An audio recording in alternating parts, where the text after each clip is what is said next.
Hear me now? We good? Okay, whoopsie. OBS was doing weird things. George in peace. I'm glad you could make it out to the stream. Yeah, my OBS was weird. I had to restart it. But yes.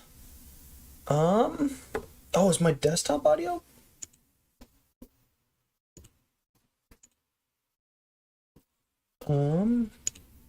This? There we go. Okay. All my audio got messed up apparently. Thanks, OBS. Oh, what a start. What a fucking start. We're here though. Katawa Shoujo, Act 3 of Emmy's Route. Yeah, usual OBS troubles. I had such a streak of having nothing go wrong with OBS, and now, you know, start of this stream it had to mess up. Love it. Love it. Just in time to call people Stink the 100th Assassin! Welcome to the stream. Yes, we're here. Second Katawa Shoujo stream of the week means the third act of this week's route. Emmy Iburazaki. Let me pop over here so I can actually talk about things. It'll load in just a second. Yeah, there we go. Yeah, first one was Monday night. It was 5 hours. It was crazy. I didn't think there'd be that much. Yeah, the little paper collections are so nice. I like how they slowly extend out. It's really, really nice. But yes, so we got a bunch of CGs for Emmy. What, 5, 10? OBS decides to roll a random technical scuff every once in a while for no reason. That it does. Aaron, welcome to the stream as well. It's a veritable party out here, my god. So you're going from your least to most favorite routes? No. No real order. The way I kind of did it, I kind of just, So we got to the end of a route, I was like, I started thinking in my head, like, what route would I like to do next? And that's how I choose. The only thing I came in for certain knowing is that I was going to do Rin's route last. But actually, Hanako's used to be my favorite route, and she's the one I did first. I like to do Hanako's route first, because I think Hanako's is a good introduction to how the game. Be doing some work, but I'll be lurking. No problem, Aaron. Enjoy your lurk. Enjoy the lurk, my friend. Hanako was actually my... Rin is my current favorite one, yes. I very much love Rin's route and her character. Hanako's is still a pretty close second. I think Lily's would probably take that third slot. If I had to really rank them, I love all the routes, but... Shizune... Or Emmy, I think, would probably be my fourth if I were to rank him, and Shizune's fifth. But Shizune has a lot of memorable moments in hers, and I really like it. Like her father. Her father is hilarious to me. And I like the trip, so... But yeah. Kind of hard to choose favorites for me. Very much, But my absolute favorite would be Rin's, just because I love, Rin's after Lily's. That's a pretty good order, yeah. The way I like to do my personal playthroughs whenever I play this game is I like to do Hanako's before Lily's, because I feel like it gives you a good perspective on how it works. Hanako has a lot of character growth in Lily's route as well. That's different from her character growth in her own route, and I think that's cool. But that's just how I like to do it, so... I was looking through, yeah, we got 10 CGs here. And then, we still got a couple more. As I yawn again. Let's take a little look at Emmy's Act 1 transition again. I like this one.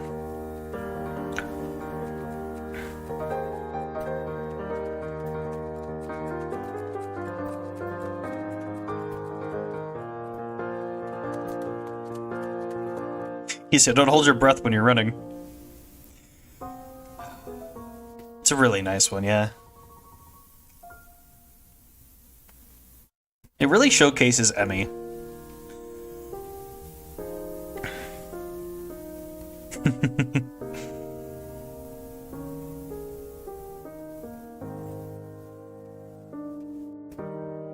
See, I never learned the correct way to breathe while running. Yeah, clearly. Typical Hiseo moment. Hey, it's the gif I used for the stream tweet.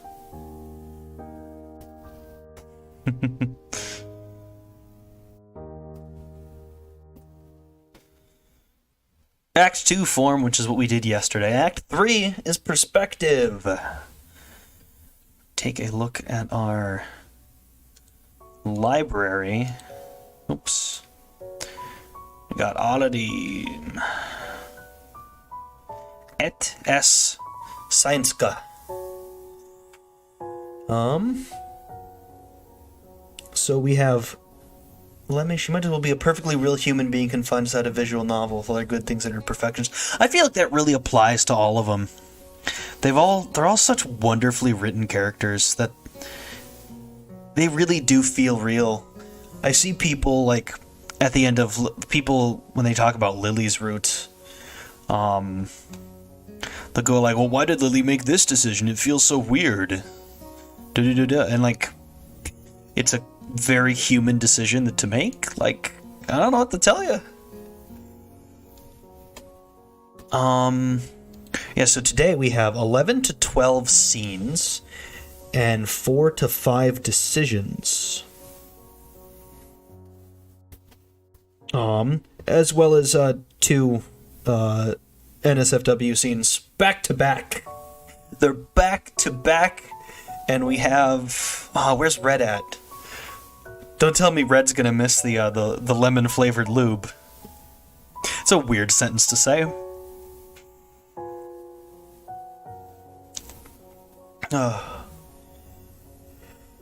Yeah, we got a couple, only one decision that does not fork the route, and we have 3 that affects scenes and endings.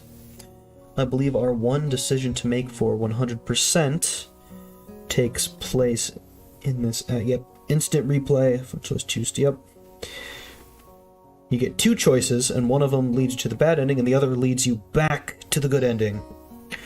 Emmy's route is the only one I've finished thus far, and she was frustrated me to no ends, but it was like... Yeah, yep, I've heard a lot of things like that from people who've played this game about just how much it reminds them of things they've actually experienced, so it's a great thing that this game does, is everything feels so real and human. Alright, we've got our previous routes beforehand. They're humanly skewed, not displayed on. Yeah, yep, they're human with all the flaws that come with it. It's fantastic. Well, I think it's been enough little talking. I think we can get started on Act 3. The censor option censors some, but it does not. It censors all of the. It removes all the explicit CGs. But so if they have like a nude version of their character model that shows up in normal scenes, it does not censor that, which is why I have my censor. It happened to someone I watch, Story Buns. She streams on Twitch. She's been playing this game recently, and so she was playing Shizune's route, getting through Act 4, and Shizune has something like that, and she did not have the censor up, so she had to kind of scramble to get it covered, which was kind of funny to watch. It was really good. But yeah, something to definitely be mindful of. I do not take the censor off until I see a line that says that they've put their clothes back on, so...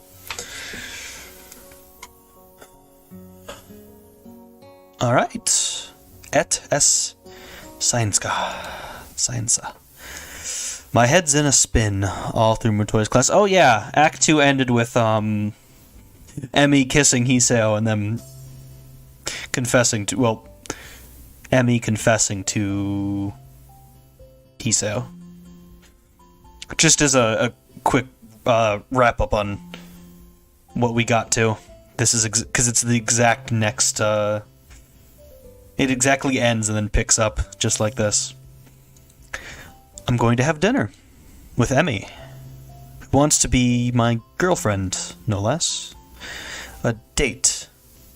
Which route is your favorite kiss scene? I'm a real sucker for how Act 2 ends in this one. But the end of Hanako's is where the kiss scene happens, and that one's really, really sweet too. It'd be either Emi's or Hanako's. I don't think Rin really has a kiss scene. Her route is so interesting, and I cannot wait to show it off next week. A date. And then she kissed me. That kiss. I keep going back to it, playing it over in my mind again and again. Everything about that moment felt so right. My mind drifts off, lost in thoughts of Emi. Nakai? Hello? It seems like I've drifted a bit too far. Huh?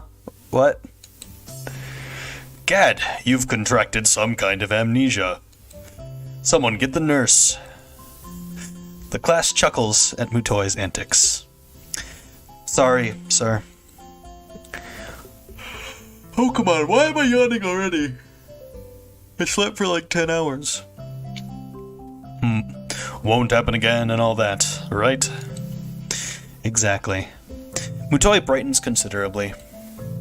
Well, lovely to hear. I'd hate to have my star pupil slacking off, after all. I've been doing well, but I hardly qualify as a star pupil, I think. I'm fairly certain that this class is the sort that everyone does well in. It's just memorizing formulas. True to my word, I managed to pay attention for the rest of the class. Nakai, may I have a word with you? You'd think 10th Doctor would be tolerant of matters of the heart. I've never watched Doctor Who, but now that you say that, I do think he does kind of look like the 10th Doctor. I wonder if I'm in trouble for earlier. Sure. Am I in trouble? Mutoi looks genuinely confused for a moment. Beg your pardon? He tilts his head to one side and thinks for a moment. Heard that he was designed after him. Oh, okay. Oh, that. No, you're not in any sort of trouble. There's just a question I want to ask you. What's that? Nothing terrible. I was just wondering what your plans for after graduation are. Are you going to university? Yeah, I guess. I can't really see a reason not to go. Given any thought to what you'll study? Not really, no. I figure I'll come up with something when I get there. Mutoi laughs. Taking things as they come, eh? I'd argue against it. Oh, come on!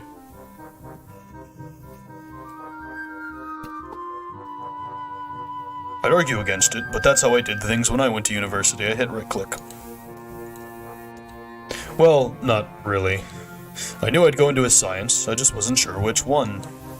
Ended up with physics, but could just have well gone for astronomy, or what have you. Actually, I did go for chemistry first, but there were all sorts of things. Mutoi trails off and frowns slightly. It takes a minute for him to recover his train of thought, and I wait patiently for him to continue. So, anyway, I did a lot of physics as well, because I had an interest in that, but I wasn't sure if it was for me. So I went back to chemistry, and here we are. Yes? He smiles at me enthusiastically, as if waiting for me to confirm that, yes, here is where we are. Somehow I get the feeling that Mutoi had a plan for this conversation, but I'll be damned if I can figure it out. I'm sorry, I'm not following you. Mutoi frowns and rubs his chin a bit, looking perplexed. He then snaps his fingers as if he's remembered what the point of all this was. Not having a plan for SAT is a giant balls move that many people who go to college doesn't do. Yeah. I don't know how Japanese schools do their stuff, so... I didn't really have a... Well, no, that's a complete lie. I knew exactly what I wanted to do. Right, yes. You. Me? Yes. You should look into studying one of the sciences. You're fantastic at it. Unless you'd rather just go into math. Matoy makes a sour face. Not a big fan of straight math. I always like the experiments more than the proofs. You're saying I should study science at university. Matoy seems thrown off balance by my question. Well, sort of. You could also join the science club. Trouble is, there's not actually a science club. But there could be. You could even be a charter member. A founding father. Of course, you need to find other members. Well, only if you wanted to. We could just start it up with the two of us. And, I could give you things to read, and we could talk about them. Is Matoy one of the teachers who try to promote their own area for the bonus they'll be getting? Nah. I think he just genuinely likes science, and Hiseo's good at science, so... and I could help you get ready for university and such as well. Wait. Matoy rummages around in his briefcase and tosses me a book. Read that. If it's interesting, then we can talk about it. A brief history of time. I don't know if I actually want to read this, but Matoy seems pretty excited about it. Heard that about U.S. education a few years ago. Don't know how it is now. I am not sure if that's actually a thing. Have to be honest. Time, space, space-time, black holes and such. And it's not that dense. Just to see if that sort of thing's interesting for you, you understand?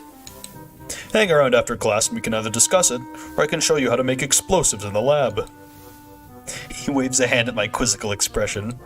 Joking, sorry. Still, I've kept you here long enough for now. Think about science as a career path, Nakai. I think you'd enjoy it. Okay, I will. Thank you for the book. I leave the classroom and look up at the clock. Quite a chunk of time to kill until Emmy's out of practice. Guess I'll give this book a look. I should probably shower as well. Showering before a date's only proper, right? The science teacher of all trades. I head back to the dorms. I wonder where I'm supposed to meet Emmy anyway. From physics to making complex chemical compounds. He did study chemistry. She said after practice, but she didn't say where I should find her. I guess I can just swing by the track. That's probably best anyway. If she needs a shower, I can just wait for her to wait for her in her room or something. Or in the hallway, I guess. That would be better as well. I take a quick shower, remembering to take my medication once I hop out. Now for a look at this book. Oh no. Hiseo. Oh no. What have you done?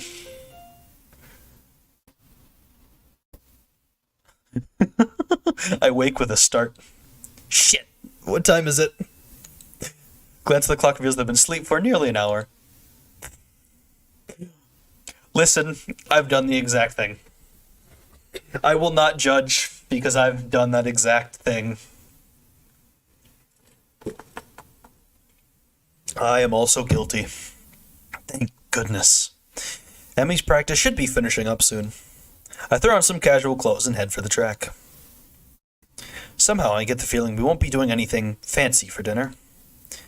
Emmy doesn't strike me as a very fancy sort of person. Still, I suppose there's a lot I have yet to know about Emmy. Despite our newfound closeness, I still feel like I don't know her as well as I should. Well, I have lots of time to fix that. He'll be so right. To be honest, I'm looking forward to getting to know her more. I'm so caught up in my own thoughts that I hardly register that I'm already at the track. Emmy is nowhere to be found. I don't even see any signs of the track team. This could be embarrassing. I turn to head towards the girls' dormitory when I hear a shout. Hey, Hiseo! I turn around to see Emmy making a beeline for me with a gym bag slung over her shoulder. She's changed into some decidedly more casual clothing, a pair of shorts and an olive green top. Her running blades have been replaced by more realistic-looking legs that probably wouldn't fool anyone. Emmy doesn't seem to care about that, a fact which makes me smile. This is the first time we see her casual clothing. It's very cute. I like this casual clothing. Hey, you came! I mean, I figured you would, but still. I suddenly find myself wrapped in a rather affectionate hug, and it proves to be impossible for me to keep what must be the world's largest grin off my face. Well, of course I came. I'd be crazy not to, right? Emmy ponders for a moment. You know, that's true. I mean, I'm pretty amazing after all. I shrug in response. I certainly think so. It's an offhand remark, but I'm surprised to see that it seems to have caught Emmy by surprise. She blushes and smiles warmly at me before planting a kiss on my lips. Now it's my turn to be surprised. Emmy steps back, resting her weight on her back heel, looking pleased with herself. My brain fumbles for an appropriate response. I should compliment you more often. Emmy laughs and gives me a playful shove. I'm amazing, yes you are. Shy. So cute. Jerk. I throw an arm around Emmy's shoulder and am pleased when she immediately leans into me, as if it were the most natural thing in the world. So, where to? I'm not actually sure. Where do people go on dates around here, anyway? That's a damned good question. I've got no idea. Why don't we just head down to the Aura Mart and grab something portable? Emmy's face brightens at this idea.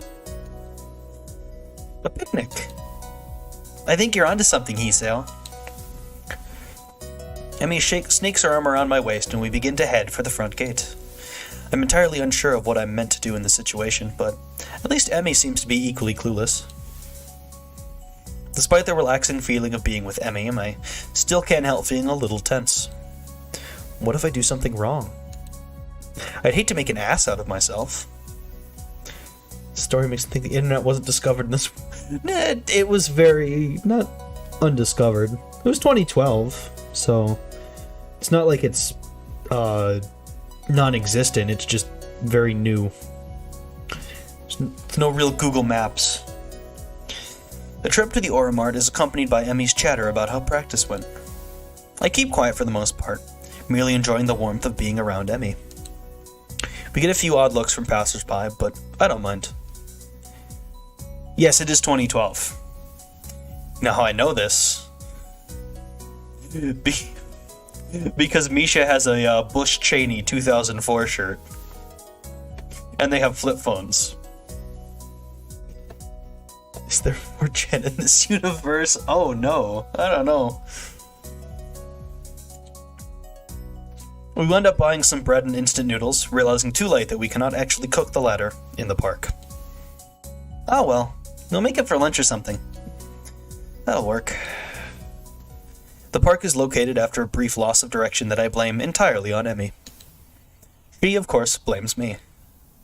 We find a spot beneath a tree and sit down. I lean back against the trunk. Emmy sits across from me. I guess we should have brought a blanket or something to sit on, huh? Oh, they're stupid from the love hormone. I think they're just kind of dumb. It's cute, though. Emmy shrugs. I don't mind. Neither do I. Emmy tosses me a package of bread and we dig in. Curry bread. Interesting. I guess I wasn't really paying attention to what I grabbed in the store. They're both so nervous they're forgetting everything. Hey, Hiseo. They forgot to sprinkle on the prick. Yeah, they did. Poor Rin. Hey, Hiseo. You look like your bread's a little spicy. I shake my head, trying in vain to keep an image of manliness. Ah, it's hardly spicy at all. I see. That must be why your face has gotten so red. Yes, exactly. The lack of spice has, gotten my blood up. Because of the disappointment.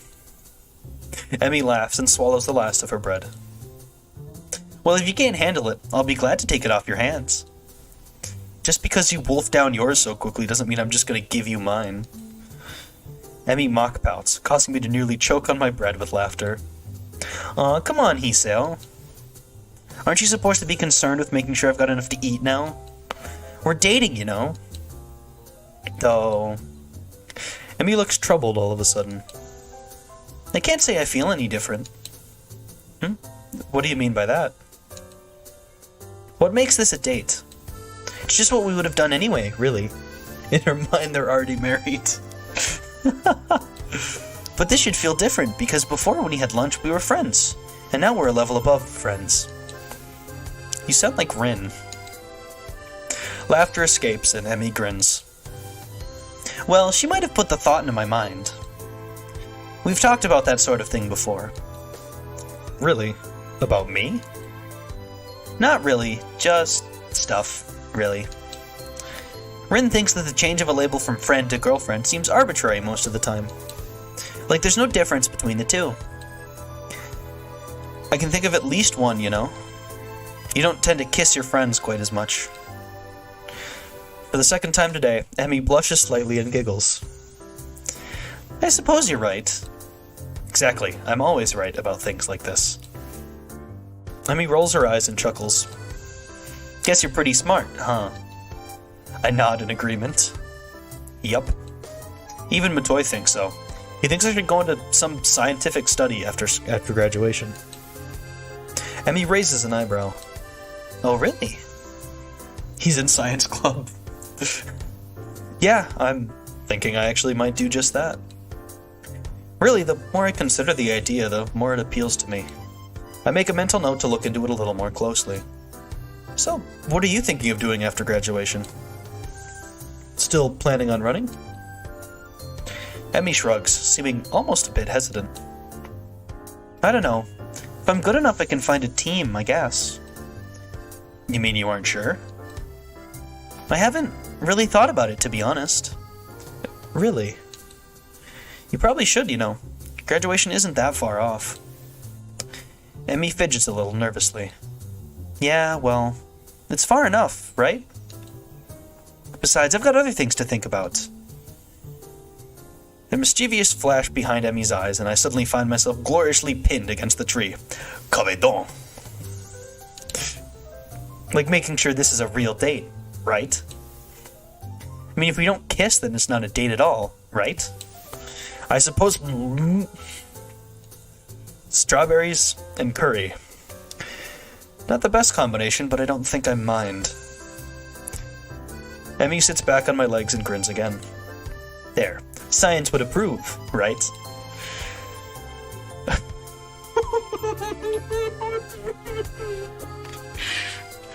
I have the oddest mental image of Mutoi nodding seriously and making a mark on some checklist. I can't help laughing at the idea. It's so cute. It's one of the best lines in the game. I love it so much. It gives me the same mental image, and it's really good. Well, I'll admit, this is the first time I've ever witnessed a kiss being met with laughter. Should I feel offended? No. No. I'm sure science approves. Emmy beams at me, and I find it increasingly difficult to keep my brain functioning properly. Just, very good, very good. Jot that down, jot that down. Oh, good. It is at this point I notice Emmy has stolen the remainder of my curry bread while I was otherwise occupied with images of teachers wielding clipboards. Hey! Emmy tries to look innocent, but considering she's just crammed the last bits of my bread into her mouth, it does not appear to be working. Sorry, couldn't resist. Thief? She's a food thief. Where's Manji? Manji, she's food thieving again. Third time. A shrug from my companion is all I get in response. You used your feminine wiles on me. I wasn't that hungry anyway, but I still feel that a point needs to be made. Emmy seems confused by the phrase feminine wiles, but the understanding dawns on her features after a moment's thought. Wasn't anything of the sort. You were laughing. Feminine wiles don't involve laughing. I guess I can't argue with this. That doesn't change your thievery. Emmy laughs at my injured tone and gives me a playful shove. Fine, you can have the instant noodles. You kidding me? That stuff's terrible. If anything, you should definitely eat it as punishment. Another laugh from the girl sitting on my legs. Both of which have fallen asleep by now. I twitch one. I'm sorry, the way she falls over.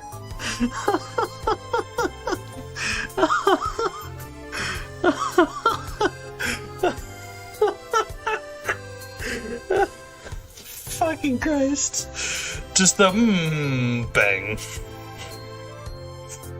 I twitch one leg to try waking it up, which has the unintended effect of unbalancing Emmy, who falls to the side with a startled eep. Whoops. Sorry about that. The way she... legs fell asleep on me. Emmy remains on the ground, giggling. I stand up a little shakily, feeling the nerves in my legs return to normal. My eyes wander over the scenery before fixing on the figure of Emmy, who is yet to get up. Aww, this is adorable. Again, she looks like a fucking 13-year-old in her CGs, though. It's weird. Her hair is splayed out around her head, her arms are spread, and laughter is bubbling out through her mouth. Everything about Emmy seems condensed into this one image. I made the note last episode. She looks like 13 in her CGs, and Rin looks like super mature. It's kind of crazy. Oh yeah, no, Emmy's 19. But it's just because of her height and the fact that, like, Rin did look awesome. Yeah, it's just... Emmy just looks childlike. When she's actually the oldest member of the entire cast, except for the teachers. Her energy, her spirit, her childish giggling. The urge to lay down on the grass with her rises swiftly from the back of my mind to the forefront of my thoughts. And indeed, I am convinced that I would love nothing more than to do just that. Unfortunately, the sun has set, and it is probably time for us to get back to the dormitories. While Emmy may be happy to stay out here all night, I don't think I have that ability. Besides, homework soon beckons. It wouldn't make sense to start thinking about things like university and then slack off, would it? I extend a hand to Emmy to help her up. We should probably get going. Emmy makes a sour face. You're right. She grabs my proffered hand, and I pull her up to her feet and into a hug. This time I'm the one who kisses her, unable to resist having Emmy against me. Seemed a shame to leave, you know. Yeah, it does. But if we don't get back to the school soon, we'll probably get into trouble. Emmy pokes me in the ribs playfully. And you need to do your homework, I'm sure. Sadly, you're absolutely right. I throw my arm around her shoulder, and we make the trek back to the school, accompanied by occasional bouts of laughter, as our conversation jumps from subject to subject. Everything from running to school, to the peculiar way that one of the cafeteria workers smells. All too soon, we find ourselves outside of the girls' dormitory building. Well, I guess I'll be going then. I guess so, huh? Emmy grins at me again with that mischievous look. Are you going to be able to survive without me? I laugh. I'm sure I'll manage. How terrible. Aren't you supposed to say something like, I'll be counting the seconds you're away? Nah, I don't think so. Emmy pulls me down into a quick goodbye kiss and steps back, looking unexpectedly shy. Thanks for dinner. I really had fun. Honestly, I did. So did I. I think we shall have to do it again sometime. Emmy laughs at my deadpan delivery and nods. See you bright and early tomorrow morning, right? You've got to run off that bread after all. Of course, despite the fact that you ate most of it. Yes, despite that. See you later, Hiseo.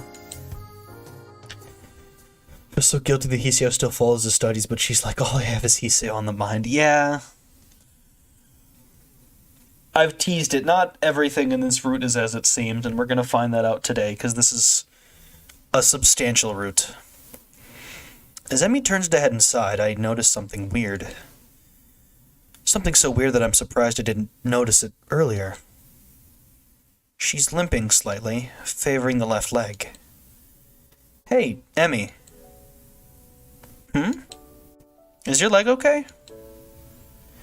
Emmy looked confused, or at least fakes confusion. What are you talking about? Your right leg. You're limping.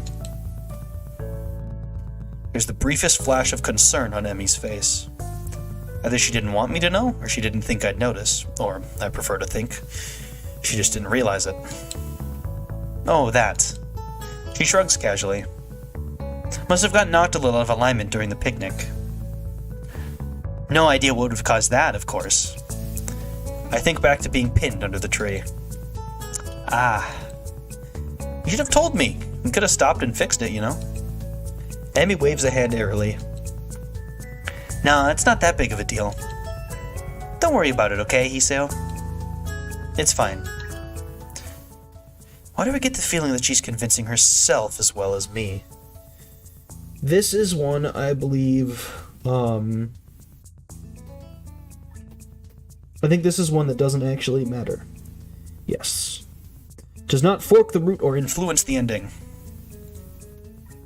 Mr. Clever Trick, welcome to the stream. Just finished this route last night. It's a great route, isn't it? So many twists and turns.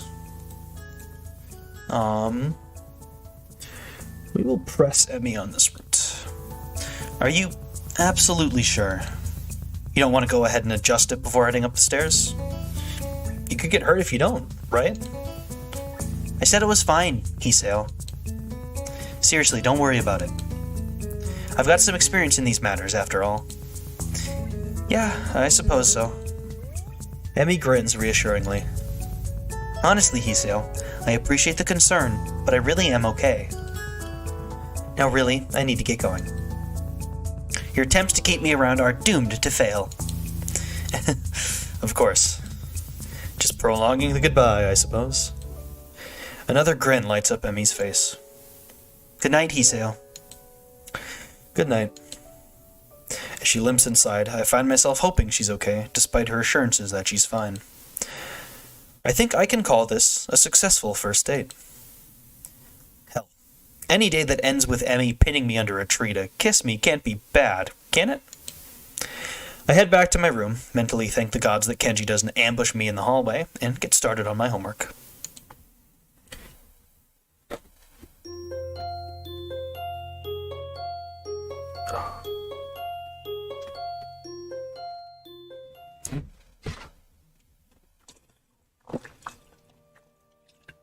Oh, I feel like I've lost my Emmy voice from the first part. Emmy stands for dinner is non-existent. Definitely something we need IRL. I have no clue what those bread meals like in Japan are. They eat them a lot, so I'd imagine that they're filling. But I have no clue. Oh, it is Nocturne. I love Nocturne. Second favorite song. Oh no, third favorite song of the game. The morning is far too early for my taste. It doesn't help that I had trouble sleeping last night. There were simply too many things to think about.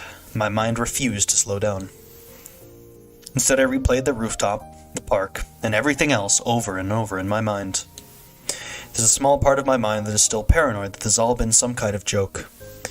Definitely sounds like the famous classical piece with the same name, too. I've not heard that one. I did not even know that was a thing. That I'll meet with Emmy and that's tracking. She'll act like nothing happened yesterday. That would be a really kind of mean, but also kind of funny second day of dating thing to pull. Like you're dating someone and you have an amazing, first day. The second day, you just kind of show up and you act like nothing happened for, some amount of time. You basically, and then you just reveal like, oh yeah, I was fucking with you. I thought it'd be funny. Okay, it sounds mean when I put it that way. It sounds really cruel. I promise I'm not evil. Pushing these thoughts to the back of my mind, I throw on my running clothes and open the door. Emmy's waiting for me with her usual smile. You're late. Or at least you're not early today. Are you tired or something? I find myself ruefully rubbing the back of my head. Something like that, yeah. Lots to think about and all that. I think there's people who would kiss or waste time with a date just for that kind of thing. I don't know, that feels like incredible commitment to the bit. Emmy giggles at my mild understatement. Yeah, I didn't sleep that well either. I was actually glad you weren't early, because I wasn't early either. Wonder if the same thing kept us awake. The image of her weeping face passes through my mind. What kept you up? Emmy's expression falters, but she quickly notices my curiosity and forces a smile. Nothing important. She's obviously not telling me something. The question is, should I press the issue? Something's clearly been bothering her for a while. I want to help her, but would it just come off as me being nosy? She's got to know I care about her, though. Are you sure? Something's bothering you. I'm here to help you sort it out. Emmy laughs then, but it's not her usual laugh. There's an edge to it that seems almost bitter. Sorted out? I'm not sure it can be sorted out, Hiseo. An almost grim smile crosses her lips. It's like a smile of resignation. I don't think you could help me anyway. That hurts. I don't want to say that it hurts to her, but it does. Doesn't she realize I want to be there for her when things go wrong? Well, I won't push you on the matter, but I'm here for you if you decide that later you'd like to talk about it. It might help. Can see the debate raging behind Emmy's eyes. Yeah, she gives away a lot. Seems like she wants to tell me, but she's not sure whether or not she can. Hey, forget about it for now, okay? We've got running to do. The mention of running, something she can handle, brings Emmy back to her usual self. Right. Hurry up and stretch out, Hiseo. We've got to get moving. She takes off like a shot, far quicker than I'm used to. Still, I try to keep pace with her, recklessly testing my limits. Gives me a feeling of freedom, like my heart is no longer important. I find myself wanting to laugh, filled with the feeling of moving beyond what I once called my boundaries. The nurse's warnings not to overdo things echo in my mind, and I disregard them. This feeling I have, this willingness to risk a heart attack for something so trivial as a morning run, feels out of character for me. But is it? Or rather, should it be? I've got a weak heart, sure. It'll never be capable of the kind of speed and endurance Emmy's capable of. Though I probably won't be able to get that good, even if I had a healthy heart. As we round the final bend, I feel my legs screaming in protest, but for the first time, I ignore them. I accelerate to finish at a sprint, nearly catching up to Emmy. That was never going to happen, of course. Still, I feel surprisingly good. Oh, sure, my legs feel like they're about to catch fire, and I'm having trouble staying upright. But there's been a shift of some sort today. And it's all thanks to the girl grinning at the finish line, waiting for me. That felt a little faster than usual.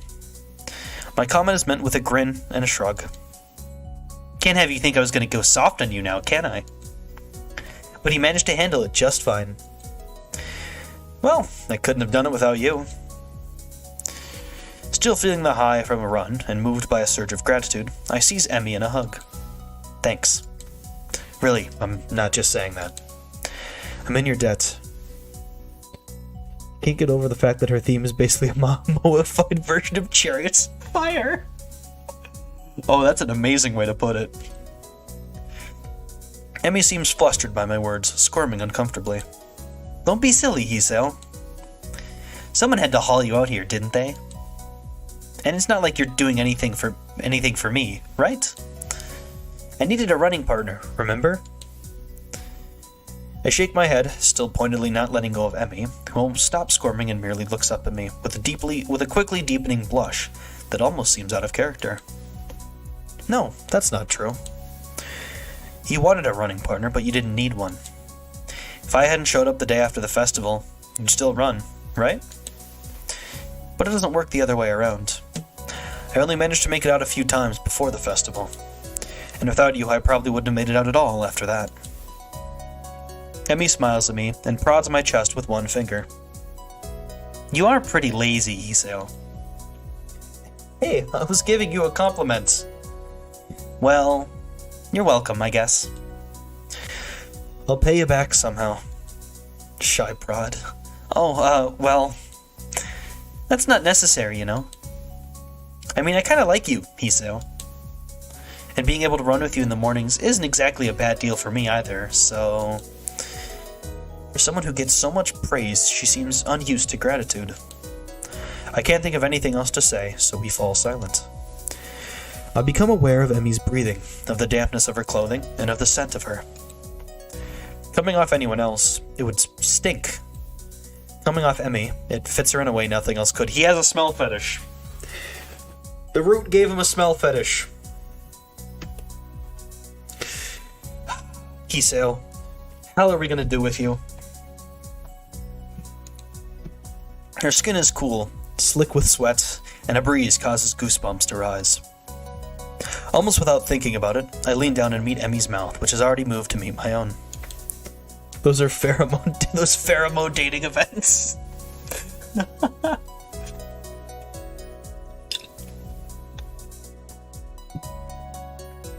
I don't know if it's real or not, and I don't know enough about it to actually say. Her lips are soft, and she hums happily as we kiss, sending vibration from her mouth to mine. There's a startling rightness to everything about this moment. We fit one another perfectly. The kiss ends, and I finally let my arms drop back to my sides. Ideal partner sweat smells nice to you? I don't know how scientifically true that is. Emmy is smiling warmly at me and giggles again. Come on, Hiseo, we'd better go see the nurse. And then it happens. As she turns to begin walking, she gives out a tiny yelp and stumbles forward. Emmy! I leap to steady her and notice with some concern that she's favoring the same leg as last night. Your leg. Emmy seems panicked and pushes away from me. It's fine. My expression must seem hurt because she hastens to apologize. Sorry. Didn't mean to push you like that. I was just... She stumbles for something to say. It's nothing, really. Hey, don't worry about it. She's so flustered I decide to shrug the whole thing off. But there's a cold feeling in the pit of my stomach now that won't go away. I tried to step in and help her, and she pushed me away. Smiling, I shove those thoughts to the back of my mind and concentrate on Emmy. I hit the thing again. I just don't want you getting hurt, that's all. You don't have to worry about me, honest. I'm fine. Yes, you say that, but I don't believe you. Why won't you tell me what's wrong? It's like she gets offended by my trying to help. What am I supposed to make of that? I'm still trying to sort out what happened on the track as we arrive in front of the nurse's office. Emmy raises her hand to knock, hesitates, and turns to me, smiling guiltily. Hey, can you do me a favor? Of course. Can you tell the nurse that I'll see him later? I just remember that I've got some stuff to take care of before class. So I really need to get moving. I peer at her closely, and she fidgets under my stare. Yeah, she's clearly just avoiding the nurse. That leg of hers... Well, whatever. I said I'd help, and so I will. But I'll make damn sure she sees the nurse before the day's out. Yeah, okay. I'll let him know. Emmy looks like I've just given her a pony on Christmas. Thank you so much. You're the best, Hiseo. I am rewarded for my complicity in her lie by a kiss that makes it all worth it, or so I tell myself. As Emmy heads out of the building, trying hard not to let her limp show, I knock on the door of the office. Ah, Hiseo, come on in. I don't see Emmy with you. She's not sick again, is she? From the tone of voice, I don't think the nurse is expecting me to say, yes, she's ill. She said she'd forgotten to do something and she had to skip out, but she'll see you later today. The nurse heaves an exasperated sigh. Honestly, that girl... Nurse guy puts me off big time. I love the nurse. The nurse is awesome. I'm a very, very big fan of this guy. He is, very funny. She's been avoiding me. Yesterday she was in and out of here without even taking off her prosthetics. And now this. Well, at least it's not just me Emmy doesn't want worrying.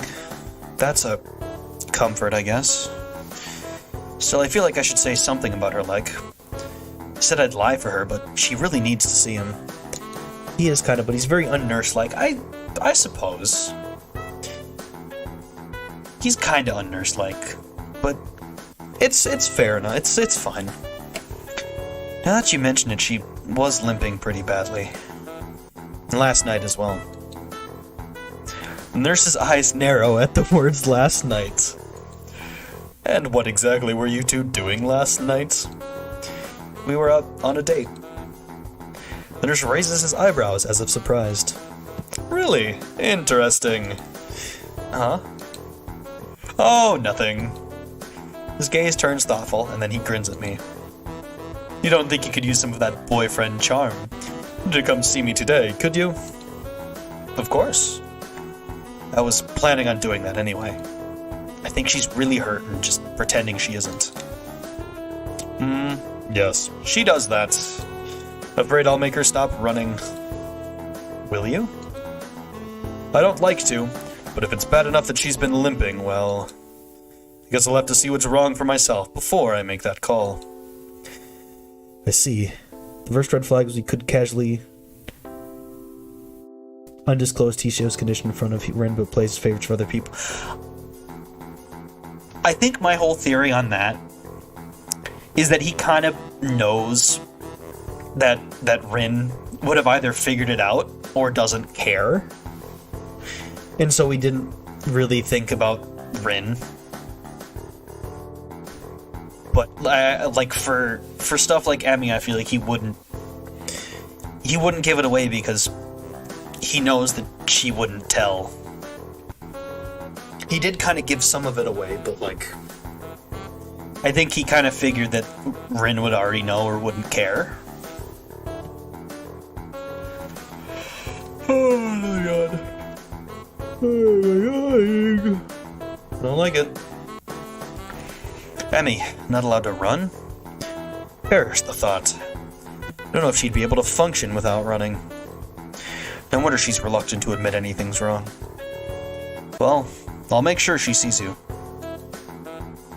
Good, and oh, before I forget. He grins at me in what feels like a vaguely threatening manner. Don't forget that I know what medications you're on. You be careful around Emmy. Got it? Wow. He looks serious, too. The second time he has threatened Hiseo's life. Got it. Don't hurt Emmy. Wouldn't dream of it. Grand! I'd hate for you to be late. Huh? Late, as in the late Hiseo Nik. Oh shit! I forgot about that. I didn't register that at first. He frowns briefly, dissatisfied. Sounded better in my head. Well, at any rate. Get out of here before you miss your first class. You've got things to do, I'm sure. Shoo! Aw, he's the best nurse. As I leave, I notice the nurse pulling out his phone and dialing a number. Maiko, your daughter's being a pain in the ass again. Better head back to my room or I really will be late. Hey, wasn't he supposed to check my heart rate? No, you're fine. More like a stepdad. Well, to Emmy, yes.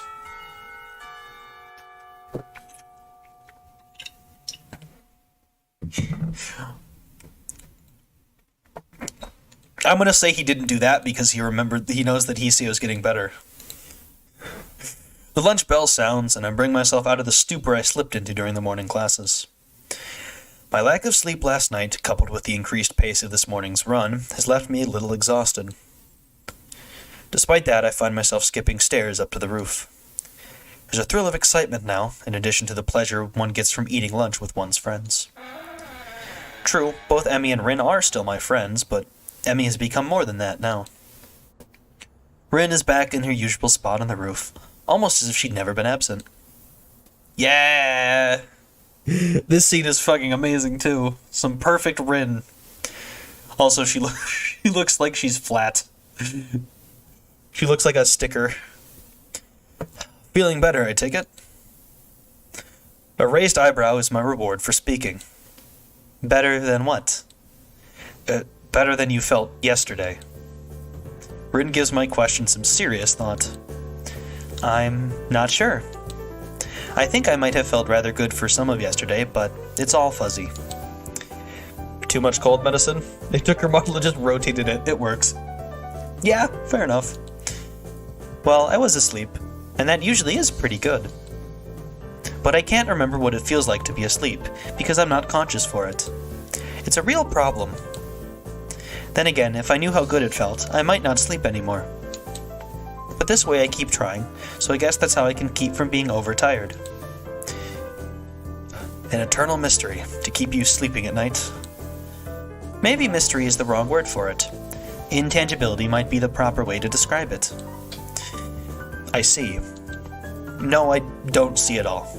I have no idea what she's talking about, but that's okay, since I rarely do. She's trying to envision the concept of sleeping, or if she's unable to dream. I don't think she's unable to dream. I think she's just being silly and ridiculous. Do you remember what sleeping feels like? Like yesterday, do you remember what you felt like while sleeping yesterday? Well, I actually didn't get a lot of sleep yesterday. Maybe that's because you remember subconsciously. Actually, I think I was worrying about Emmy. Doesn't Emmy worry enough about herself? I hadn't considered that, but it gives me pause. True, but would she ask for help if she needed it? Rin frowns and I raise an eyebrow. Will I get a proper answer? Probably not. Is there something she should be asking for help with? Her leg, for starters.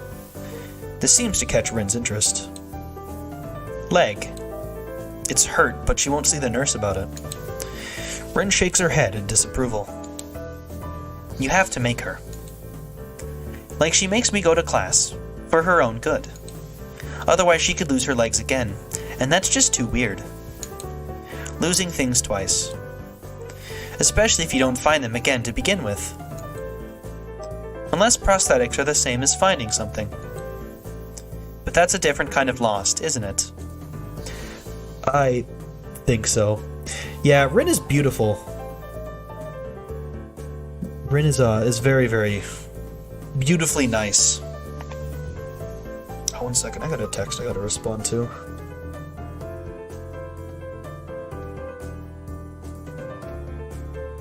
Monday, Tuesday.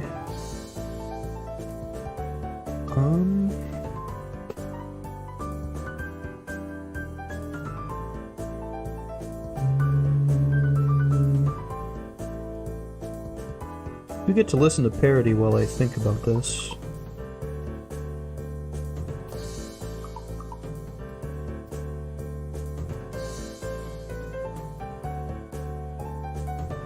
Okay.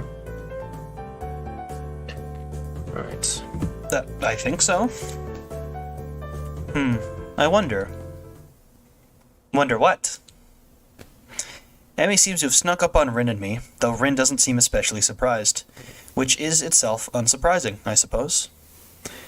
Like how repetitive the backing notes were? Fair enough. Rin managed to sit herself upright quite expertly, throwing her upper body forward and using her momentum to right herself. Your leg. How's it feel? That earns me a frown and a bit of a glare. It's okay, I think. Not worth worrying about. Tell that to the nurse. He's quite insistent that you visit him, you know. Emi pouts like I've just told her she's been grounded. He worries too much. It's not a big deal, just a little soreness. I try to resist rolling my eyes in exasperation. Nothing, then you should have no problem seeing him, right? Emi narrows her eyes suspiciously. At least she isn't mad that Hoshiuta told him. Yeah. Did he put you up to this? Well, maybe, a little. But that's not the point. I would have reminded you to see him anyway. It would be terrible to see you really hurt, not able to do anything about it. That would make it worse, and I don't really want to see you hurt, you know? Call me crazy, but I would kinda prefer to see you happy and healthy. With each statement, Emi's frown fades a little more, until eventually she's grinning, albeit a little shyly. Well, if you're gonna put it that way, then I guess I'll have to see him. Otherwise you'll keep worrying, and then I'll never hear the end of it, right? That's right.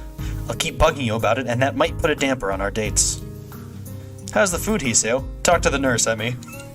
How was your day, Hoshiuta? Talk to the nurse, Emi. Hoshiuta, I think I'm ready to go all that talk to the nurse, Emi. See, it doesn't work that well. Emi giggles at my high-pitched rendition of her own voice and gives me an affectionate shove.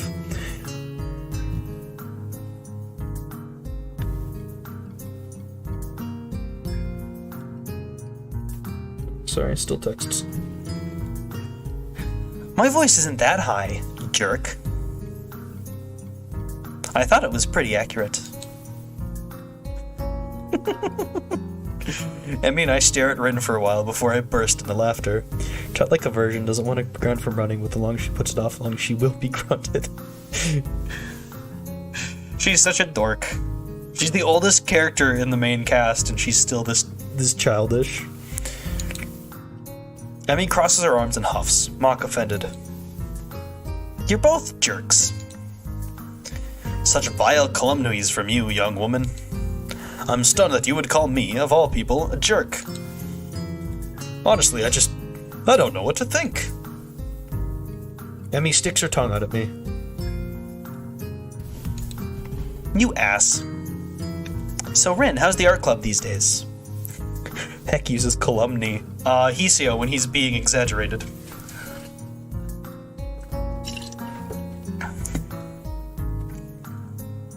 Rin, seemingly as surprised as this sudden change of topic as I am, takes a minute to think before answering. I believe it is okay. Although Nomiya keeps telling me to work harder. But I don't think he understands my methods. He always struck me as slightly creepy, the most literate, stupid high school protagonist ever. Game taught me English, can't complain. Wow! Interesting. Rin ponders this statement for a while. I've never really noticed. But I don't pay much attention to him most days, so maybe that's why. How often do you meet? Thinking of joining Hoshiuta? What? Oh, I've already decided to join a club. Really? Which one? Nomiya seems to be putting pressure on Rin. Wonder what that's all about. No clue. Manji, welcome to the stream as well. Yes. You just missed another food thief moment. She stole Hoshiuta's bread. It's your third act of food thievery. Other roots bleeding in? Yeah. This is what Manji and I have been doing for like the past stream and a half now. Just making jokes about what's up ahead because we both know.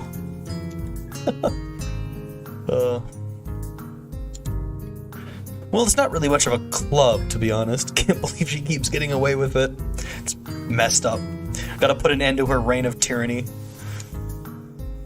Oh, you joined the tea club? No, I joined the science club, I think. Emi looks highly confused. We have a science club? Not really. It's just me.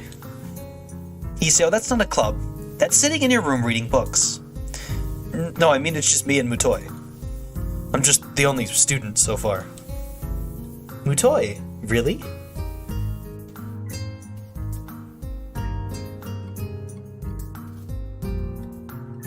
Sorry, my old roommate's texting me again. Let me check. Sorry, this kind of came out of the goddamn blue.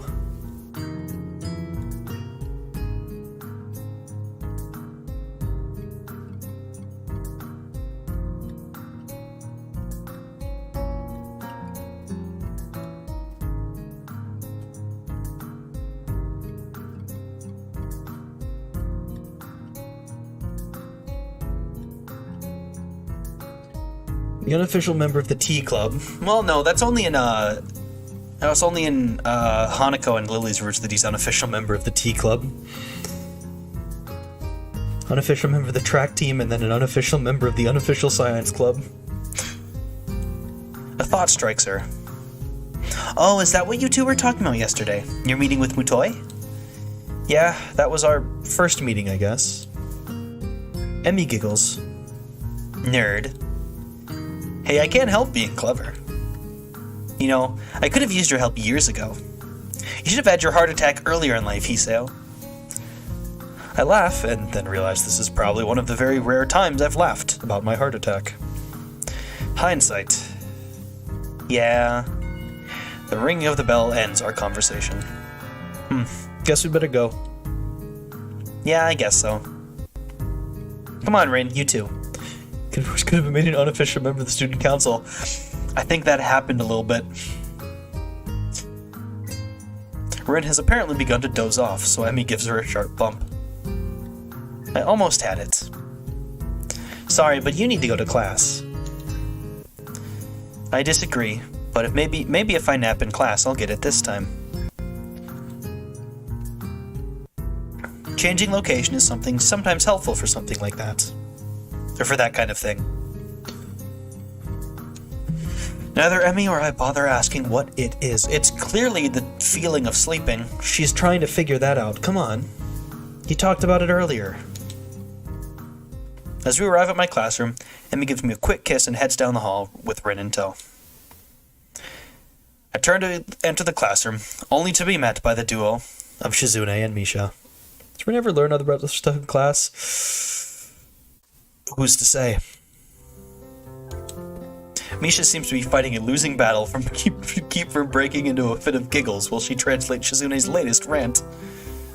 Well, we are pleased, nay thrilled, to see how well you've managed to make it, new friends and forge relationships, and with such a cutie too, Hee-chan. I think that last part was probably Misha. We nevertheless feel compelled to politely remind you that public displays of affection are strictly forbidden. Really? That's disappointing, Shi-chan, by Section 8 of the Code of Conduct laid out in the student's handbook. In this case, however, ignorance of the law may be your excuse, as we are feeling lenient. And the paperwork required to punish the both of you would only add to the already mountainous volumes of work which confronts us, the sole members of the student council. And besides, you two are adorable together. Therefore, consider this a formal warning, and please refrain from such displays in the future. At least when Shizune can see you, Hee-chan. Shizune, give me a break, we need every bit of life we can seize. This whole spiel is so patently ridiculous that I can't help but reply in the same pompous manner. Well, I, for one, feel enlightened. I apologize profusely for my rash actions, and will strive to contain my baser impulses which, I fear, impel me towards such inappropriate displays of public affection. It is hardly my wish to burden an already overworked student council with such petty matters, and will do my best to make your lives easier than this matter in the future. At least when Shizune's watching. This last line is delivered with a wink to Misha, who finally loses control of her laughter. Well said, Hee-chan. Dr. Sixteen. Chuckling a little myself, we enter the classroom. Okay, I have to say something, and I need to kind of control. I keep trying to laugh so much, and I have to like actually talk about something. Oh, quite tough.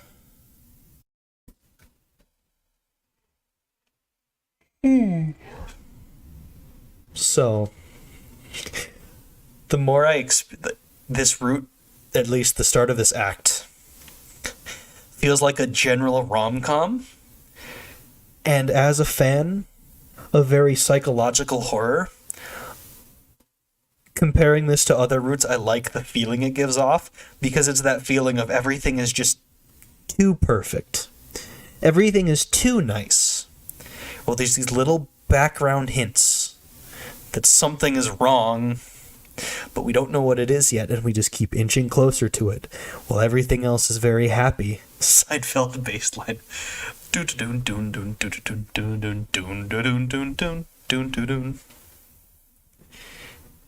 Ain't you Nathaniel B? No. Lilac, welcome to the stream. I don't think I've seen you here before. Thank you for stopping by. Class is uneventful, and after the final bell rings, I find myself alone with Mutoi again. So, it looks like we've all assembled for the second meeting of the Science Club. Or is it the first? What do you think? Should we count yesterday as a meeting? Imagine having a crippling heart disease because of a joke. Get out of my recommended. That sounds like a you problem, not a me problem. Blame YouTube.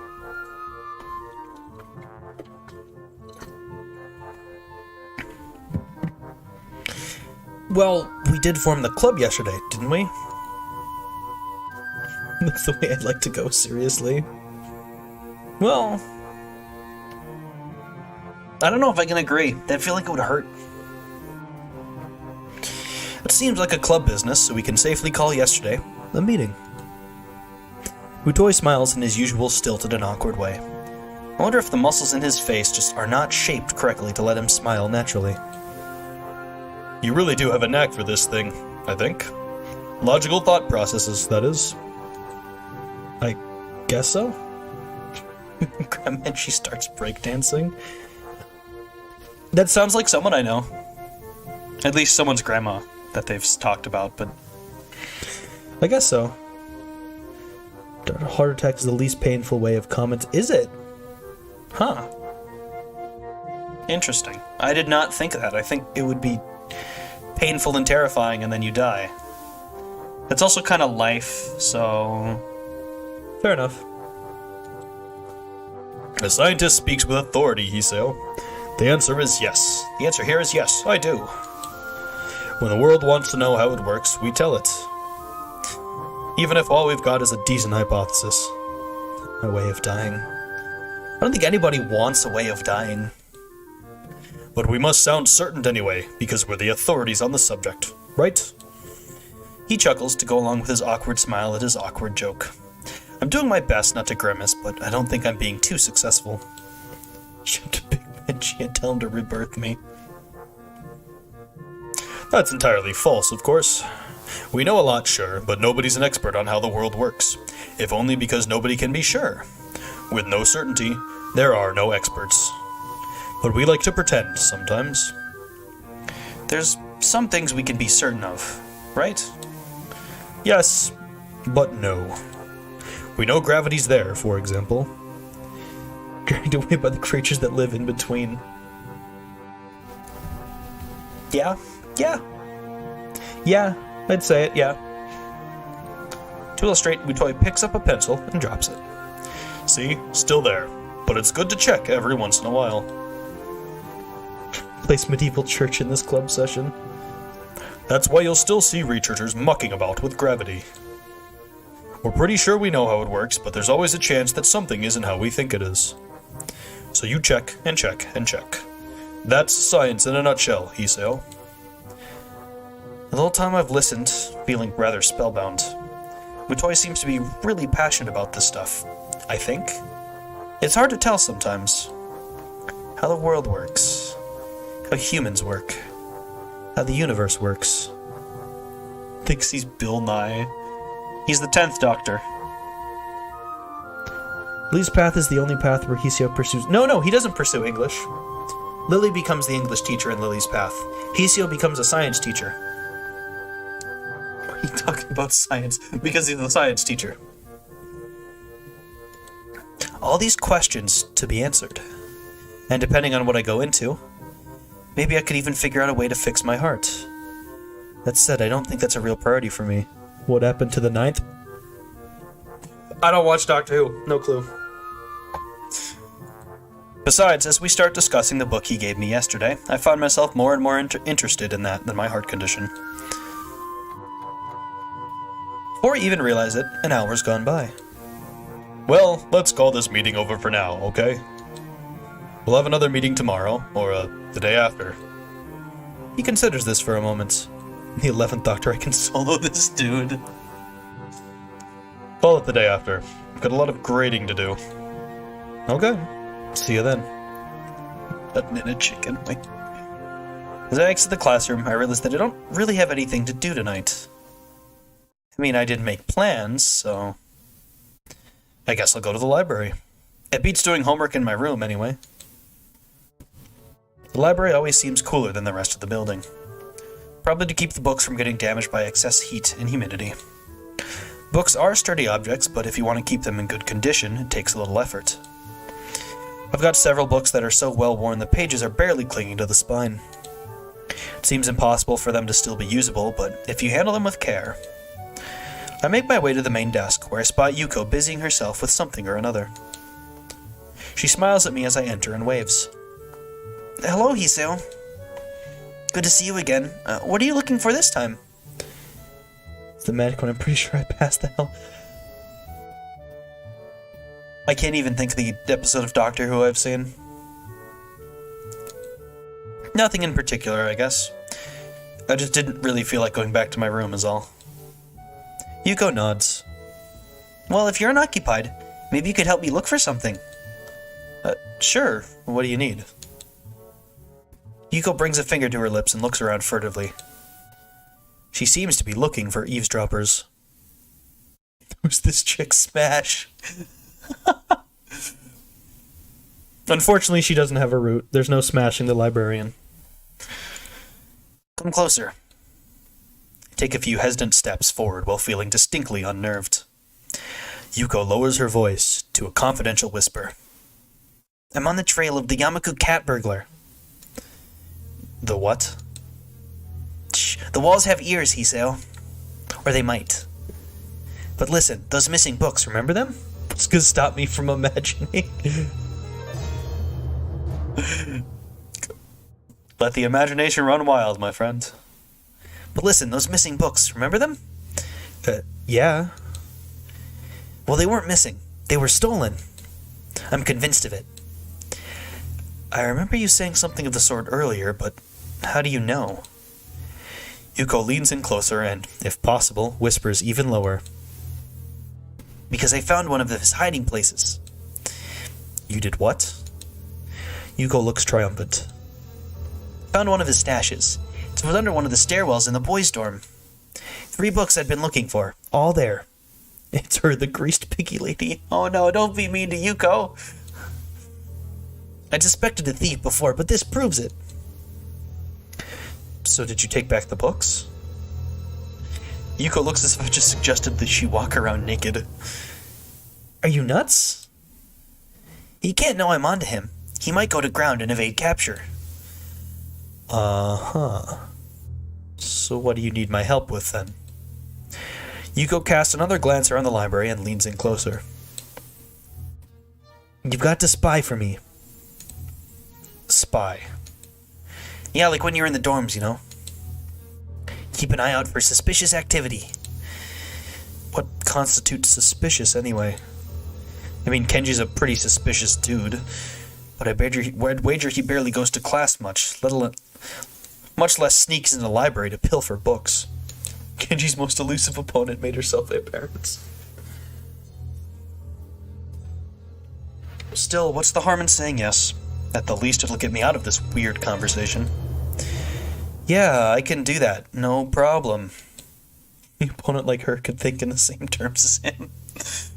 Yuko straightens up and claps excitedly. Great. Now hurry up and talk about something else in case someone comes in. How's the school treating you? Pretty well, actually. I've been running in the mornings with Emi Ibarazaki, right? Yeah. How'd you know? I served you two in the tea house, remember? I deduced that if you were going to run with anyone, it would probably be her. She looks pleased with herself. Impressive. Anyway, yes, we've been running in the mornings. She even has her research. And we kind of started dating. Yuko claps her hands together excitedly. Really? That's great. I'll bet you two are great together. I love seeing people find one another like that, you know? I even thought to myself when you walked into Shanghai that one time, I wonder if that kid will wind up with one of those girls. All the times we walked to the Shanghai over multiple different universes.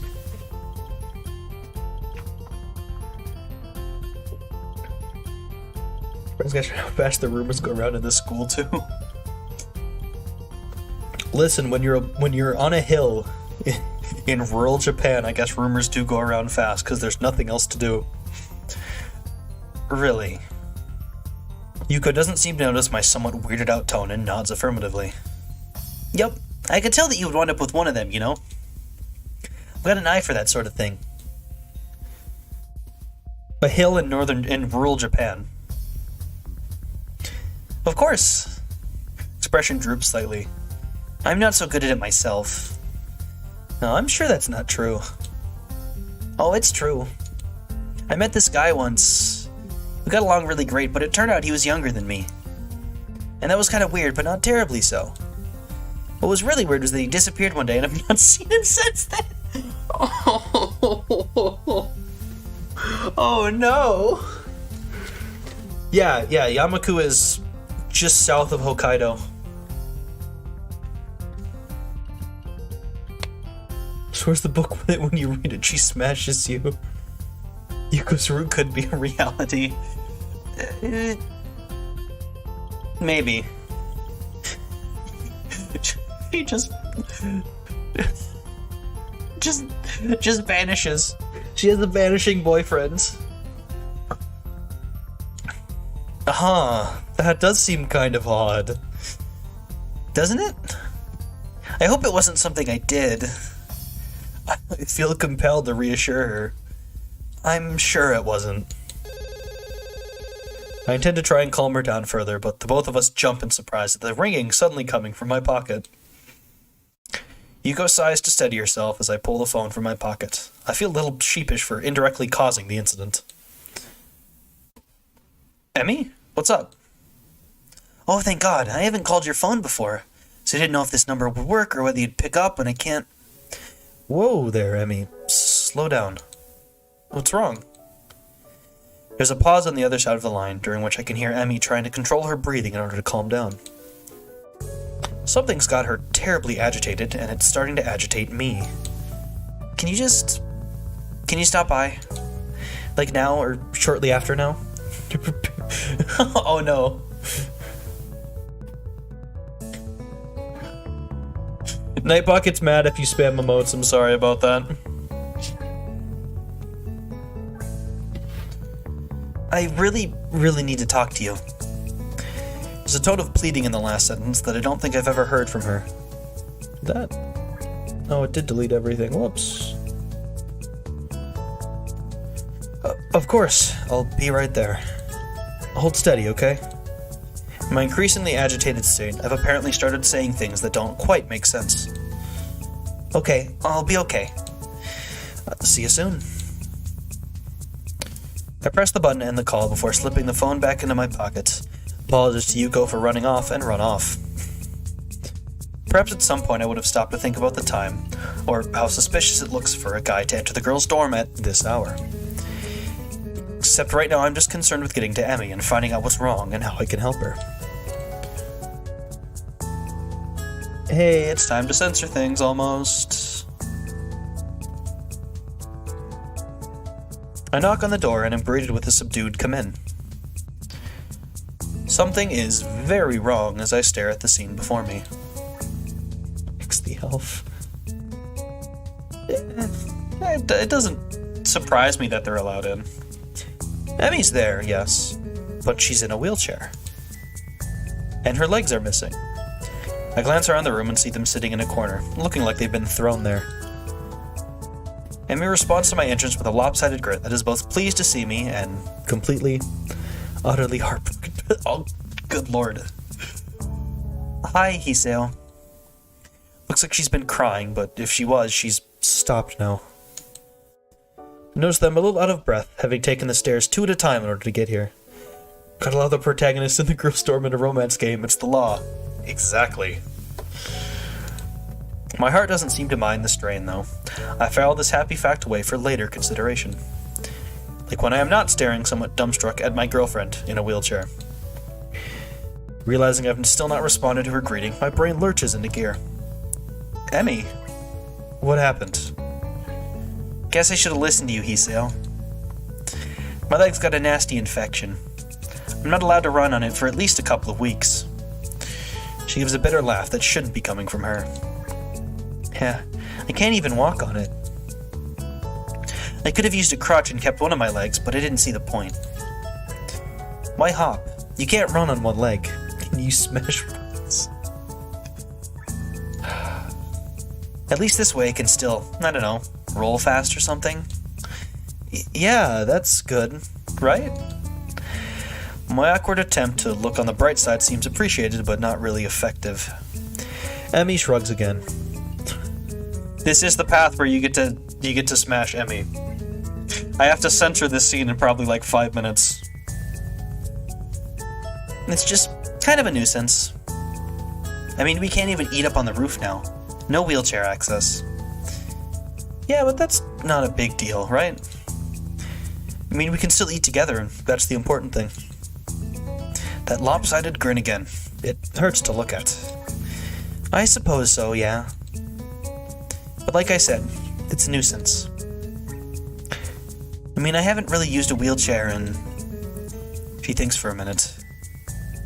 Maybe 7 years? Something like that anyway? A long time. I'm afraid I'm a bit out of practice. Well, fortunately it's only temporary, right? Steal my wheelchair. Emmy nods. Oh yeah, of course. It's not like I've lost him permanently. But it's a pain in the ass all the same. I nod sympathetically. There's not much else I can do after all. What am I gonna do, say I told you so? Although I did tell her to get that leg looked at. By the time I noticed, it was too late anyway. Do you need help with anything? That is, can I help with anything? Emmy shakes her head, and there's a little bit of her usual grin back. No, I can manage fine by myself. The way she talks about it, Although if you want me to help me over to my bed, it would save me the trouble of rolling over there myself. I love my pewter, all my friends are inside it. I blush in spite of myself. Emmy giggles. You're such a prude, Hiseo. I'm not a prude. I just wouldn't want to take advantage of a young woman such as yourself. It's ungentlemanly. You're all my enemies inside of it.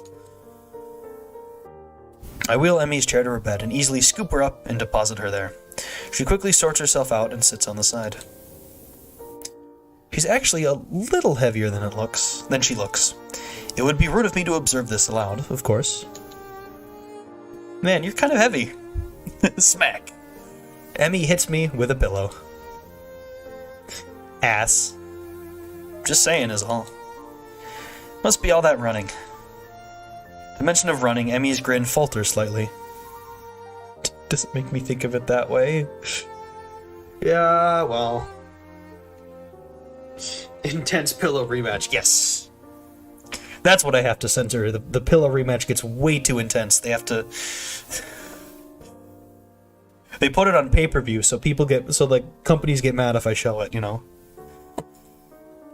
Yeah, well, I guess I won't have to worry about that for a bit, huh? Maybe I'll lose some weight. That's what you do to lose weight, right? Cease physical activity? I'm pretty sure that's what the nurse would recommend. Speaking of which, are you gonna still be showing up in the mornings? I'd hate to run alone. Ah, shit.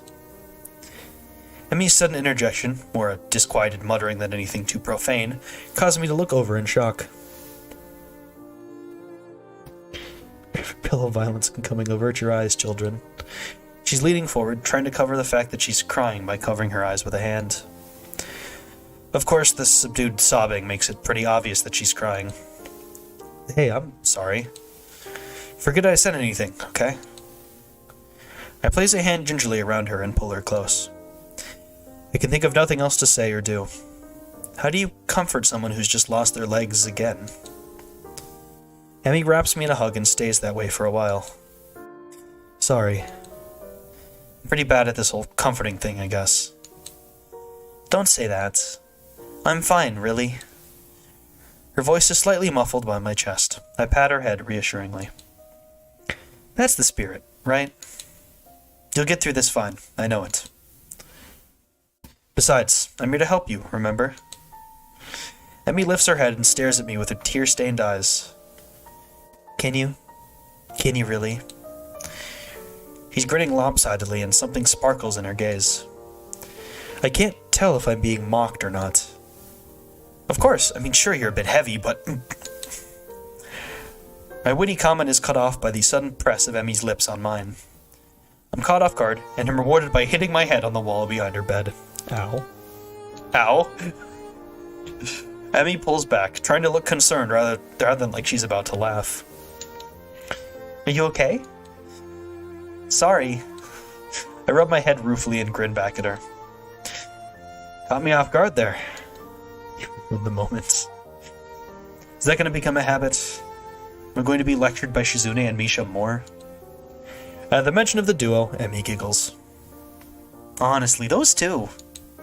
If I didn't know why, I'd be utterly confused as to why she hangs around with someone so bossy. Which one are we talking about?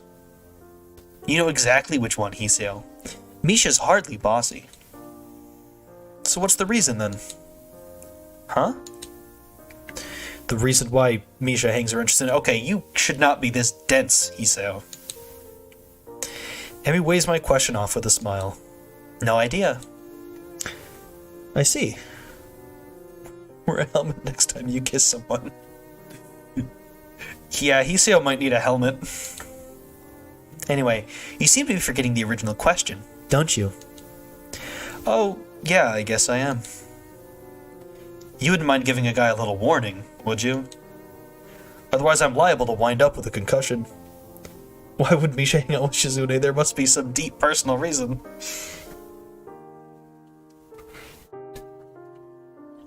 Emmy and Misha would probably make great friends. It's a good point, I hadn't thought of that.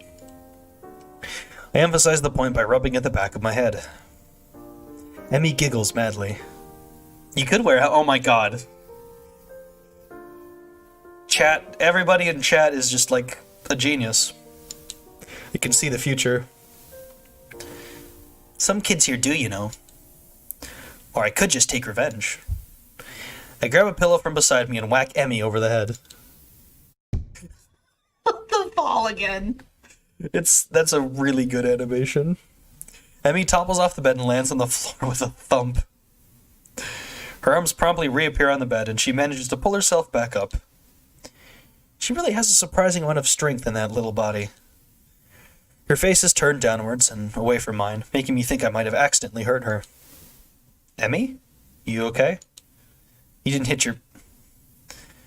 A hand shoots up and grabs my collar. She pulls me in with a sharp tug, her face now barely an inch away from mine as she grins cheekily. Emmy?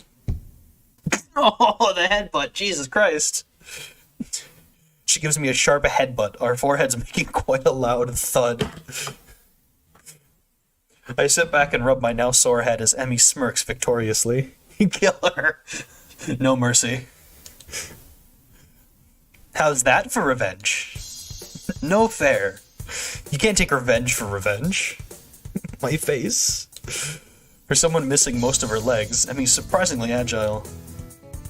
I swipe at her, but she deftly rolls out of the way and lands a hit with her pillow. Of course, the odds are against her. I can stand up, for starters. Oof. Suggestive CG. He doesn't care what's protected in that cranium, unlike Hoshiuta the scientist. Guess I can't, after all. Emmy seems to have effectively tripped me up, and is now sitting primely astride as I lay on my back. I'm not even sure how she managed it. I win. Her eyes twinkle mischievously. I've been thoroughly defeated, and by a girl that's a fraction of my size at that. Emmy is smug. Then again, being defeated doesn't seem quite so bad. Emily being positioned over my waist isn't something that I or my body can ignore easily. God. I open my lips to speak, but Emmy's head darts downwards before I can get so much as a word out. I give no resistance. Yes, Emmy is our girlfriend in this Roots. I give no resistance as she presses her mouth to mine. Not that I'd want to. She normally wears prosthetics, but she infected one of her legs, and so now she has a wheelchair. This is different somehow. You're not gonna get to see it.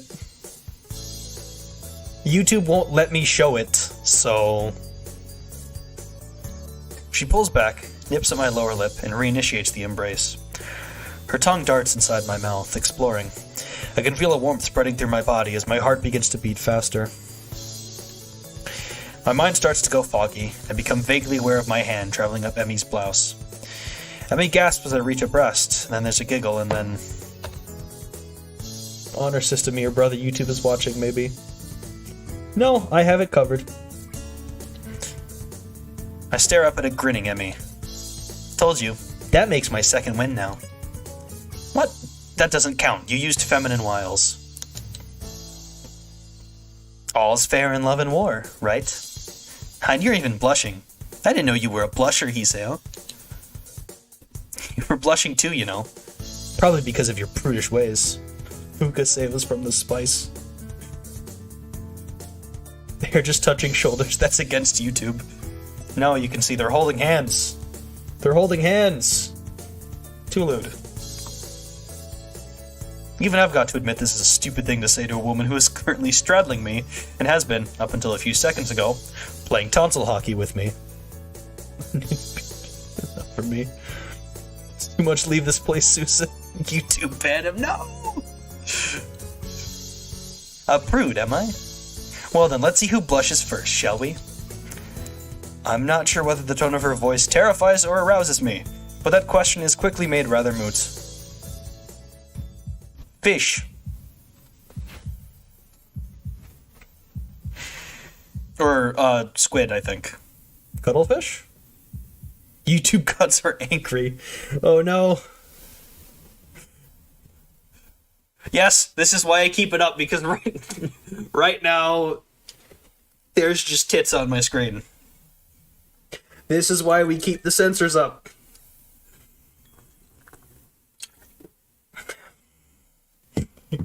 No! Val! Stop it! Come on, Val! Bad influence. Get those birds out of here before YouTube tunes in. It's art. YouTube will understand. I don't think they will. Help a brother out and remove this. No! Absolutely not. You can play it yourself. Or go on some image brew. They definitely have it there. I'm not getting banned off YouTube because chat can't control themselves. Imagine the content. No! It's not content, it's just me getting banned. Val, you're a terrible influence. Oh my god. But the clip, no! Nobody clips it anyway. Can't get Yuki arrested for YouTube crimes just yet. Yes, I have to stay out of prison. Fine, it's Emi Ibarazaki. That's the route we're on right now. Jesus. I'm not martyring myself so you guys can see anime tits. I can't believe that's a sentence I just said. I'm not murdering myself for anime tits. Christ. Those are terrible. So, did I blush? I didn't notice. Did I? Emmy shrugs, still breathing a little heavily. Didn't notice either. Make that censor just come. No! Now that you know, I refuse. Well, maybe we should... Oh my god, it's red! I forgot this is the scene that this happens. 1 second, though, I will. Here.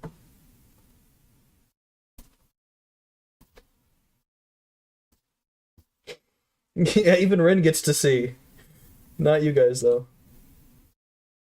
Let me... see. It's Rin!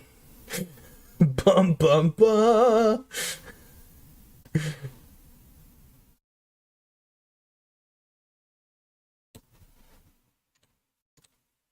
Remove the censor or we riot. Rin is too hot for YouTube. And I remembered Rin. I need to use your window. My first instinct is to hide, but then I realize I'm still utterly exhausted and sitting next to a topless Emmy, so there's no running away. This part was really funny. Rin's eyes pass over Emmy and me and focus on the window. This is such a Rin moment. Are you winning, Emmy? There was a cloud. A cloud. Rin nods. I was watching it from my window, but it didn't stay in my window. So I need to use your window. Emmy shifts a little, causing me to cough in order to cover up a giggle of my own. How long do you need the window for? We're, busy.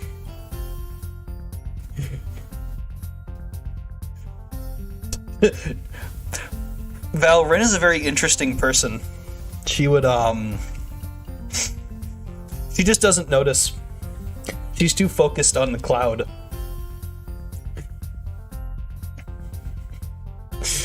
We'll learn more about Rin next week.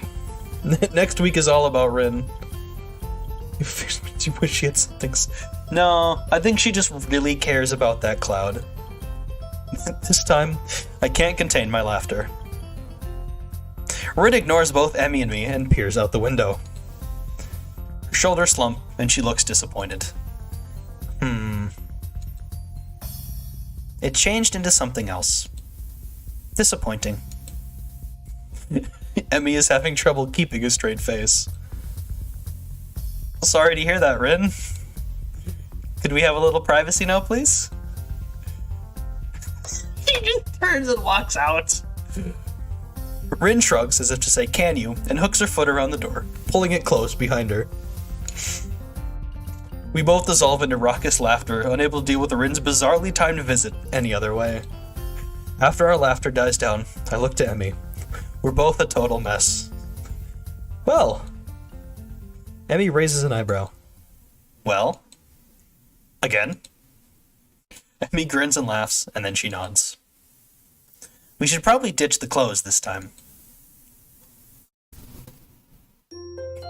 And that's the end of the scene. Don't worry, next scene has another scene to censor. Thanks, Emmy. This is my most un-YouTube safe moment yet. There you go. The censor's removed now. That's what you all wanted, right?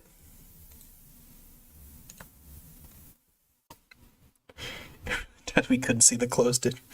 Is there an ending where you fuck the doctor? Sadly, no. Sadly, no. Oh, yeah, show me the covers. Yeah, this is Hiseyo's bed. There's a face we just gotta show in the next scene. There is. Yeah, but he's funny. The doctor is the quintessential "she let me hit because I'm goofy."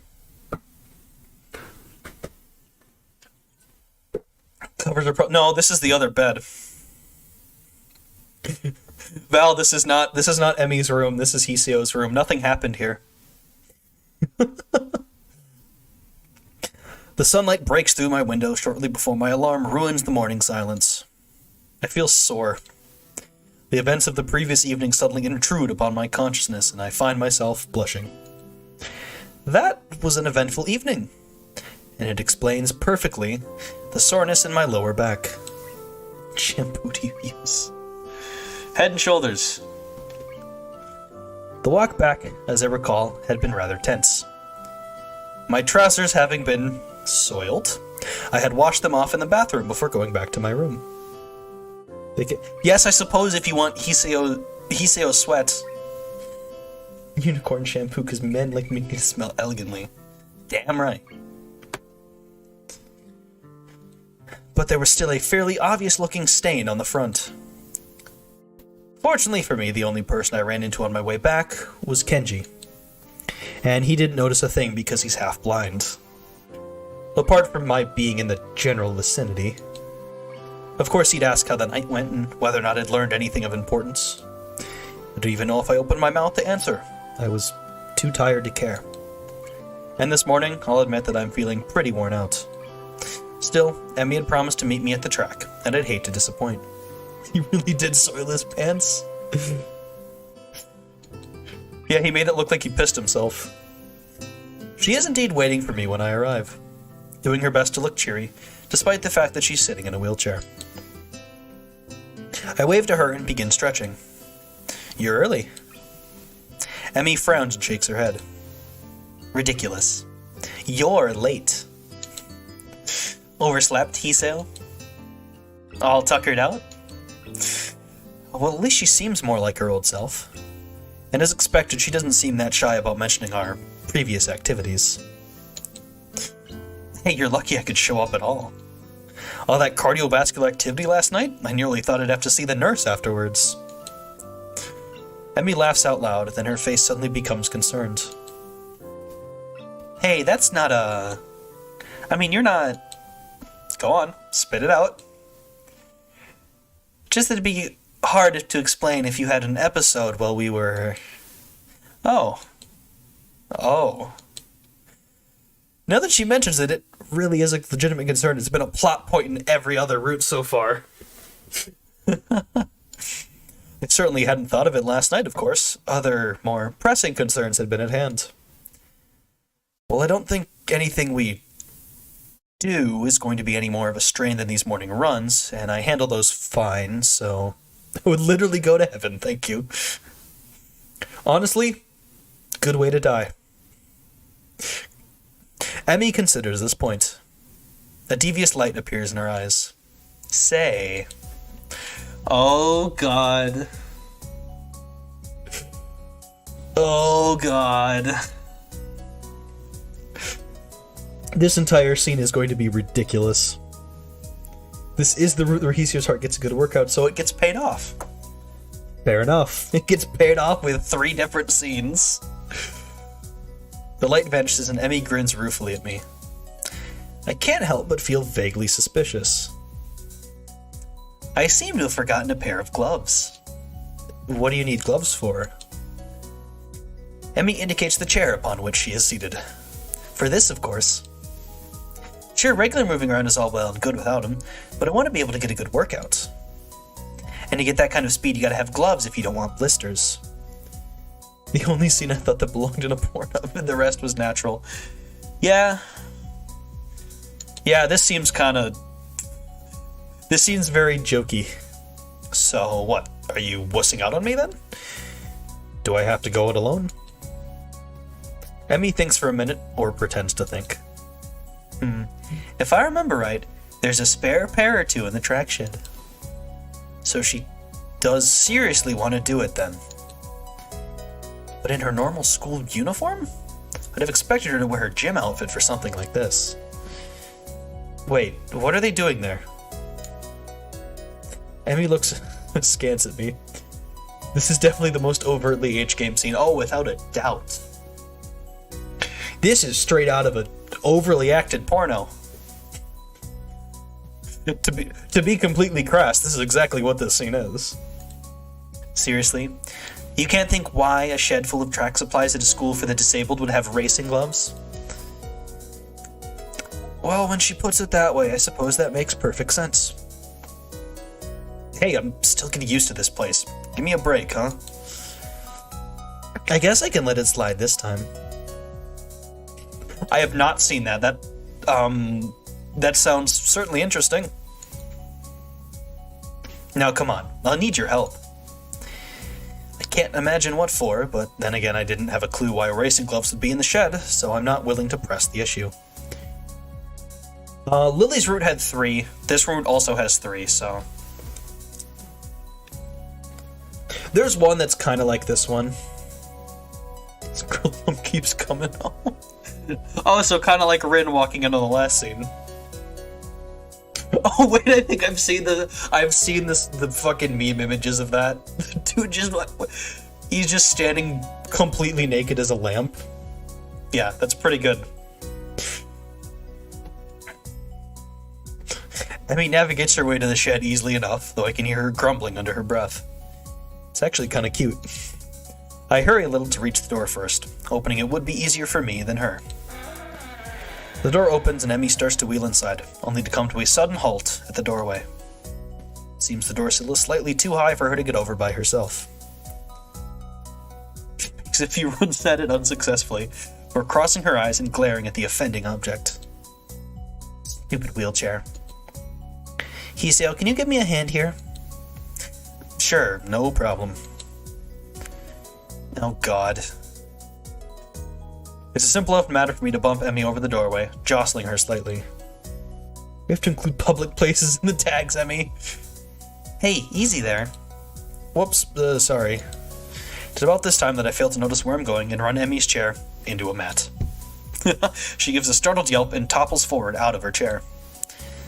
There's a moment of silence as I gaze in horror upon what I've done, and Emmy glares at me. Hiseo? Yes? Promise me you'll never work at a hospital. Sorry, I didn't mean to. Emmy giggles and holds up a hand. Would you kindly help me back into my chair, Hiseo? As I bend down to pick up Emmy, she grins in triumph and pulls me into a kiss that quickly has us both entirely unconcerned about getting her back into the chair. In fact, as I move to a more comfortable position, I confess that the chair is pushed out the door, which, startled by the passage, swings shut. Oh, shit. You fucker! Emmy!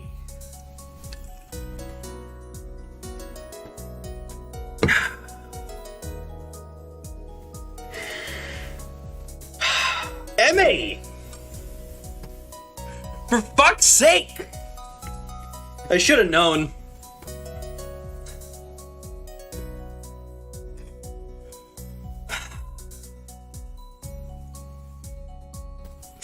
It's fine. Boss, where are you? She's out to murder me, apparently. I'd have to be monetized to get demonetized. Well, at least we've got privacy now, which is a good thing as my hands work quickly to remove Emmy's blouse and skirt. Why does it remove it before that line? That's terrible. You're terrible, game. She's winning the race. Startled to discover that she's forgotten to put her bra on today. Did she plan this? Her arms hook under mine and rest on my shoulders, where I kiss my way down Emmy's neck, pausing to give special attention to a spot right where the neck meets the shoulder that I'd found last night. You've gotten pretty good at that. I do try. You want to say Joe can take it away. Do show 3 scenes to the text to Emmy and Hiseo done more. How do I hack someone's OBS sources? Nice try. Emmy pushes on my chest insistently, and I draw back with a puzzled expression. I've got a confession, Hiseo. Oh?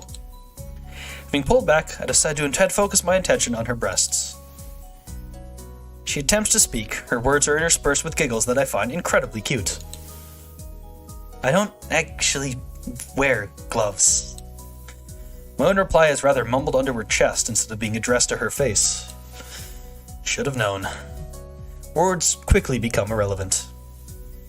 Emmy's movements are almost frantic, as if she's been holding something back since we met this morning, and now has an outlet. I'm very nearly caught off guard by her aggressiveness, feeling her nearly rip my shirt off the way she seems to vie to be in the dominant position. For my part, I confess that I'm caught up in her attitude as well. Fighting back, rolling and wrestling even as I caress her breasts, even as her fingers dig into my shoulders, and I lose track of where we are. So much so that I roll right off the mat and land on something small and rather hard. Ow! Emmy, still flushed and breathing a little heavily, peers at me and bursts into laughter. Hey Manji, are you ready to get the reveal of the track captain? I'm sorry. Are you alright? Yeah, I think so. Not sure what I landed on, though. I reach under my back and pull the offending object out, inspecting it closely. Personal lubricant. Lemon flavored. Wait, what? Emmy's eyes shoot upwards, and she begins, if possible, to laugh even harder. Somehow I don't think this isn't track related. Oh man, I know whose that is. What? It's the track captain's. Ah, my old nemesis. Or, kind of. How do you know it's his? It appears I've asked a stupid question, or at least Emmy thinks so. Because he's the one who told me the track shed was a good place for... what did he call them? Clandestine encounters? Oh? He invites you to one or something? Emmy bursts into more laughter. I confess the sight of a naked Emmy laughing is oddly beautiful. I feel an eagerness to end conversation and get back to what we were doing, despite my rather pointed questioning. Hiseo, the track captain's gay. There we go. He was worried for nothing.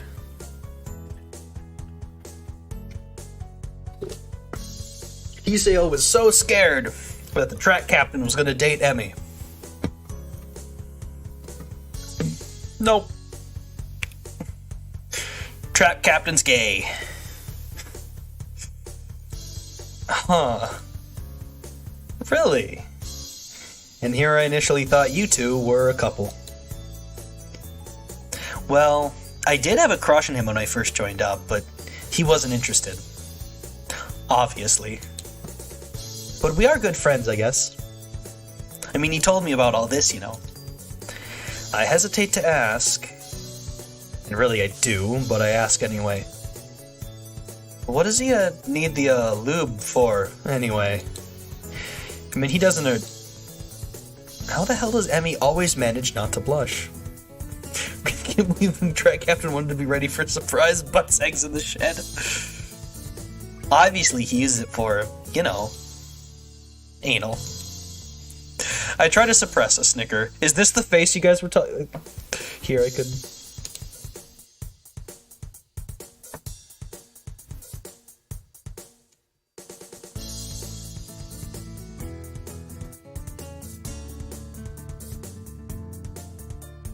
This the face that everybody was laughing about?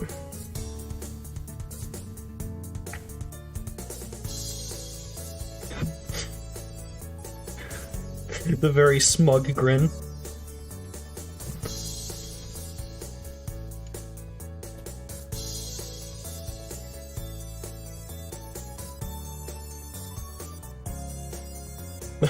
Yeah, you can't be sure about. I try to suppress a snicker. I fail. Emmy's giggling too. And he tells you about all this. Emmy shrugs. Yeah. Yeah, of course. He's kind of wild about the whole thing. Says it's a feeling that can't be beat. Uh-huh. The air in the track shed seems charged with some kind of horrible curiosity. That's interesting. I suppose I'll have to take his word for it. Well... Birds outside stop chirping. The wind dies down. Somewhere, a man is drinking a cup of coffee. He freezes with the cup at his lips. We could... maybe... try it? My jaw suddenly and spontaneously unhinges and hits the floor. What? Emmy is finally blushing, rubbing the back of her head ruefully. Well, it's just that we really can't do what we did last night, you know. It would be a little... it wouldn't be safe, you know.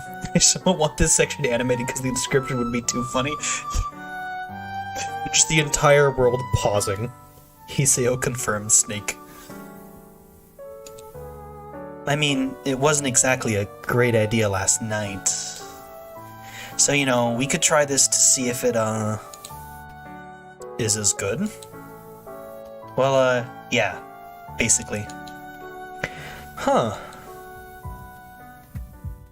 Boom. Boom. I feel like the variety we've gotten is very, very minimal for these. The sudden switch from pleasure to pain causes me to lose my balance, and I fall forward on top of Emmy. Ow. Ow. I quickly roll off Emmy and prop myself up, breathing heavily and trying to ignore the pain in my crotch. Emmy yelps a little as she rolls over. She grabs a couple of the tissues we'd kept handy earlier and cleans up before getting her panties back on and awkwardly leaning against a wall. Still breathing heavily, I decide to sit against the wall next to her. The feeling of the cool concrete against my sweating back is a welcome sensation. That hurt at the end. Yeah, this was probably not a great idea.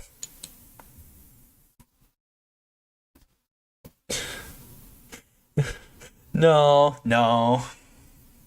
It's just they're both dumb. Emmy squirms in order to try and sit down beside me without too much pain. Judging by her wincing, it doesn't really work. Yeah, I'm gonna have words with the captain. He was clearly lying. The utter and absolute ridiculousness of the situation suddenly hits, and I begin laughing. Emmy shakes her head and begins laughing with me. Hey, Hiseo. Yeah. We're never doing this again, right? Yeah, I think my curiosity is satisfied on this one. Emmy nods, satisfied. Good.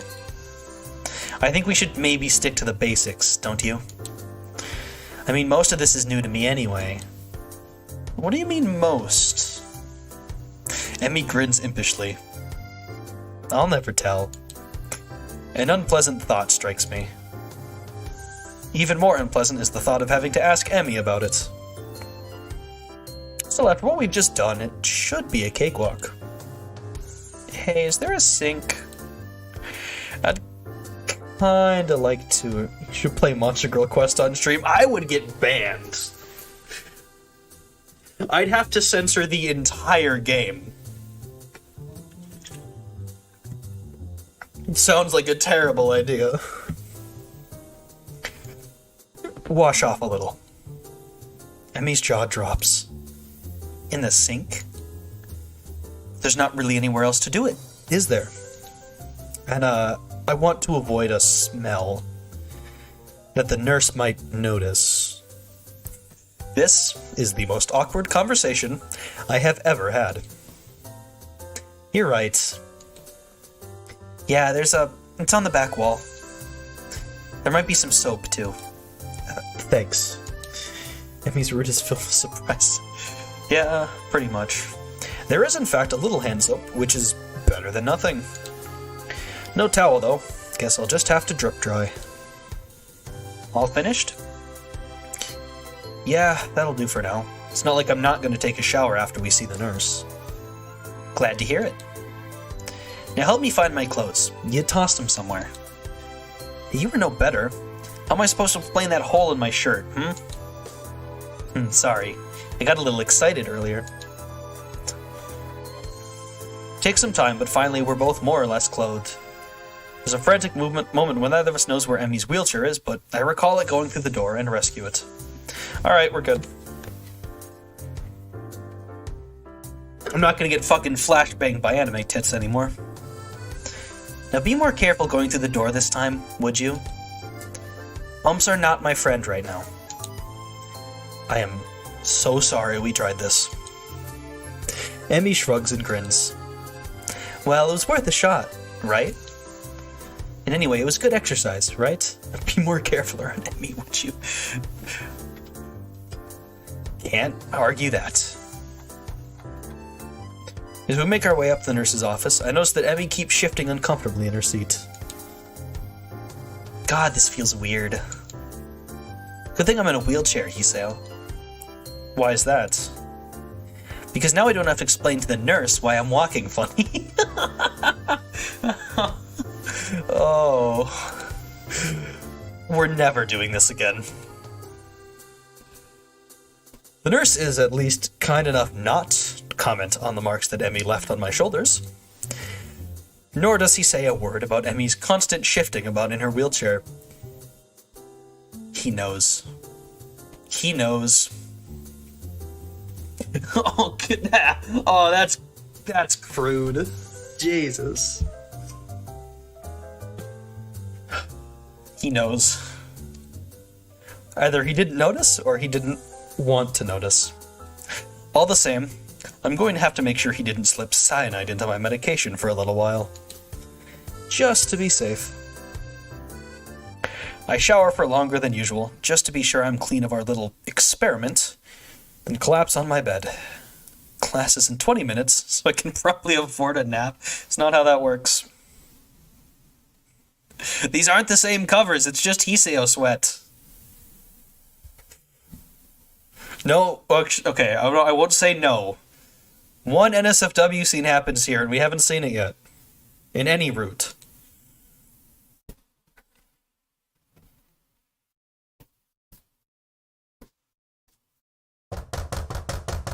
Knock, knock. Who's there? Knock, knock. It's not how the joke goes at all. Knock, knock.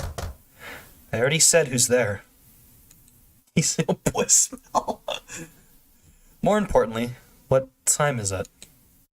Even more importantly, what day? I'm suddenly catapulted into wakefulness by both the fact that the knocking still hasn't stopped, and the fact that it's noon on a school day.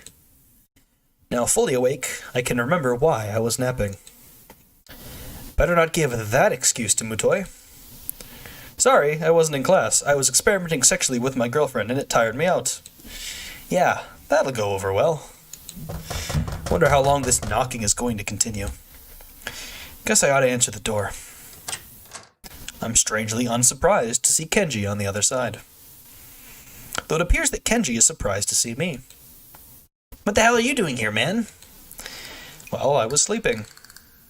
Kenji nods in understanding. Knocked out, I see. I told you to be careful around that Iburazaki chick, man. This is the sort of thing that happens when you aren't cautious. He makes an attempt to look at the back of my head. Did she hit you with something? Or was it a drug? Stop trying to touch me. Kenji produces a flashlight and shines into my eyes. You got a concussion? I wasn't knocked out. She did headbutt us. Maybe you just don't remember. This conversation isn't going anywhere.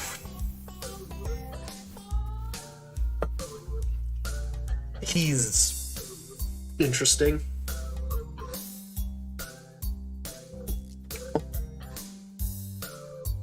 No, I just had a tiring morning and fell asleep. Whatever, man. If you want to be in denial about this, I guess you can't stop you. But you gotta watch out for that girl, man. She's not safe. What? She's not safe to be around. She's one of their most sinister agents. If you're not careful, there's no telling what could happen. She's brought down stronger men than you know. What the hell are you talking about? She's not an agent of anything, and she didn't knock me out, okay? I also highly doubt that she's brought down anyone at all. Kenji looks almost offended. I have no idea why. You don't believe me? It's cold, man. Real cold. Just trying to look out for you. That's what friends do, you know. We're friends? I had no idea. Then again, I wonder if Kenji knows what being a friend even entails. Feel something like pity for him, standing there before me. Maybe he does think he's looking out for me. I know. Sorry about that. Thanks for the warning. Held up my hand as a sign of peace. Hisio's been in a coma ever since the first encounter. That would be a twist. Kenji shakes it gingerly, like my hand could possibly be on fire. To be fair to Kenji, the first time she ran into us and nearly gave Hisio a heart attack. Yeah. Our first encounters with Emmy were not the safest. There's an awkward silence for a few seconds before Kenji remembers that he's still shaking my hand. Anyway, I need a favor. Kind of favor? I'm out of money. No, you aren't. You got money kept in your desk drawer under a black notebook for emergencies. Did you ransack my room? That's not important. I don't need money anyway. He adopts a very serious tone. Me's tendency to run in hallways is legit super dangerous. Yeah. Kill this nerd. Something like that'll happen in the secret ending. Except Kenji is alive and well. I'm about to undertake a major op.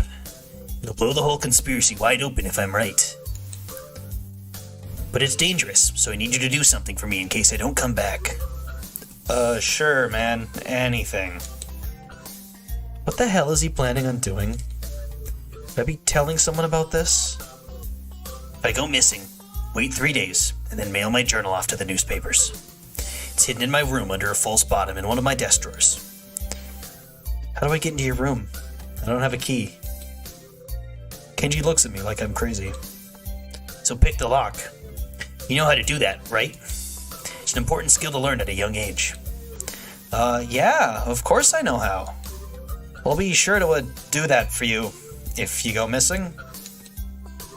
I don't think I want to read Kenji's journal. Either way, Kenji seems pretty happy that I've agreed to do this thing for him. Great, man. Great. I'll see you around. I got stuff to do. And he's gone, dashing down the hallway. He made it seem so final. I hope I don't have to carry out his final wishes.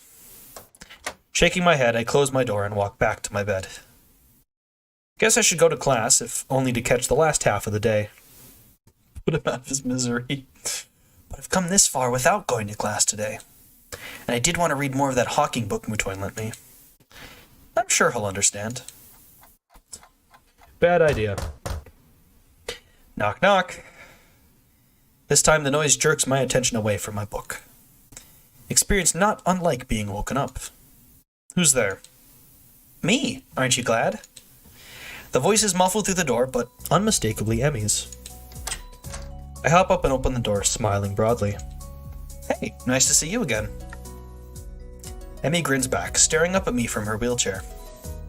Yeah, you would have seen me earlier, but the damned elevator wasn't working. Had to wait for them to fix it.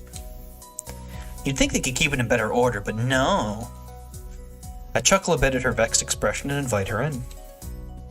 She wheels in easily, and with my help, hops onto my bed.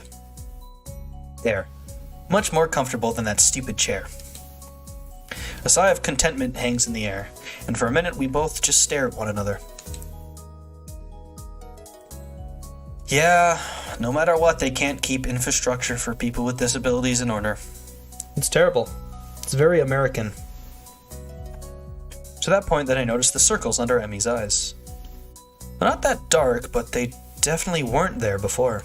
Before I could ask about them, Emmy fixes me with a mischievous stare. So, I couldn't help but notice you weren't at lunch today. In fact, I don't think I saw you at all. What happened? Fell asleep. I actually didn't wake up until lunch, and only then because Kenji woke me up. What had you so tired? Strenuous workout this morning. Slightly uncomfortable, too. Emmy coughs, a half-laughing, half-embarrassed noise. Remind me not to do that again. No problem. It wasn't exactly great for me either, to be honest. We'll just avoid that from now on. Are you a still store? Sore? Did I say store? he didn't come back to school that day. No, I think she probably knew. He probably figured why he wasn't there. He stares at me in disbelief. What? It's a legitimate question. Of all the questions I never thought I'd be asked, that's one of them. Well, I didn't ever expect to have to ask it, so we're even. Emmy laughs at this. I guess so, huh? Well, since you asked, yes, I'm a little sore. Still a little sore. We're never doing that again. No arguments from here. A yawn escapes her and I raise an eyebrow. Tired? Emmy nods sleepily. Haven't slept well. Not sleeping well. I can tell that she didn't mean to tell me this, either, because she gives a little start like she's just been caught lying and hastens to add. It's not a big deal, though. What's the trouble? Emmy shrugs and refuses to elaborate. Stressed over exams? Another shrug, but after a pause, Emmy nods hesitantly. Yeah, I guess. Actually, that's why I stopped by. She begins to look more and more miserable. Not so you'd notice, of course, but her eyes are on her lap, she's fidgeting, and her voice is quiet. We need to stop hanging out so much. Huh? Why? Emmy takes a deep breath like she's been practicing this. Because you're too much fun to be around. And I can't concentrate when you're near me. With exams coming up soon, I just can't have that distraction. Otherwise my grades will be pretty lousy, I'm afraid. I could help you study. She smiles at me, clearly unhappy with the situation. That might be that might be why.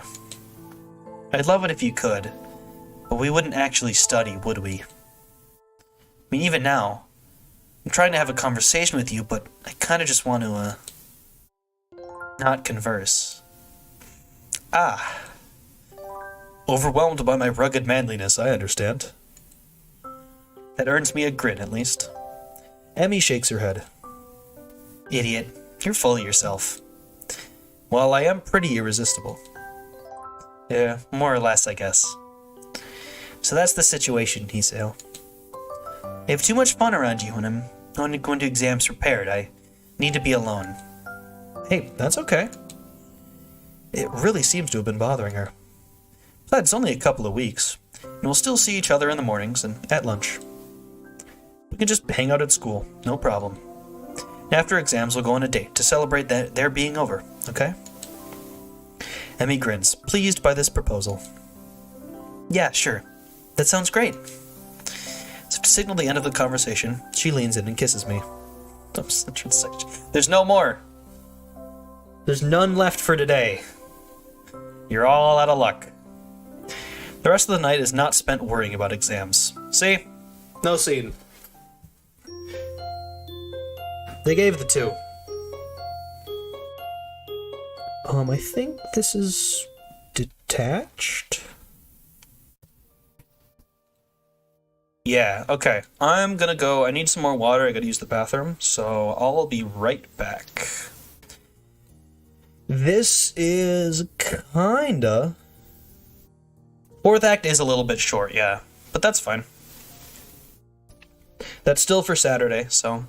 But yeah, this is a good point for me to take a break, because this is where, the scene does kind of go... Or the act kind of goes a little further from the very, very happy part we've found.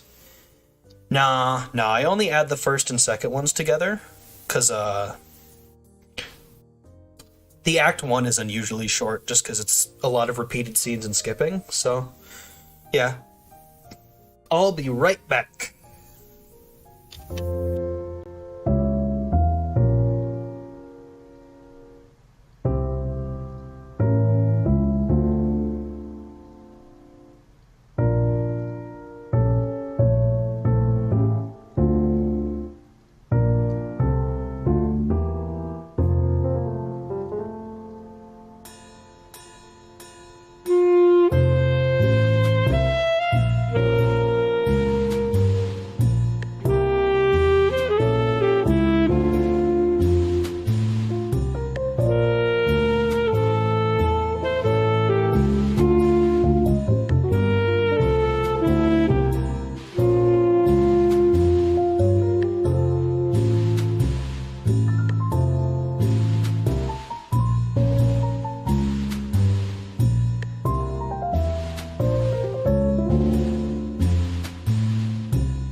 back. I wouldn't say it makes me mad at Emmy, because I do get it, but it's frustrating, I suppose. It's not like directed frustration, it's just general frustration. Yeah, we'll see. It's weird how easily Emmy and I can keep from seeing one another after class now. Actually, I'd venture to say that it's vaguely disturbing. As easily as we'd come together, we seem to have split apart without much trouble. Well, I guess that's not exactly true. We'd both been pretty bummed after that last night together, and we get to see each other every morning for our runs, and just our runs, I might add. I think the way she deals with this kind of stuff is... Yeah, of course it is, but, like, she can't really help it, I suppose, is the thing. Lunch, too. I especially enjoy lunchtime with her. We have plenty of time to talk about everything outside of school, whereas our morning runs have become increasingly businesslike. I think it's because Emmy wants to make up for our foolery in the storage shed. But no matter how much we joke at lunch, I can't help feeling a little worried about her. She seems distracted more often. I've caught her fidgeting nervously more than once. Never figured her to be someone who cared that deeply about exams, but they certainly seem to be taking their toll. Even though they haven't even started. This is just the run-up, the deep breath before the plunge. Tomorrow, the real trials begin. Or the real exams, anyway. As for me, I actually don't feel that worried about exams at all. I'm not sure why. I mean, they're pretty important. My scores here will determine my odds of getting into a good university. Hell, if I'm too cavalier now, it could spell doom for my academic career. But going into them, I feel confident that I'll come out the other side okay. Mutoy thinks I've got the science examination locked up, at any rate. Or he says, the last thing that should give you trouble is my exam, Hisio. It's way beneath your talents. Then again, it is Mutoy who's telling me this. His praise of me carries the veiled implication that anything less than perfect for me would be a disappointment, which has actually caused me to fret more than I should about the exam. It's for that reason that I find myself in the library after class, poring over the textbook. Pretty simple things to look over, some formulas of velocity, a few bits about friction. A walk in the park compared to my dreaded English exam. Never was good with languages. As I flip through my notes one more time, my mind begins to wander. After these exams are over, things should get easier. Soon we'll be graduated. Then off to college, hopefully.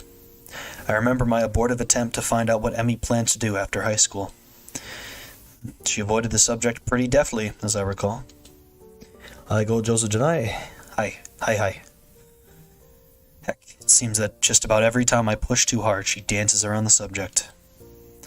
Or distracts me through other means. Like a few days ago at lunch when Rin wasn't around. I've done it. I'm startled from my reverie as by Yuko's triumphant shout. Ah! Yuko seems mortified at my sudden starting. Oh my god.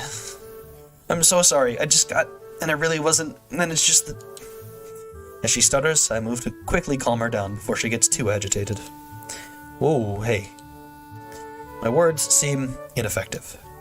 Yuko continues to work herself into a complete frenzy. And it's a library, and I shouldn't... Easy, there, just calm down. And really, I'm setting a bad example, and I'll get fired because I can't do anything right. Yuko. Shouting seems to work, though I draw the ire of several other students studying in the library. Yuko snaps to attention like a soldier who's just heard the captain bark an order.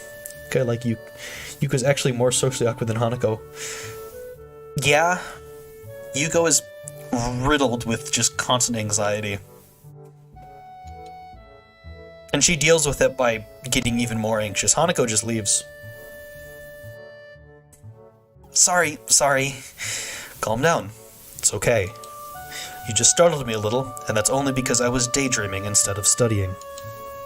So really, you got me back on task. This is a complete lie, but it seems to work. Yuko takes a deep breath and seems to calm down a little. I need a better place for my phone, it keeps falling asleep. Though she keeps shifting around with a nervous energy that seems awfully familiar. You even drops more like you are a different dude today. Yeah, Yuko knows how to make a conversation awkward. So, what's got you so excited anyway? The Yamaku cat burglar. To her credit, Yuko managed to convey her intense excitement in a whisper. I think I know who it is. I got an anonymous tip as to their identity. So I did some spying, and I think the tipster was right. Oh, really? And who was this, burglar? Yuko shuts her mouth, shaking her head decisively. Nope, I can't tell you that. Why not? It's between me and the burglar. I can't risk you warning him that I'm onto his game. He could tip his hand early and blow town. Then I'm left with no perp. When did Yuko start talking like a hard-boiled detective? I wouldn't warn them. Why would I care? You got to ask that question that you don't need to know. That doesn't make any sense, but okay. Congratulations, I guess? Thanks. What for? The, cat burglar thing. Yuko nods and smiles appreciatively. So, studying for exams? Well, that was the plan. I'm not having much luck, though. Yuko's definitely the opponent Kenji deserves. Yeah. Really? Is it because you can't find a book? I'm really sorry. I've been meaning to clean the shelves for weeks now, but I keep getting distracted. I'm so sorry. Oh, wait. It's not that. I've got my book right here. To illustrate the point and hopefully calm Yuko down, I show her the textbook in front of me. My mind just keeps wandering as all. Oh yeah, this is the once per route talk with Yuko that sets Hiseo on the right path. I think Emmy might have two? I'm not sure. Is it because of the noise in here? I'm trying to be more strict about the noise levels, but I can't bring myself to yell at people. I mean, aren't their lives hard enough without me throwing my authority around? No, it's not the noise level either, I promise. I'm just... hell, I don't know. Worried about Emmy. Worried about us. Yuko's advice about her was terrible. It very well could be. Worried about what happens after we graduate. Emmy's been kind of weird lately. What do you mean? Well, you know how we're dating now? I just don't know that we're actually, you know, a couple. Or at least I don't know that we're beyond friends. Though friends normally don't do the sort of things we do. It's already what he said was true. Okay, physically we're a couple. Coupling, at least. It's like every time I try to find out more about her, about what she wants to do with her life, she dodges the question. Like the other day, I was talking to her at lunch about some schools I've been looking into. And I asked her, have you looked at any schools lately? She shrugs in response, says no, and when I ask why not, she says that she doesn't think that far ahead. I asked why she had that policy, and I suddenly realized what I'm about to start describing, and wisely decide to clam up. She what? She changed the subjects. Wouldn't talk about it. Maybe it's an uncomfortable subject for her. Or she just doesn't think it needs explaining. Yeah, but it's not just that. Every time I try to find out what's been bothering her, she changes the subject too. It's like she's likes being with me, but not getting close to me. This cool thing didn't come to a conclusion by the end, reminds me. Yeah, I think only Shizune and Lily's roots have go to the end of the school year.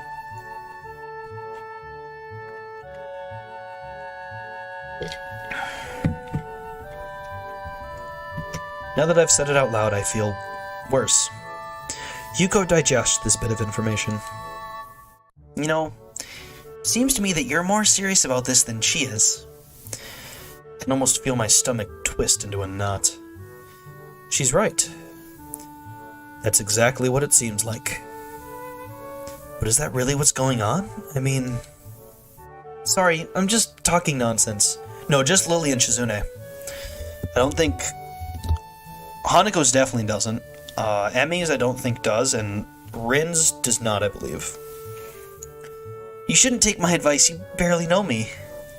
I'm just a librarian and I'm single, so you can imagine I can't know what I'm talking about. No, I think you have a point. As much as it hurts to even consider it.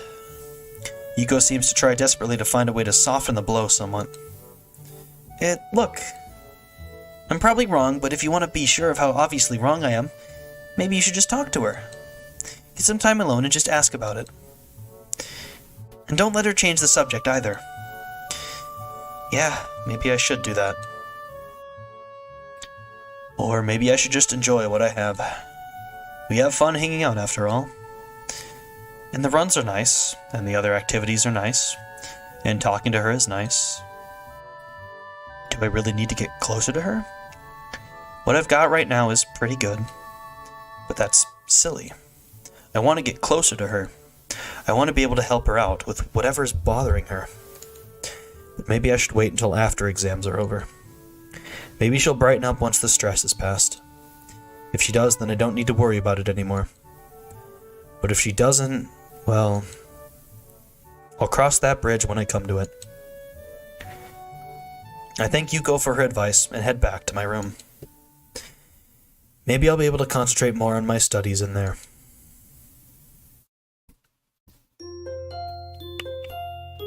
I think now we time skip to the end of exams.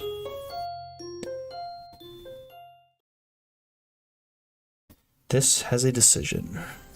Yes, final exam. Phantom pain. Kind of a memorable line in this scene, I believe.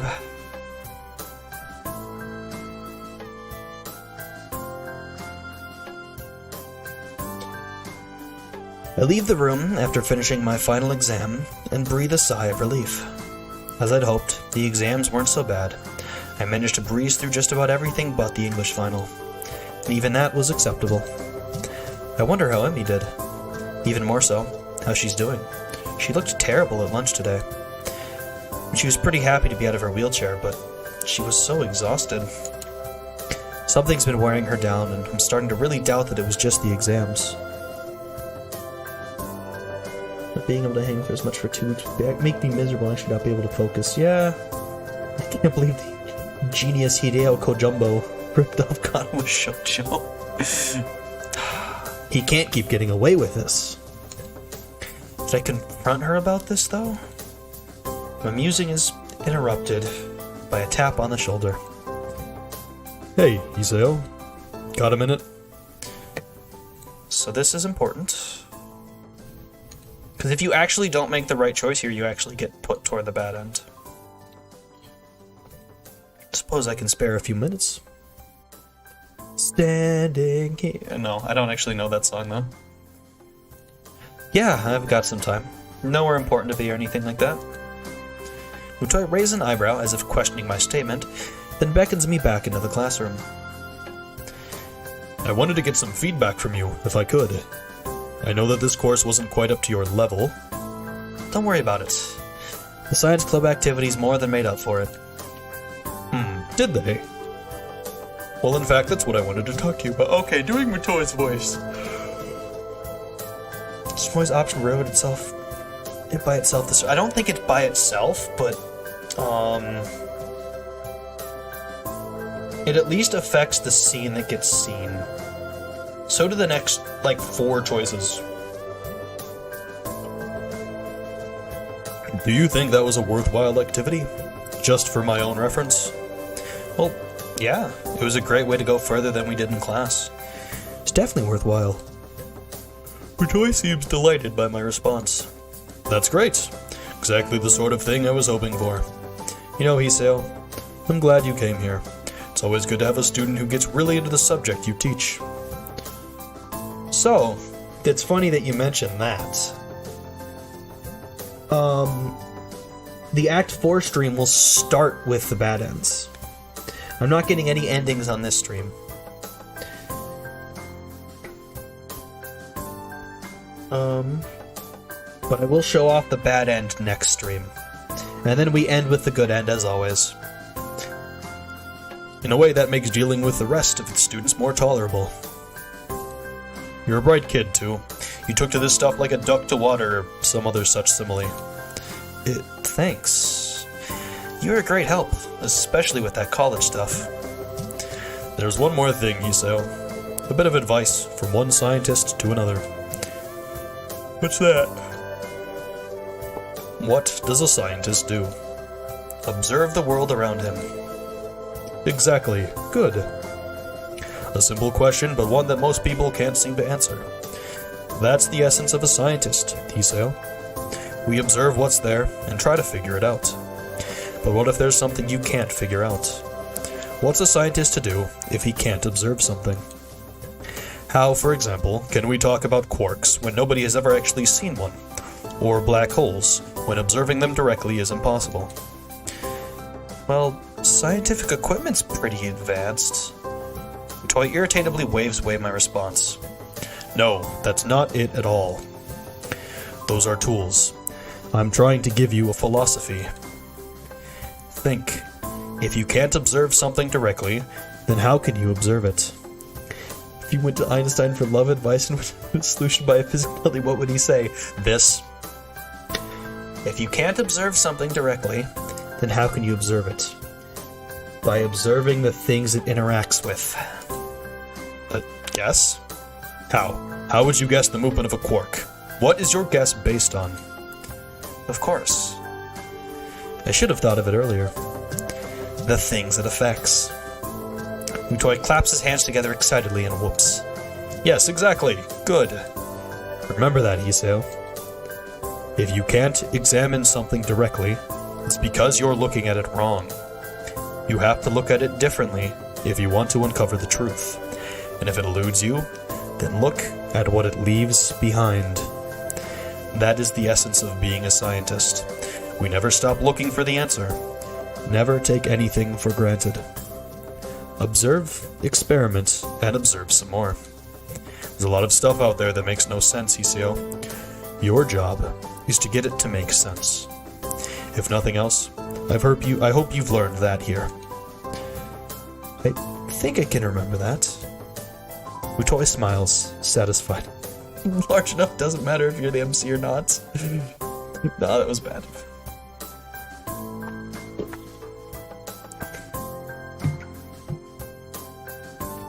Good, now go enjoy your time off. You've earned it. I leave the room feeling a little confused. What brought that on? Although, am I going about this thing with Emmy the wrong way? If you won't tell me, then can I go about it some other way? The question keeps spinning in my head even after I made my way back to my room. What if she gets angry about it? Besides, what if it's nothing? If I go in and refuse to leave until she tells me what's wrong or something, won't that come off as clingy? I don't want to start a fight or anything over something like this. Maybe I should just drop the matter and see how she is tomorrow before I do anything. Would it be so bad to just let it go? It's not like we don't enjoy each other's company. But odd as it sounds, I really want to help her. I don't even know what with or if there's anything at all she needs help for. But I want to. I love how Mutoy gives amazing science advice that is also doubles as good relationship advice in this situation. If you can't observe something directly, observe what it affects and what it leaves behind. It's exactly the way to kind of go about Emmy, at this point at least. I open it to see Kenji. Oh, it's you. It's me? That's it? If you had any idea what I'd been through, what I'd done, you'd be happier to see me, dude. I mean, that was some epic you may never see me again shit. And here you're just acting like I went down the store for some milk. You're a cold man, Yukihyou. I really respect that. Thanks, I guess. Smart to play it safe, you know. Don't show any emotion. Wonder if it's always definitely not always applicable. Definitely not always applicable, but in a case with someone like Emmy, it's absolutely applicable here. Sometimes it is best to just go out and find a way to actually figure it out, but with someone like Emmy, who seems so avoidant, talking about it directly will not help. So you observe other things about it. Keep your cards close to your chest. Unless it's time to show your cards, or you have bad cards. Then you should fold or collect your winnings. Do you understand? Yeah, that makes perfect sense. I take it the mission went well. Well, awfully nosy of you, isn't it?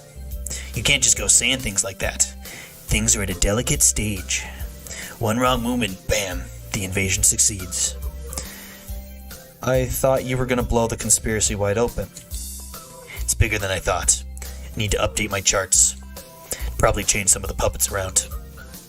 You wanna help? I've got some whiskey from somewhere. You can fill me in on everything your investigation has turned up. You'll observe the first time Emmy talked about her father and figured out that he wasn't. Yeah, good point, good point. Better not. I'm supposed to meet her today.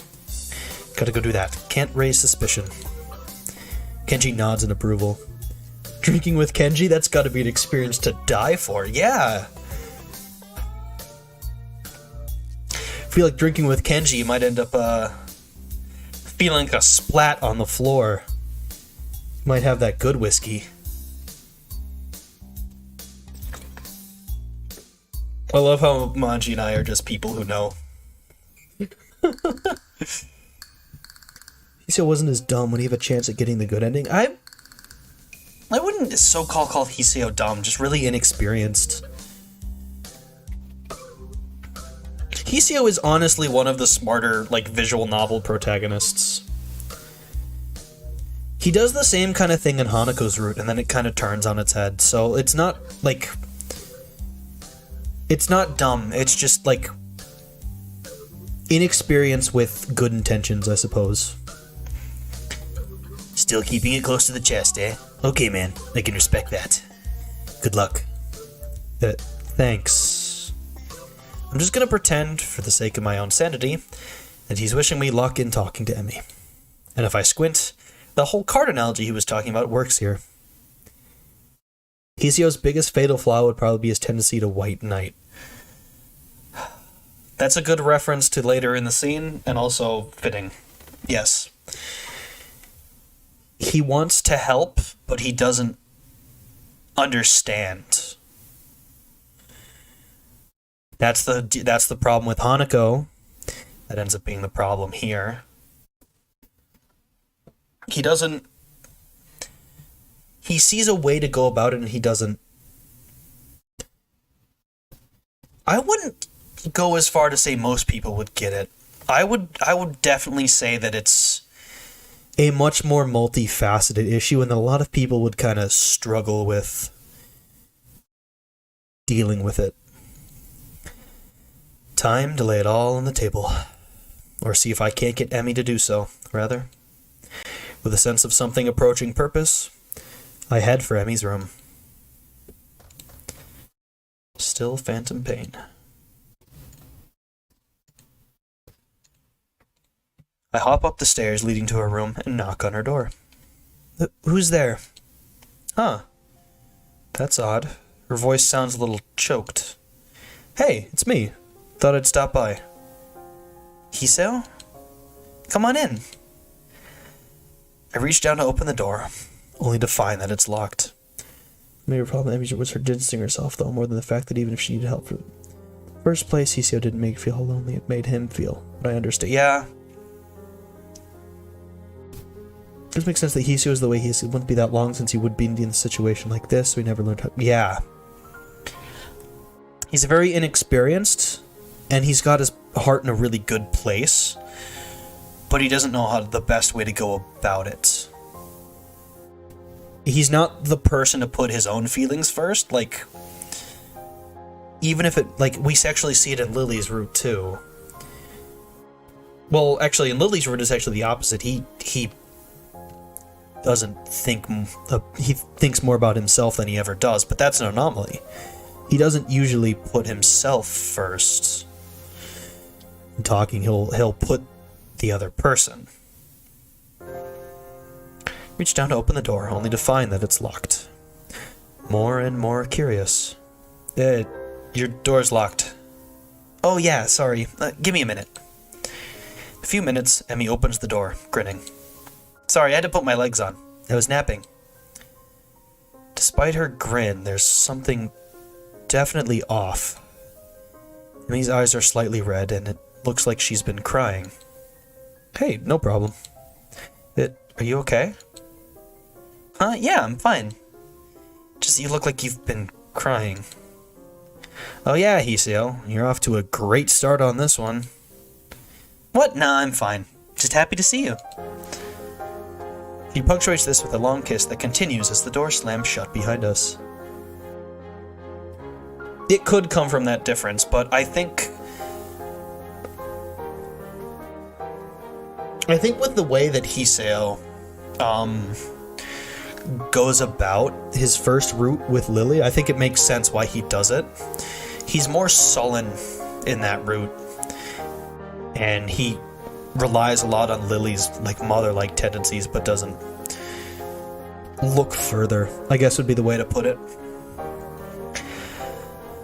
I know what she wants to do now, and I'm also painfully aware of how badly I want to do it too, but I break the kiss with a wrench of self-control that nearly kills me.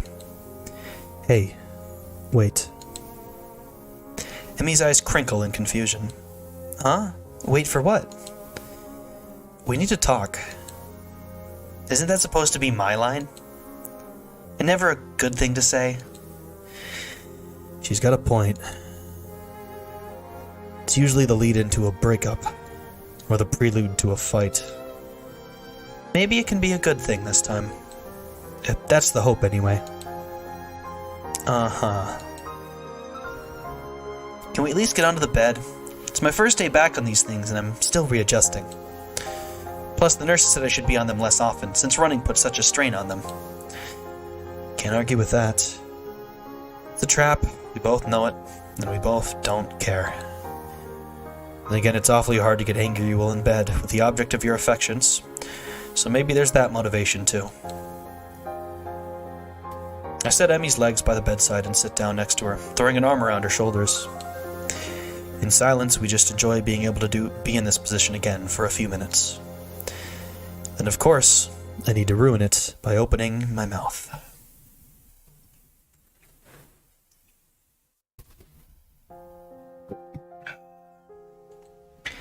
Look, I know that you've been having kind of a rough time of it lately, and I want to help you out. I thought it was just exams getting to you, but now I come to your room and you've been crying, and that kills me. But I can't do anything if you won't talk to me about it. I told you I'm fine. No, you aren't. It's obvious something's eating at you. You can tell me, you know. There's the slightest increase in tension in Emmy's voice. Why is my saying I'm fine not good enough? You're concerned, I get that. That's cool. But I'm fine, and it's nothing that you need to worry about.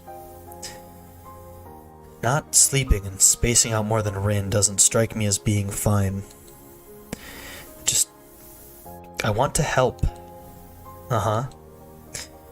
Yeah, I don't like seeing you like this. I want you to be happy, you know?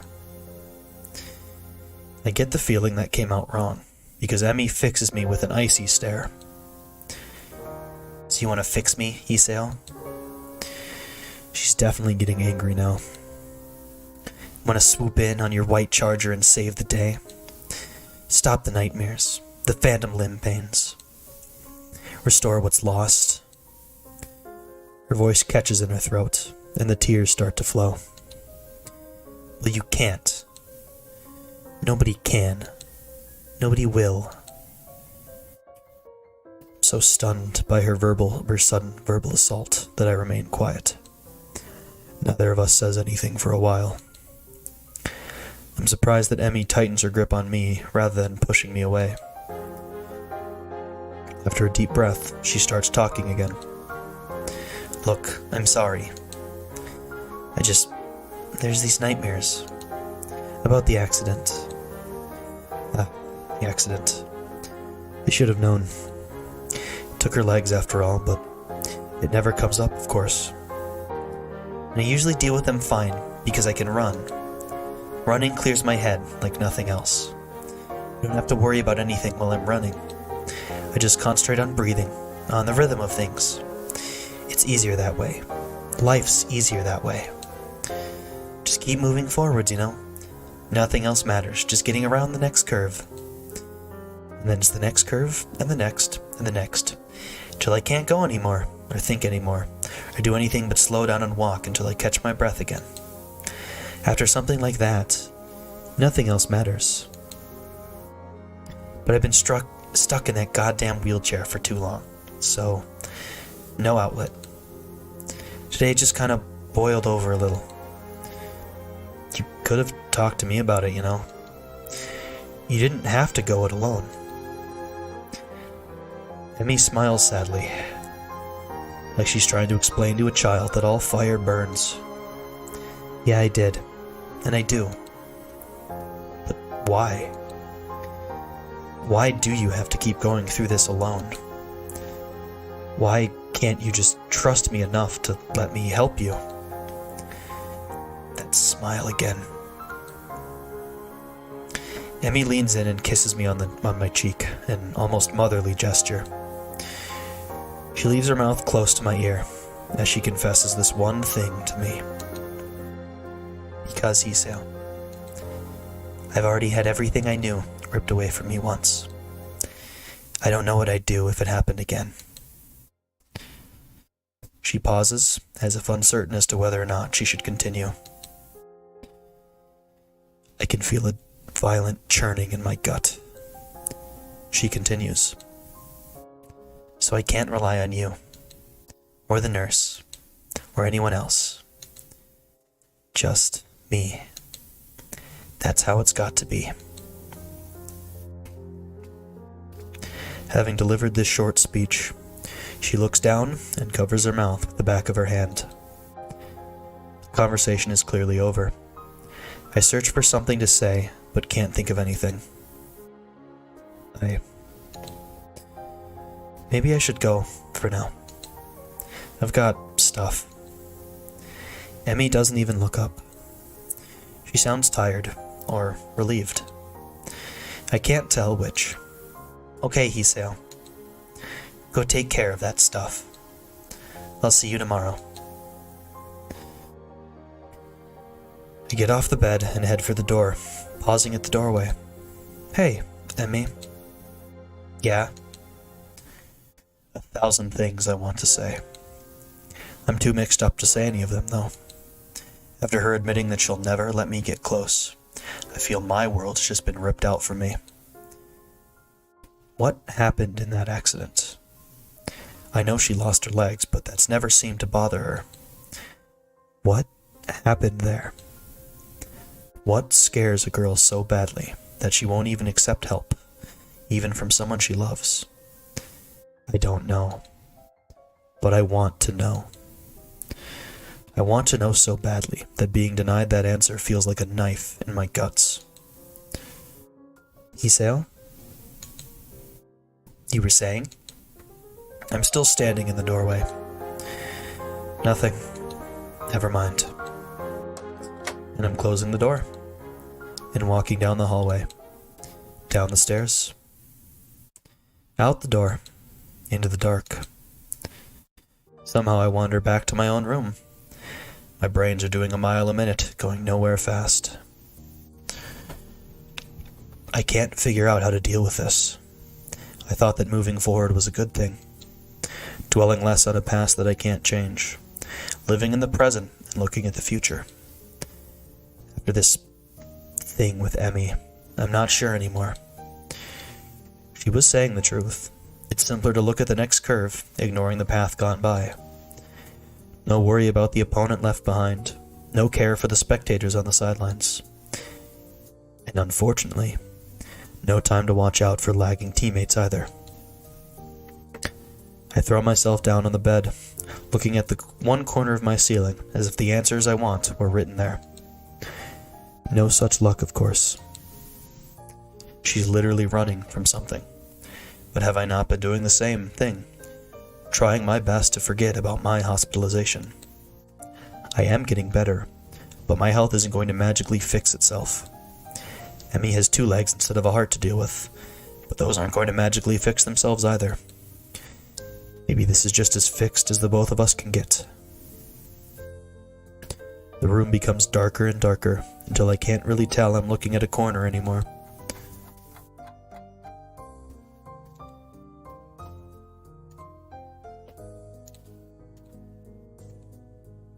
Taking the worst way possible. I don't want to call it a bad take, because he doesn't want doing the bad take. I guess it's a bad receive. I think it would have made things a lot easier if you said those things on the spot. I guess, but I still get it, you know. There's a difference between thinking something and saying it out loud.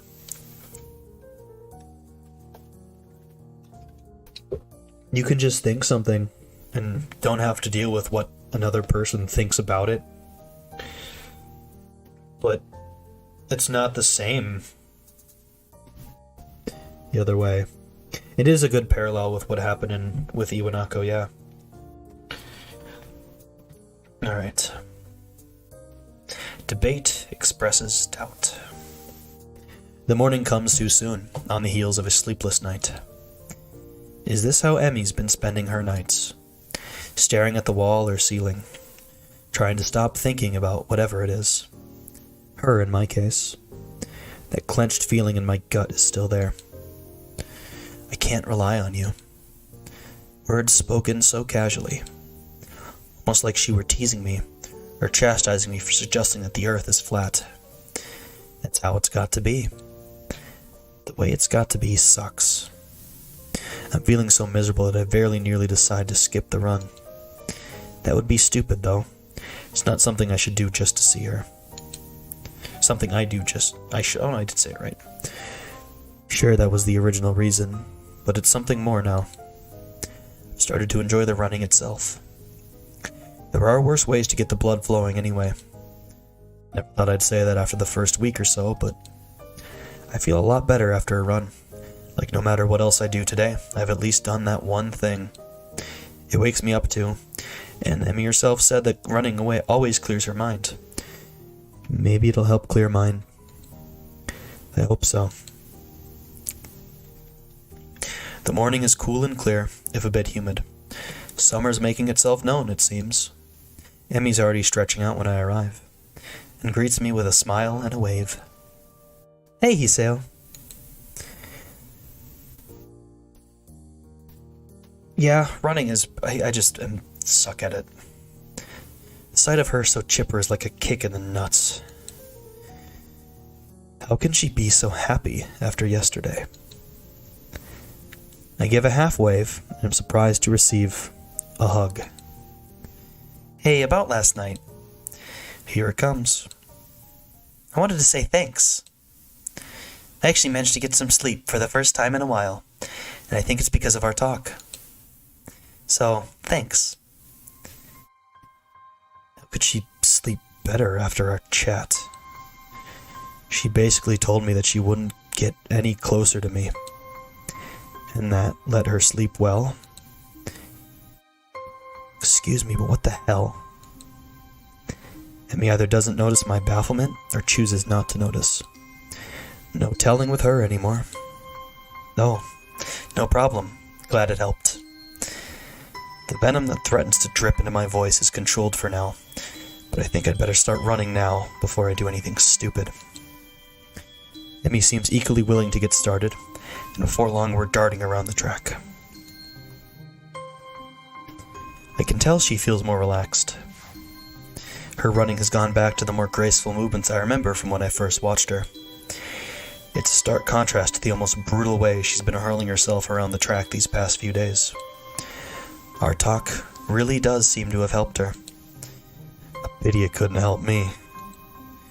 I get into the rhythm of the running, thinking back to when I couldn't afford thinking about anything else, but keeping my breathing steady and legs moving. Guess those days are gone. At least for the first couple of laps. Annoyed at the lack of success I'm having with clearing my head, I increased the pace. There's the burning sensation in my legs. The breaths coming ragged in my chest, the pounding of my heart, which I still need to be careful about. But it does seem to have gotten stronger. I can feel it pumping blood through my veins. The sound thrums in my ears, but instead of being panicked as I was that day in the snow, I'm instead filled with elation. Yes, it's working. My heart, that fatal flaw that landed me here, has improved. I'm able to keep going now, and maybe one day I'll be able to stop worrying as much. Right now, it doesn't matter that I have no idea what to do about Emmy and me. All that matters is that my arms and legs continue to pump in concert with one another. Nothing else. As I hit the final stretch, I remind myself that running really does help, though not as much as I'd hoped. I do feel better, and as I walk a few laps to cool down, I begin to remember last night in a slightly less emotional manner. Emmy wants me to stay distant from her. I can't bring myself to do so. There's got to be a way around this, some kind of middle ground I can reach. Not sure what that middle ground is, though. Damn, I was almost feeling optimistic.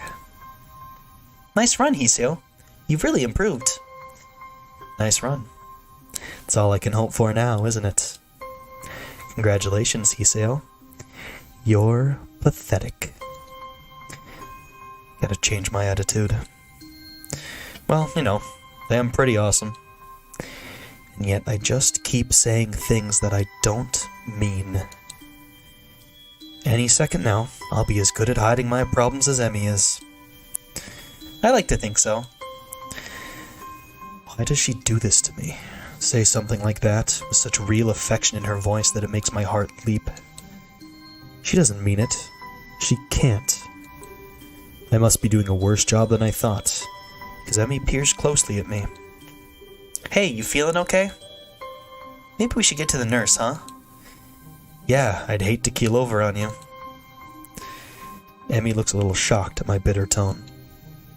Don't say things like that. You've already done it once before, Why does she act so affectionate?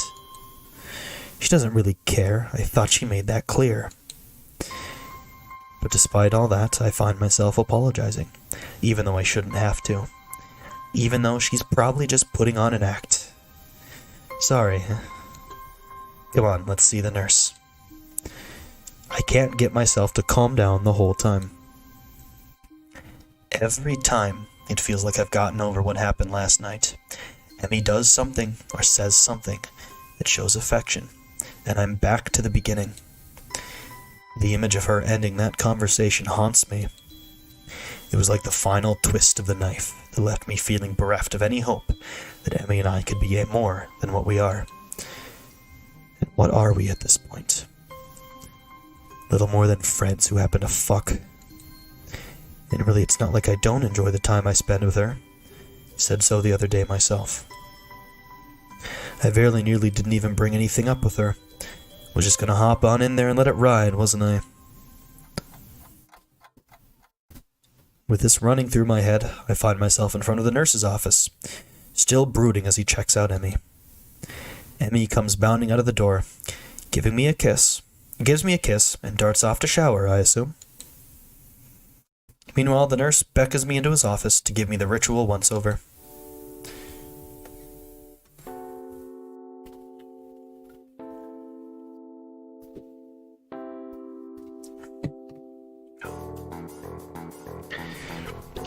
Glad you're stopped by, not Melkin.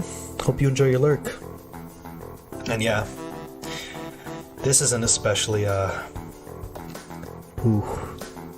part of the act and the route. I like to get really into character for it, so apologies if I don't read chat that much right now. Any problems today? Nah, I even pushed a little harder today than I have in the past, and I seem to be able to handle it. That's uncharacteristically risky coming from you, Hiseo. You've been hanging out with Emmy too much. She's rubbed off on you, and not necessarily in a good way. the mention of Emmy's name, I can't help but frown unhappily in spite of my efforts at control. Well now, this is new, don't you think? Last I checked, usual response to Emmy's name was a grin, not a frown. What exactly happened between you two? Emmy doesn't seem to be in on it, whatever it is. She looked more relaxed than I've seen her in weeks, which is unusual for this time of year. What do you mean by that? By what? For this time of year. I keep trying to figure out what's bothering her, but she clams up as soon as I broach the subject. Then last night she said, let me guess. She won't tell you because she says she can't trust you. And now you're crushed because you thought the two of you were so much more than she seems to think, right? More or less. How the heck did you know? Yukihyou, I'm the nurse. It's my job to know these things. Plus, I've known Emmy for long enough to know that she tried to do something like this. It's just like her. He says this in a sort of half-affectionate, half-frustrated tone that would seem more appropriate if he had a cigarette dangling from his lips.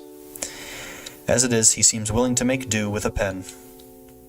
Look, mind if I give you some advice? Alright. Boop.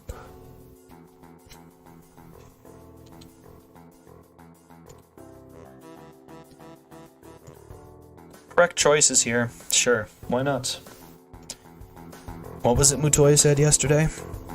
If you can't observe the thing, then observe what's around it. Worth a shot. The nurse knows Emmy better than I do, I'll wager. Sure, I'm open to suggestions. Honestly, I'm kind of lost. Got no idea how to deal with this. I never would have guessed. He grins while he says this. I think he's kidding. Look, here's the deal. Emmy is stubborn. You should know that by now, and if you don't, then you're pretty unobservant. But I'm giving you the benefit of the doubt here. I'm so grateful. Anyway, she's decided that she doesn't want to talk about what happened, then she's not going to talk about what's happened. Has she said anything about what's been bothering her? Even a hint? Well, she did say she'd been having nightmares about the accident. Really? You're making progress then. That's good. Well, I guess I can fill you in on this without violating my strict non-interference policy when it comes to Emmy making stupid decisions. The anniversary of her accident is coming up soon. She gets depressed around this time because it was a pretty traumatic event, considering what she lost. That's the other thing. She acted like she lost more than just her legs. What happened? Whoa, nope, not going there. We have to ask someone else about that, because that's a whole can of worms I'm not about to open. If Emmy wants you to know, she'll tell you in her own time. You've just got to be patient, that's all. Why are you even helping me with all this? Because you're good for her. She trusts you, even if you don't think she does. And you've got the best chance out of anyone at this school right now to help her through this time of year. She won't accept my help, but she might accept yours if you don't screw it up.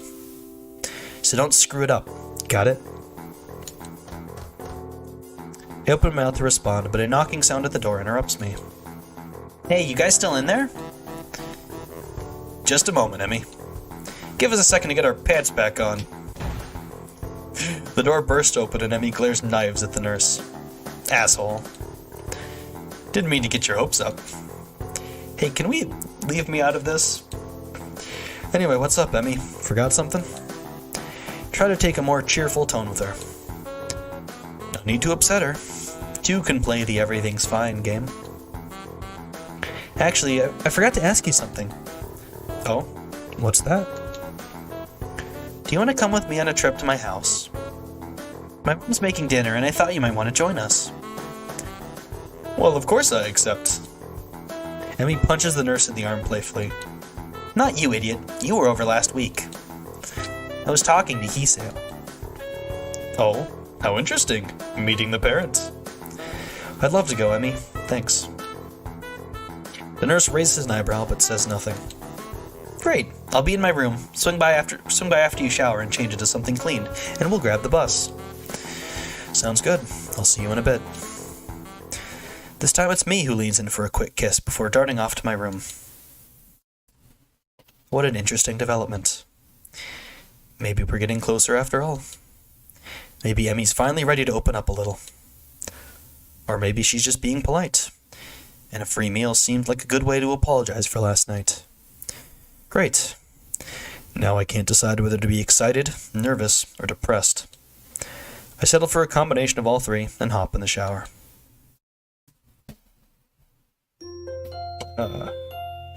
Guess who's coming? Never mind.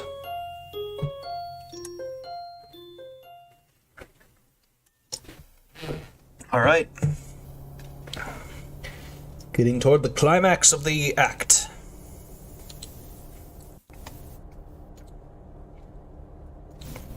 Okay. There's a little bit more of it coming up. But I think I did a really good job with cynical Hiseo. Also, what do you mean what happened? Did something weird happen? What do I have? Oh, it's the sound of the bus.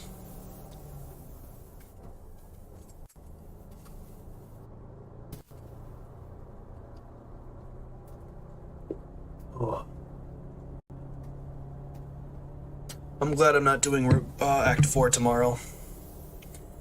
My voice is gonna be a little bit rough. That your pet was in. No, that's... I have my water bottle next to me, so it's probably me setting it on my desk. I don't have a pet.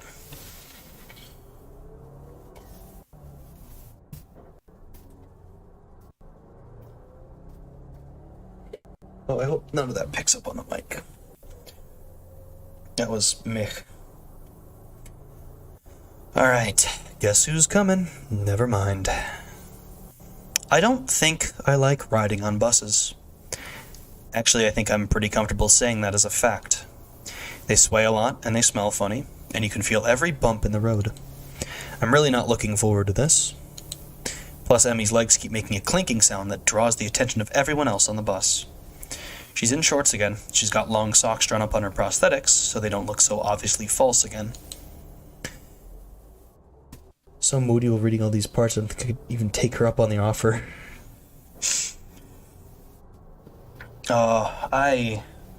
This is such like a nicely written part of the end of act, like the switch it does from storage space to the end is amazing. It's such a good way to kind of add things up, or to get to a more to a less idealistic. It was a very rom-com like first route and a half, or act and a half, and then it gets there so quickly. And I like the fact that you can like kind of tell that there might be something coming, but it's never blatantly obvious until you get to Phantom Pain. It's really good. But that doesn't stop the odd look or two every time her legs bump together with an audible clunk. I shift nervously in my seat, and Emmy raises an eyebrow questioningly. She doesn't seem to mind the stares. Either that or she doesn't even notice that people are staring. I'm sure she's gotten her fill of odd looks before. After a certain amount of time, I doubt she'd notice anymore. Not that she'd ever tell me if I asked. Another fact is, I'm just not comfortable about the bus. I can't seem to come to terms with the fact that Emmy appears to be trying to bring me closer, while at the same time pushing me away. The nurse said she trusts me, even if it doesn't look like it. But I'm not sure I can trust the nurse. He's protective of Emmy, just like I'm protective of Emmy, and be likely to say something to make her look good if someone asked me about her. So he might just be doing that. Still, there was something about the way he seemed genuinely surprised that Emmy invited me along. Maybe last night's talk helped more than I think, but I'm still worried. I could see the signs, but still got blindsided by just how much the situation turned when Emmy dropped the bombshell. Yup. It's a gut-wrenching, but also amazing feeling when a game or story just pivots to that bombshell, and if you weren't paying attention closely enough, it's completely out of nowhere.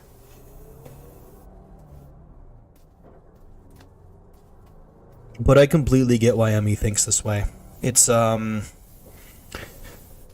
said hurtful thing that night and didn't apologize properly about the end of the end. My feelings were mellowed. Yeah. In the end, yeah. It's all it's a way. It all the reaction. Okay, blah, blah. The reaction to it all does depend on how people really respond, like how they can process it. Because like everyone's reaction will be different from that.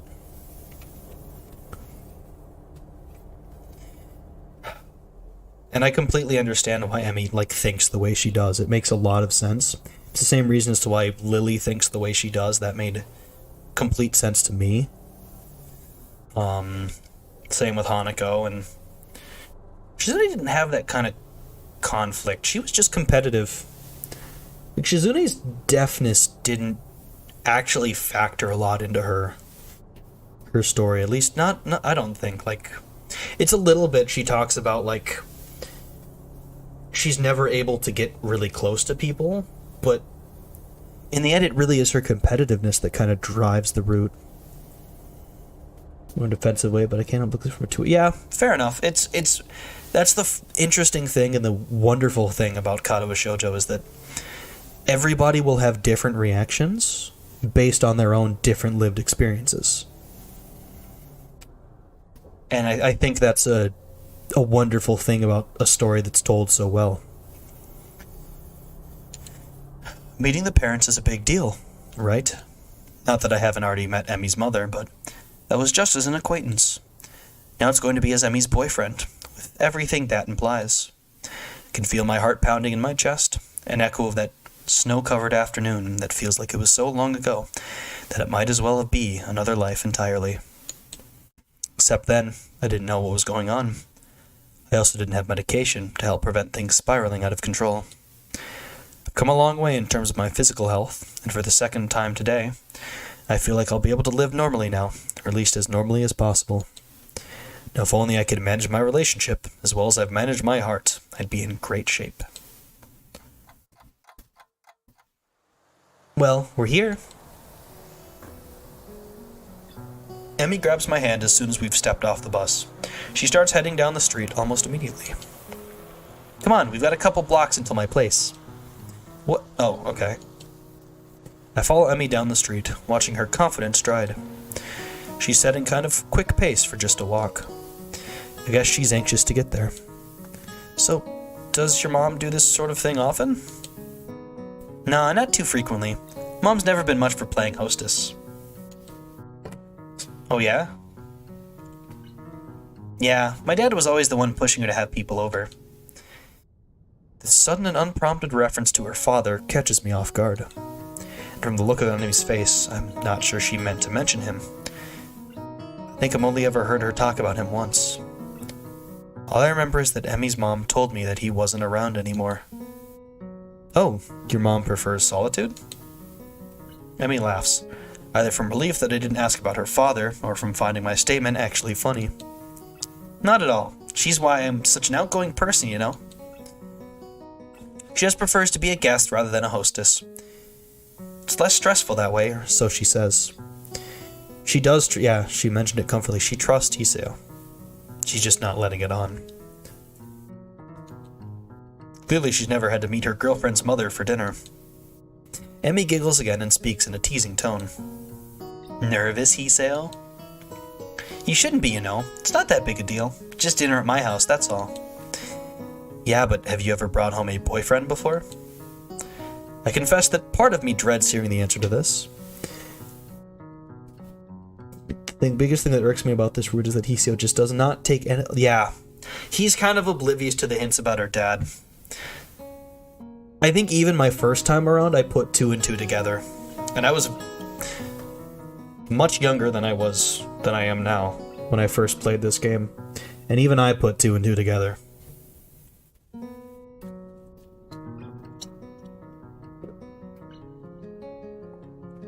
I mean, he can get a good ending anyway.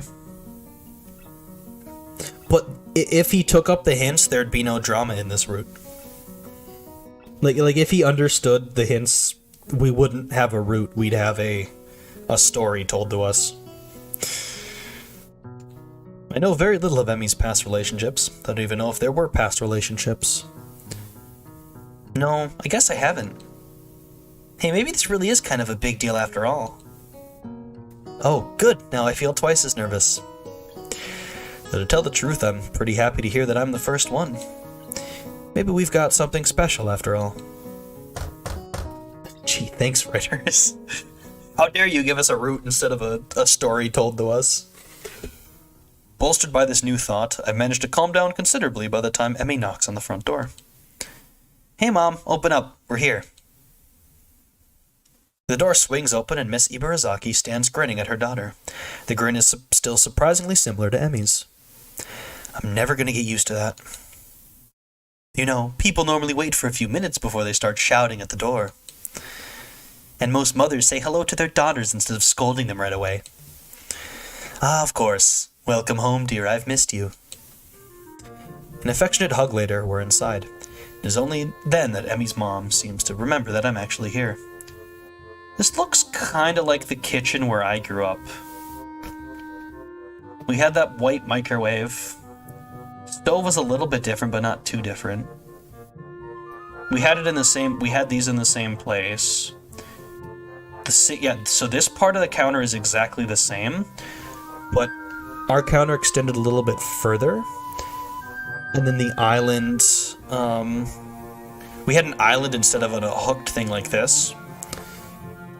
Emmy's mom has got it going on. She's all I want, and I've waited for so long.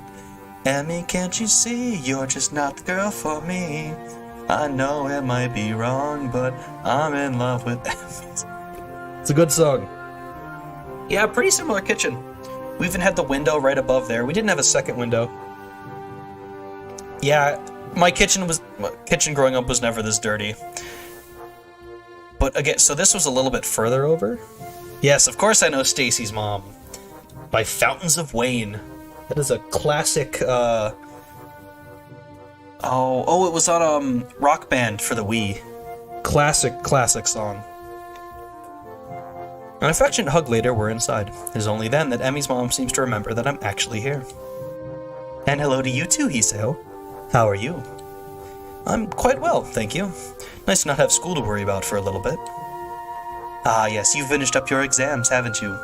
That must be quite a relief for you both. Certainly a weight off my mind, that's for sure. Mine too. I think I slept well for the first time in weeks last night from relief alone. This news is a surprise to Emmy's mother. She doesn't show it. Still, her response betrays a note of interest. Is that so? I'm very glad to hear that, Emmy. You know I get worried when you get all wound up about, well, exams. Certainly, Emmy's mother knows something I don't. Or rather, she doesn't know that Emmy's told me about the nightmares. It's interesting, being able to observe how Miss Ibarazaki covers for Emmy. That protective instinct to make sure that I don't know any more than Emmy's willing to tell me. I suppose Emmy's got more in common with quirks than I ever realized. Moves around fast, impossible to understand through direct observation, yet she has an effect on everyone she encounters. I wonder if Miss Ibarazaki will figure out that I know about the nightmares, or is she just keeping everything secret from everybody? Yeah, it's not been as bad this year as in the past. Hiseo helped me to stay focused. Okay, I know that's not true. She even cut off contact outside of school hours during exam week. But she did see me during the day. She told me more than once that the morning run was the only thing she looked forward to during exams, so maybe it's not that much of a lie. Protecting this like a government. I kind of get it. I get protecting all the fallout from something as traumatic as what happened. I get it. I imagine that Miss Ibarazaki is not over it either. She's just older and had more time to cope with it. Or more ability. Either way, to hear that being around has helped even a little makes me feel a bit better. Emmy's mother raises an eyebrow at this statement. Either she doesn't believe Emmy, or she's as surprised as I am. Well, then it appears that it's a good thing you two have become so close. I tell you to take good care of my daughter, Hiseo, but it looks like you're already doing that. Emmy grins at this, seems to take pride in my having managed to integrate myself with her mother so easily. Actually, I'd say your daughter's been the one taking care of me. She's gotten me out and running. To be fair, I think to remember about Emmy's, she's been dealing with this for actual years. She's still here and fine. There's really a need to go rocking the boat like Hoshiuta did? Well, it's a fair point. But things do also change. Good night, 100th Assassin. Thank you for stopping by. Glad you could spend time out here. Oh, is that... Ben, is that you following on Twitch? I appreciate it. Thank you. God damn, it's Josh and Ben. You're right at the end of the route. How's your timing always like this? Hey Josh, you didn't get shadow banned this time because you didn't tell me to go fuck myself. Funny how that works, right? I was curious why there's some follow versus sub. Yeah, it has Twitch notifications too. But yeah, Manji, the thing is, like, with that is, sure, she was dealing with it fine beforehand. But she'd also never been in a relationship beforehand, so she hadn't dealt with everything that entailed. And obviously part of what that entails is being closer than you normally get with friends.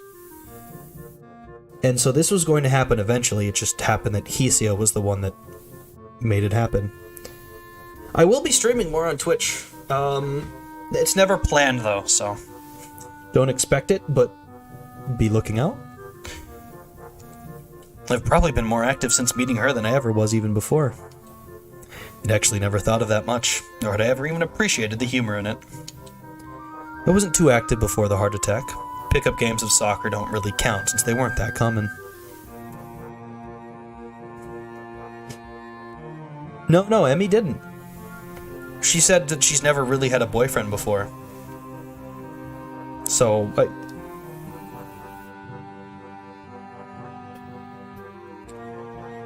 implication to Emmy is that she did have him. It could be that as well. I guess that would mean that Hoshiuta is the, Also, Josh, you finally did it. I'm so proud of you. You're an inspiration. But I guess Hoshiuta would be the first one who actually wanted to, He actually wanted to kind of get closer to her. Those other ones were fine with just ending it when she tried to push them away, I guess. So now that I know for sure that I have a weak heart, now I run every day, pushing my luck with the help of my medication. I chuckle quietly and realize that I never finished my sentence. Well, before I had my heart attack and wound up at school here. It comes out so casually. There was a time that I would have thought twice about talking about what was wrong with me at all. But now it just seems silly to care, especially in the company of Emmy and her mother. If Emmy can be cavalier about her disability, and so can I. I think back to the track meet, where Emmy declared herself the fastest thing on no legs. The fact of her obvious loss has never seemed to bother her, at least not in public. Being stuck in the wheelchair frustrated her, I know, but even that was something she dealt with on her own, despite my efforts to the contrary. Emmy has a way of bringing out the more active side in people. I've never quite figured out how she does it. Those puppy dog eyes she gets, for starters. I'm not surprised that she managed to rope you into an exercise routine. If Rin weren't just as stubborn as she is, I'm sure that Emmy would have gotten her out and running with you too. Well, that reminds me. Rin says hello. I drift to the outer edge of the conversation again as we move into the dining room to eat. It smells delicious in here, and the spread that Emmy's mom has produced is impressive. Whoa, you made enough to feed an army in here. Is it too much? Well, you can always take some leftovers with you when you go. Sounds great. I can only handle cafeteria food for so long. Something home-cooked would be a welcome change of pace. What he said. Thanks, Mom. The food tastes as good as it smells. There's a lull in the conversation while we all dig in. It's kind of old school. I love it, though. Emmy assaults her plate with the usual amount of gusto, and I will admit that I set a pretty fast pace myself. So, Hoshiuta, I hear that you and my daughter have gotten rather close. You're to say something like "not really" so strong that I open my mouth to say it, but then reassert control. We are close, there's no getting around it. I mean, Emmy's brought me here, hasn't she? Fortunately, both Emmy and her mother seem to take my reaction as a sign that I'm caught off guard, rather than considering saying something cruel. Suppose we have. I blame the morning runs myself. Make it sound like a bad thing, Hiseo. Well, I, for one, found it a relief. Why's that? Emmy's always been a popular girl, but never made many close friends. No, that's a bit of news to you, but not to me, Hiseo. That makes a lot of sense. Makes a point of following the dietary program, by the way. Yeah, the dietary program kind of faded away. It's a bit of news to me. I've always seen Emmy chatting with her classmates in the hallways. Certainly the whole track team seems to love her, but it is true that she chooses to isolate herself during lunch with me and Rin. Not exactly the sort of behavior one expects from a popular girl, after all. Then again, I've experienced her unwillingness to get close firsthand, so I can't say that I'm surprised. Have you not been paying attention to your girlfriend and her issues? He's a little dumb sometimes. I was beginning to have my doubts. Emmy rolls her eyes to the ceiling and grumbles something I can't quite make out. Huh? What? What's that you just said? Nothing. Miss Ibarazaki chokes on her drink with laughter. You've been hanging out with the nurse too long, Emmy.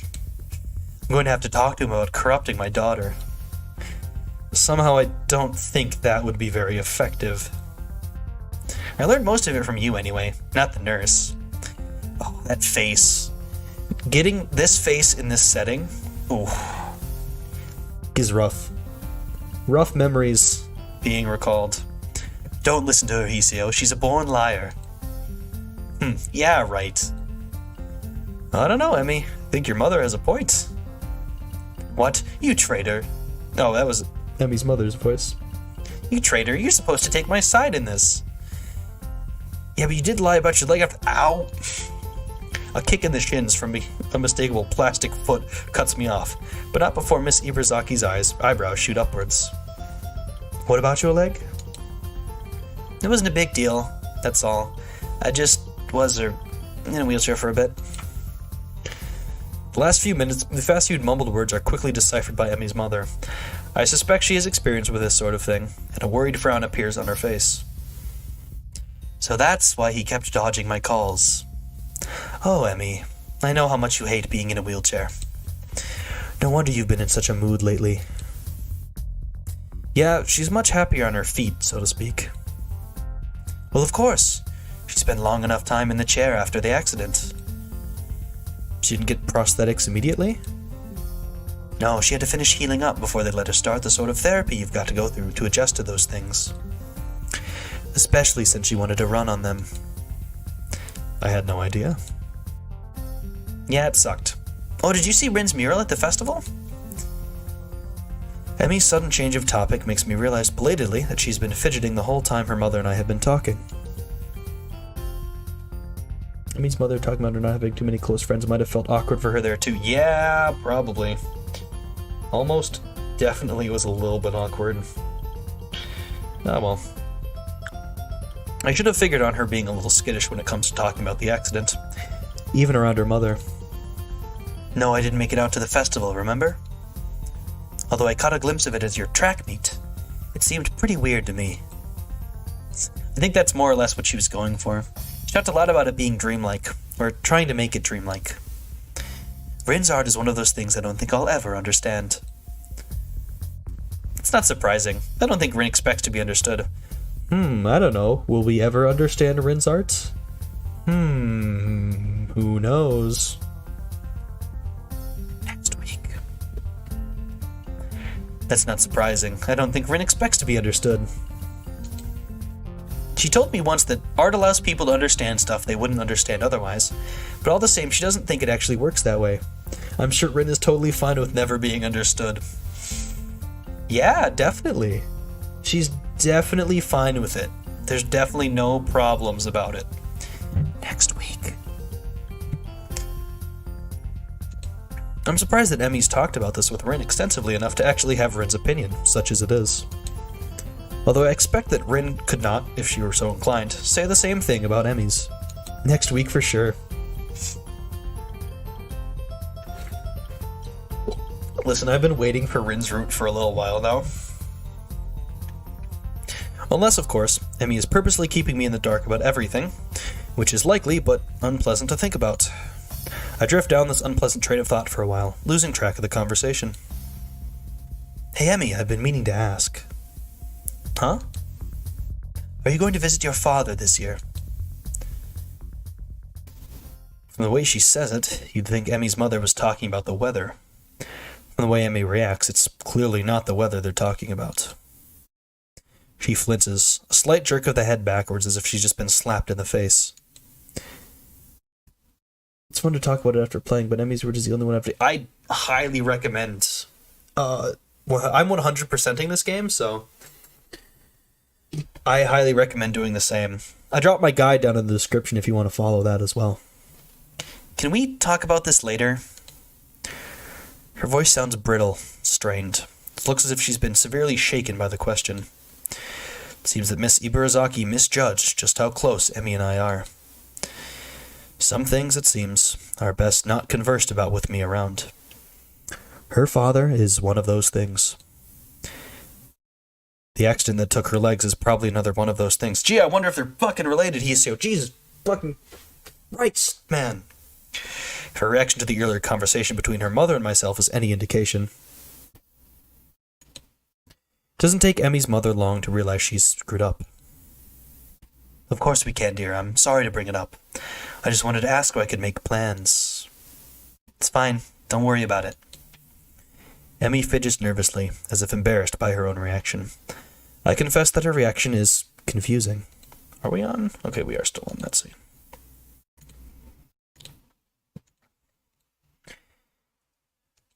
She only just mentioned her father to me earlier today. Less than a few hours ago, even. Wonder who's driving the car. Oh, well. Yeah.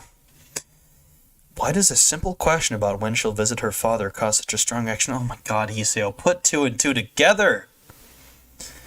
Unless whatever serenity she claimed to have reached by means of our talk the previous evening has suddenly evaporated. Or it didn't help as much as she thought, or claimed. I'll, be right back. Gotta visit the little girl's room. Emmy gets up suddenly and leaves the table, leaving me and Miss Iburazaki alone. I'm a little conflicted. Should I go after her, or should I stay here? It's obvious that Emmy's departure was not based on the call of nature. Something's bothering her, and I have to know what it is. How to go about it. Alright! This is the important choice. I can understand not picking up on Hanako's signs, but this is yeah. Hoshiuta has to be obtuse for the sake of plot, unfortunately.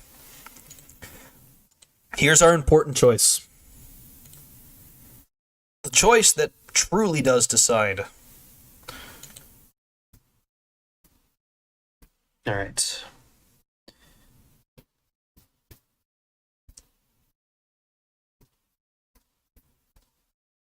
There's actually... So there's a fun thing with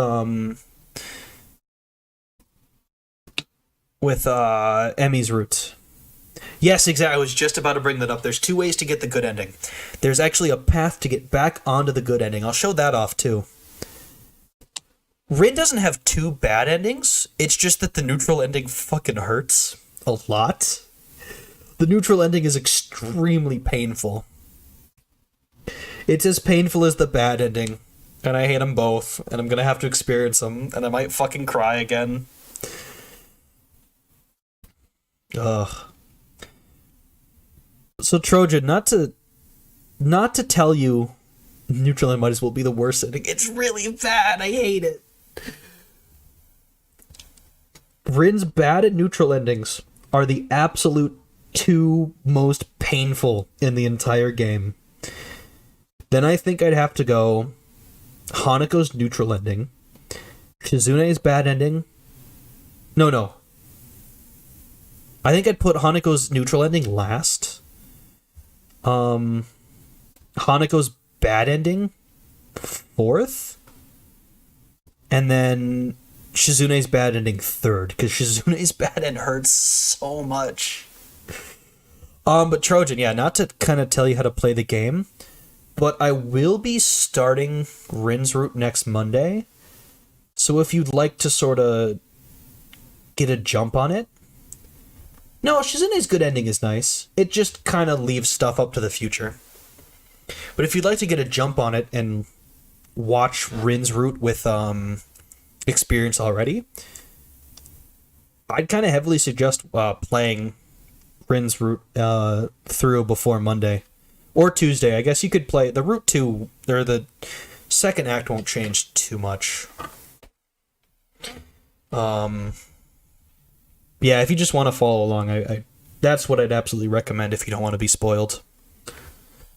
Shizune's good end is nice. It just kind of ends a little up in the air.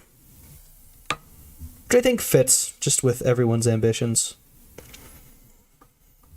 But alright, so...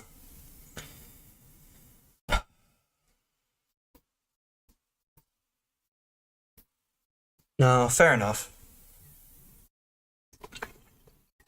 I mean, if you're fine with being spoiled on it, I was just giving if you didn't want to be spoiled on Rin's route. Yes, so the choice to get the good end straight out the bat.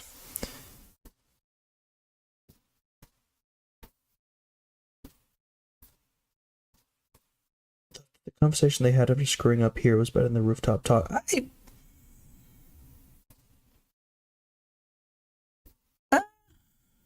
I'm not sure my opinion on that, actually.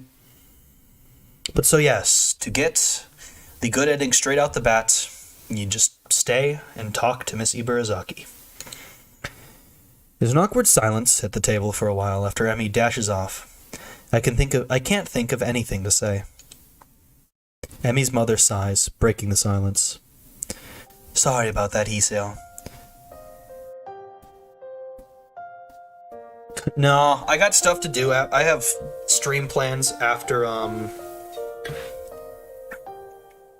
finished Katawa Shoujo, and the last year anniversary was not that long ago, which was the 10th anniversary, actually. I sometimes forget that Emmy is touchy about certain subjects, and I was talking about the wheelchair thing, too. Should I go after her? Heavens, no. She didn't leave the table to continue the conversation, you know. But if she's troubled, shouldn't someone help her? If it were anything else, I'd say yes. My daughter's stubborn as a mule. If she wants to be alone, it's best to let her be alone. Otherwise, she'll probably say something she'd regret, which will cause you to say something you'd regret. I would prefer that dinner doesn't end with one or you both storming out of the house. If that were to happen, I'd be a terrible hostess, wouldn't I? I've already acted as a fool once today. It's okay, I shouldn't have brought up the wheelchair, apparently. Miss Ibarazaki frowns, clearly more bothered by Emmy's omission than she'd let on. I wish you wouldn't do that. It just makes me worry more, you know. She does this often? Can you see timelines, Miss Ibarazaki?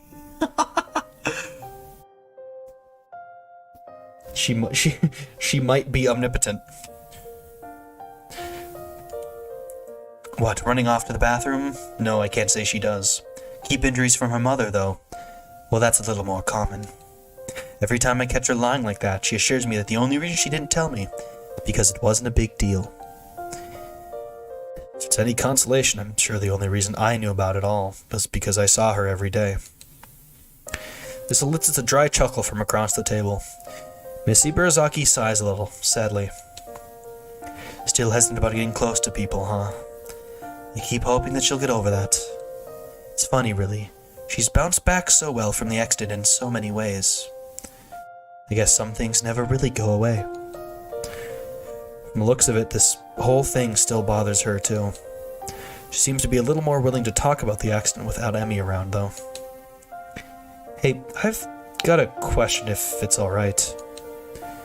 Oh? What else did Emmy lose in that accident? The nurse said that she gets this way near the anniversary and she won't talk about it to me. So you thought I'd fill you in, yeah, hopefully. But there's a problem with that request, you know. Let me guess. You promised Emmy that you wouldn't tell anyone she didn't want to know, and you don't know if she wants me to know. Something like that. I promised Emmy that she'd be the one to tell people the full story. But isn't that important? I mean, it's clearly had a huge effect on her if she's still like this so long after the accident happened. That's true. She did have a long-lasting effect on her. There are a few things that she'll probably never really get over. For a moment, Miss Ibarazaki looks incredibly saddened, as if an old wound is bothering her. I suppose there are a few things I'll never really get over either. Another dry chuckle. With a shake of her head, Emmy's mother banishes the memory. Look, there's something you must absolutely understand. You absolutely must understand about the way Emmy thinks about the accident. What's that? It wasn't a big deal. Somehow I managed to keep my mouth from falling open in surprise, but it takes some effort. It has to be the most ridiculous thing I've ever heard. I beg your pardon? Okay, maybe it's not that simple, but it's a pretty accurate summation. Emmy believes that the accident did not define her, and that everything she lost that day didn't define her either. She's not that girl who lost her legs. She's the fastest thing on no legs. Her optimism energy came out of that wreck without a scratch, as far as she's concerned. Yet it goes beyond that, doesn't it? I mean, last night she told me that she refused to rely on me because it would make losing me too painful. Not really. You said she won't tell you about the accident, even though you've asked her about it before. The reason she won't talk about it when you ask is because to her it's not something you absolutely need to know. Even if she wasn't terrified of getting too close to anyone, she still wouldn't talk about it. She's afraid of being close to me? Oh, goodness me, yes. For all that talk about being unscathed by the accident, she's gained the ugly knowledge of how quickly it can all be over. So she's not going to let people get especially close to her, and she certainly would resent any implication that she cannot work through this on her own. I don't think she can. Oh no? Are you sure you've been dating my daughter and not somebody else? Trust me, Hiseo. She could get through it on her own. But she has nightmares and can't sleep well, and she does this every year. Tell me, if she wasn't able to get through it on her own, do you really think she'd still be alive? She would have killed herself, or something equally melodramatic. So what? I shouldn't try to help her? I didn't say that. I hate seeing my daughter like this, and knowing that she could rely on someone else would let me relax. You just need to understand that accepting help goes against everything Emmy thinks about herself and the way the world works. If you still want to offer her help, then I guess that's your call. Honestly, I'd like you to, but it'd be silly not to warn you that it's not going to be easy. You just need to be patient with her. She's already closer to you than anyone else she's ever met at Yamaku. Well, it sure doesn't feel like we're very close. Good. That makes this part easier. Emmy's voice nearly gives me a heart attack. Ooh, didn't hear you come back, Emmy. How convenient. Wait, were you eavesdropping? Nope. Just happened to come back at the right moment, I guess. Emmy, Hiseo is just... Emmy holds up a finger, cutting her mother off. On his way out the house. Yeah, I know. Emmy's trembling with anger now, looking vaguely betrayed. Emmy, don't be ridiculous. We were just... You promised. The pain carried in that last word is almost too much for me to bear. The idea that I could hurt her that much is like being kicked in the gut. Emmy's mother looked similarly pained by the thought. And I kept that promise. Just listen, there's no reason to go throwing people out of the house. Emmy's mother seems to be both angry at her daughter's outburst and embarrassed that I'm a witness to it. There's only one real solution to this problem, I think. It's okay. I'll go. Now really, that seems a little unnecessary. Don't worry about it. Thank you for dinner, Miss Ibarazaki, and for the advice. It was my pleasure, Hiseo. I'm sorry we didn't get to the dessert. It's okay. I have to watch what I eat anyway. Good evening, Emmy, Missy Burazaki. The formality of the conversation, coupled with the fact that I'm getting ready to leave, seems to snap Emmy out of her anger. No, wait, I'm sorry. I've been so... And after last night, I just thought... You don't have to go. I take it back. It's okay. I can't help but smile slightly. She can barely articulate her apology, and I really would like to stay. But I don't think I can, right now. I need to think about what her mother said, and about what I'm going to do about us. I don't want to risk accidentally getting Emmy angry again in her current state either. No, I think I'd better leave. You seem pretty shook up and, well, I'd only wind up trying to help you again. I know you'd prefer I didn't, so I'm going to leave instead. But, hey, it's not a problem. You don't want a night on a white charger, right? Just promise me one thing, okay? What? Don't be angry at your mom, okay? She was just giving me some advice, that's all. Emmy nods, hesitantly, like the simple idea is all that she can grab onto at this point. She's so terribly off balance, but I can't do anything about that right now. Okay. See you tomorrow, okay? Running in the morning. Don't forget. I can see that I've hurt Emmy by deciding to leave, but there's nothing I can do for her as things stand, and I know that she's too stubborn to admit that she wants me to stick around. I watch various emotions cross Emmy's face as she tries to process everything that's just happened. Shortly comes that calm look again, like last night, and that voice that tries so hard to sound careless. Sure, Hiseo. See you around. Both of us are unwilling to concede emotion at this point, and I'm having a hard time keeping up my facade, so I turn on my heel and walk out the door. I shut it behind me slowly, pausing for a moment as the latch catches on my hand on the doorknob. Did I make the right decision just now? Should I have stayed and tried to work things out? No, I decide. Not in front of her mother like that. In spite of everything, I'd rather keep Emmy's mother insulated from the sort of anger that surfaced last night.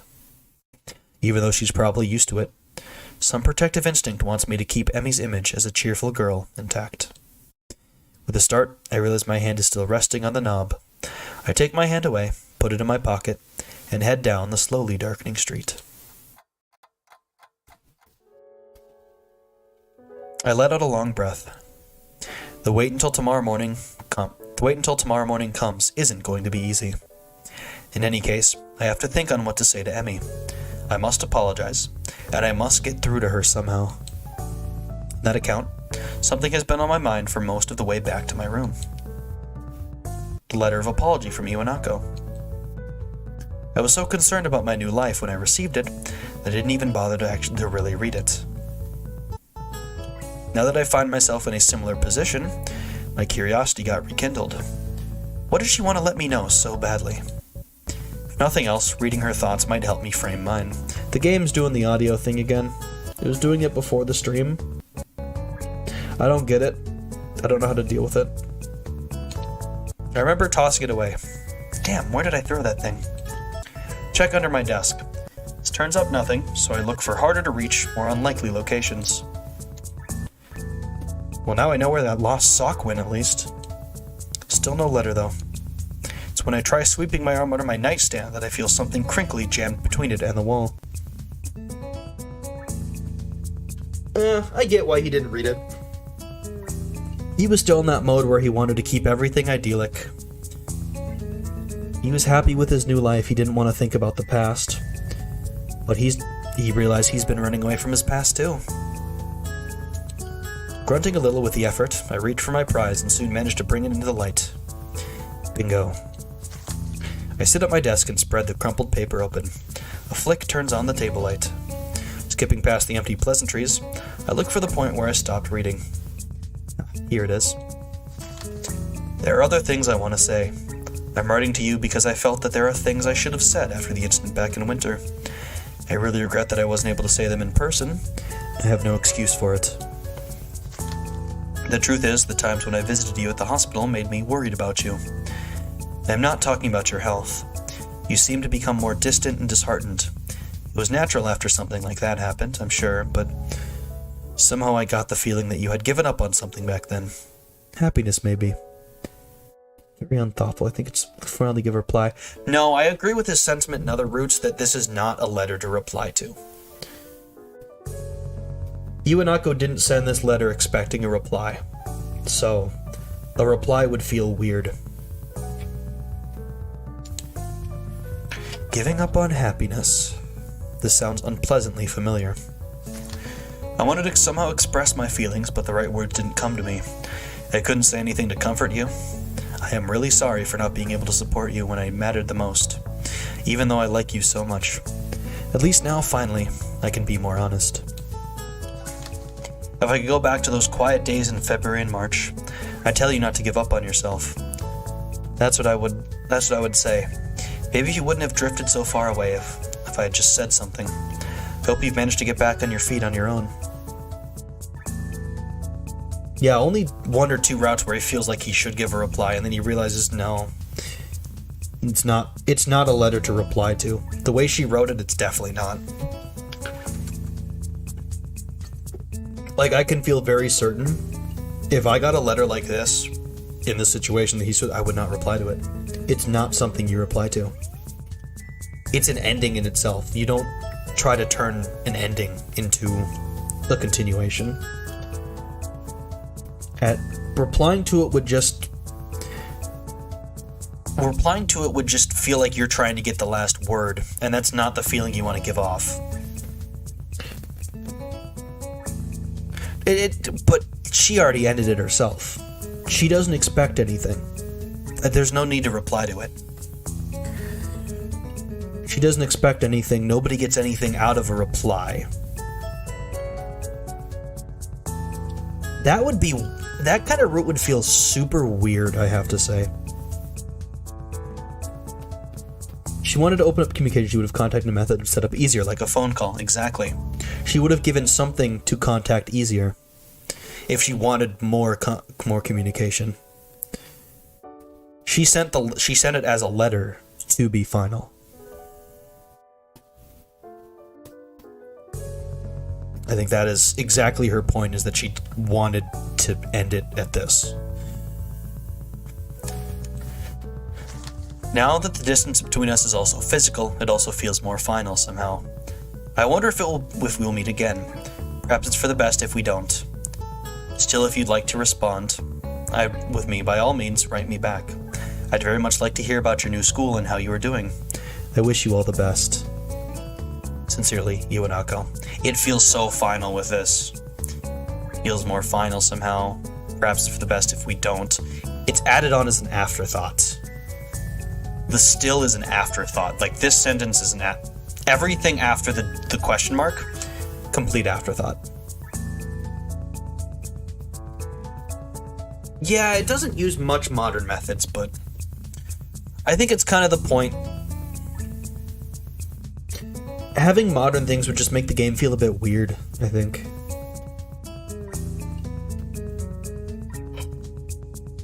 After finishing reading the letter, I smoothed it out carefully and set it aside on my desk. Thank you, Iwanako. I wanted to answer yes to your question on that snowy winter day, but I never got to. By the time we met again, it was too late. Or so I thought.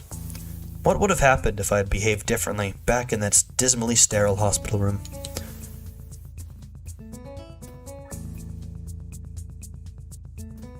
Yeah, Manji's exactly correct.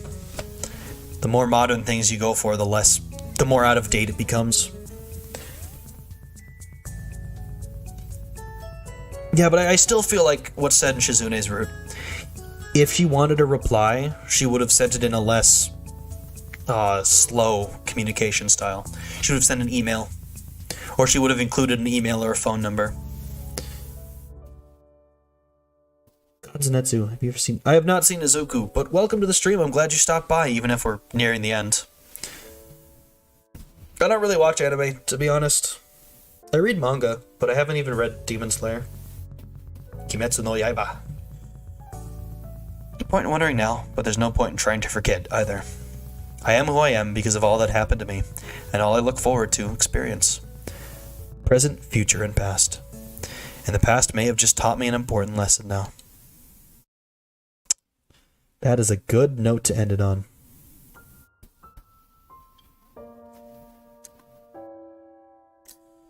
Act 4. Motion. I cannot help you with that, Godznetsu. I apologize. We're just about ending the stream anyway.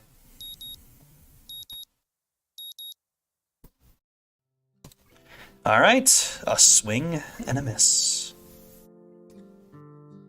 Overwrite first one. Boom. Boom.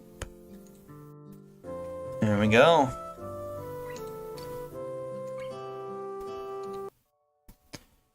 There it is.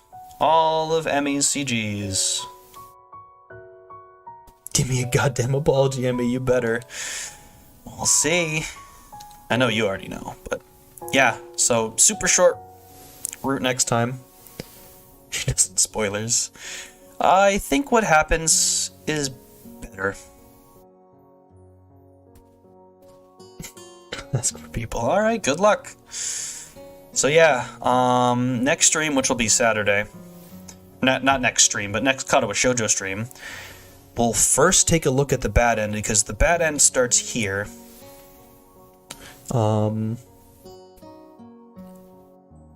Emmy's fourth act, I think, is the shortest one. I think we might end up with like an hour-long stream. So we might actually top Hanako's third act. Because Hanako's third act was an hour and a half. No, wait. No, it was the second one, that's right. Hanako's second act was an hour and a half. Because it was the one act where I didn't... Combine act 1 and 2?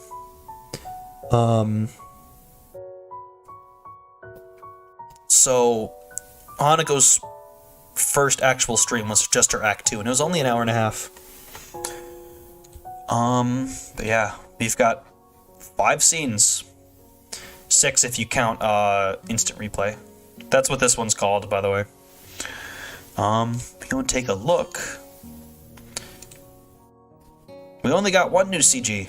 Well, this would be... yeah. Not that many left. No, Rin does not have 5 acts. Rin is still 4 acts, I believe. I can check that, though.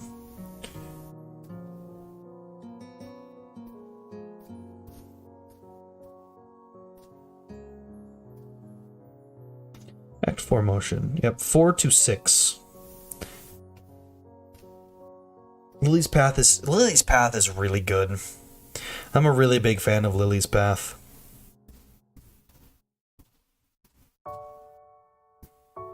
Alright, let's see. No, none of the characters have 5. Rin's roots. Nope. Disconnect, distance, and dream. Just 4.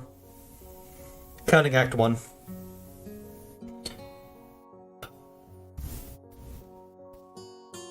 I'm super excited for Rin's root, though. It might have been a beta thing. A lot of things changed in the beta. But yeah. I think if we look at trivia, this is... Nope, okay. Lily's is amazing. You will not be disappointed in Lily's route. It is a fantastic, fantastic route. But yeah, so... Saturday, 5 p.m. CST. Earlier stream. We'll just start off with the bad end.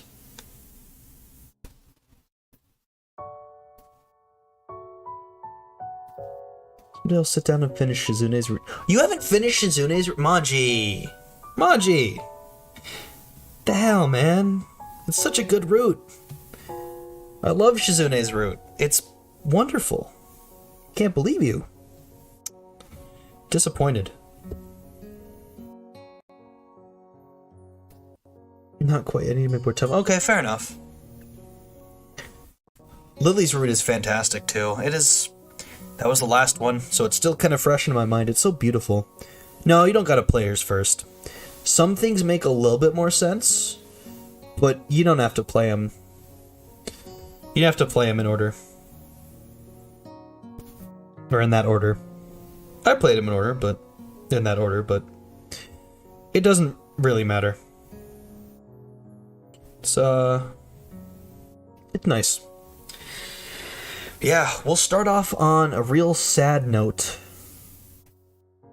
And then I'll show off the special thing that leads you back to the good end.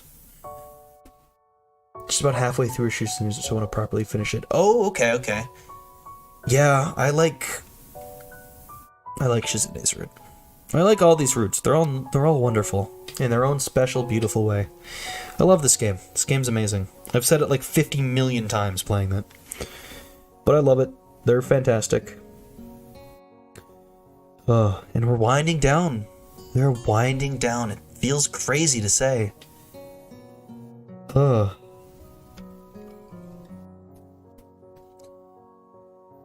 Next week will be a rare 4 Katawa Shoujo stream week, because I have to do Rin's full route. I'd say best of VN. I haven't played many, so take my opinion with a grain of salt. I'd say Steins Gate's really up there. Steins Gate is a fantastic, fantastic VN. Yeah, the writing in this game is really what does elevate it. Everyone feels so real. It feels so beautifully written, such a passion project. The flaws just make everyone seem more real. Like, nobody's perfect, and they do it in such a beautiful way. It is infamous for a couple things. Lemon Lube. Misha's, what was it? Gore Bush shirt. Yeah. Comforting. Yup, that is a real infamous part. But I think I do have a spiel for the final episode, and it will be super rambling. I love just how this game takes us up. No, Bush Cheney. That's what it was. Bush Cheney. Whoops. Her Bush Cheney shirt. I wonder. No, I don't have it. I was like, I wonder if it's in a CG somewhere. No. Yeah. Misha has a Bush Cheney sweatshirt for some reason in the middle of Japan.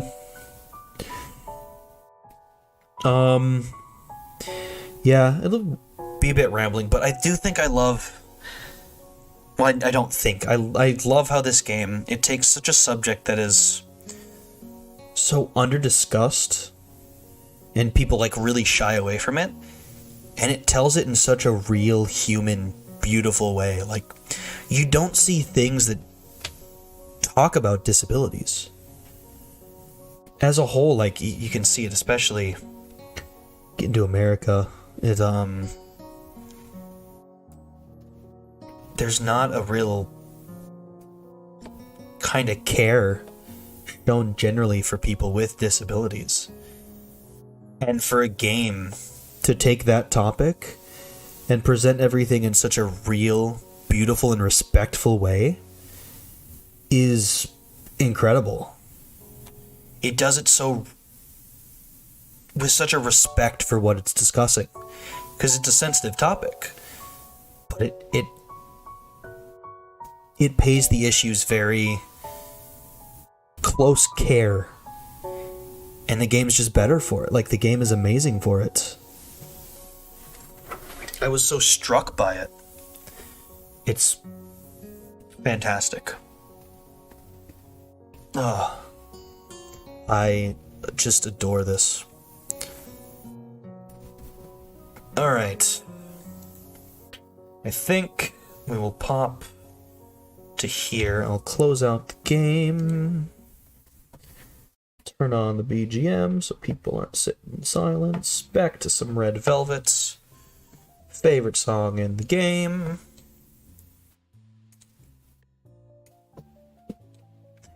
People say Lily is a bit of a Mary Susan. Character's a big cliche. Every comment describes her. She's a normal girl wearing a Mary. I get it. I know people have had their issues with Lily's route. It makes it like. I mean, like I said, like the blindness isn't really a huge thing with it. Like, it's there, but it's not like a full plot point. Lily has so many other things to focus on with it, with her roots, that like it's a little bit cliche just for how it gets told. I mean, there's the whole ex machina at the end, but if that is how cliche, if that's the most cliche that a game's root gets, you have a lot of really good, innovative storytelling. It's impressive. I mean, like, because it still has its own really nice turns. The entire final act is just amazing. I love it so much. All right. That's all I got for this, though. Been another 4+ hour stream. Perfectly fine with it. I love it. Love, love, love. Going along with Katawa Shoujo. Tomorrow, or not tomorrow. Well, tomorrow we're doing a baseball watch-along stream. Tomorrow is the Field of Dreams game, Cubs Reds, and I'm gonna be watching it with everyone else. Grab your drinks. We'll talk baseball. If you don't know what baseball is about, ask me and I'll tell you. We'll gladly explain everything. And then no stream on Friday. Saturday, we will make our return to Emmy's Act 4 and deal with everything that entails. Can't have enough of looking at terrible Emmy fictions now. Oh, Lord. And then Saturday is more Monster Hunter Generations Ultimate with Blood Fallen. Play some, try and get through G rank still. That'll be at 2 p.m. CST. Yup, that is everything I've got. Tell the story of what happens afterwards. No matter what, it can never feel too long. Yeah, like, I do like how it tells its story. And I do kind of like that it keeps it up to the imagination how all the routes end afterwards, like what they go on to do. But yeah, that is all I got. If you enjoyed the stream, leave a like on the video if you enjoyed it. That'd be fantastic. Subscribe to the channel. We're 6 subscribers from 100. 6 subscribers from 100. I can do all the fun things I've been thinking about and being happy about and wanting to show off.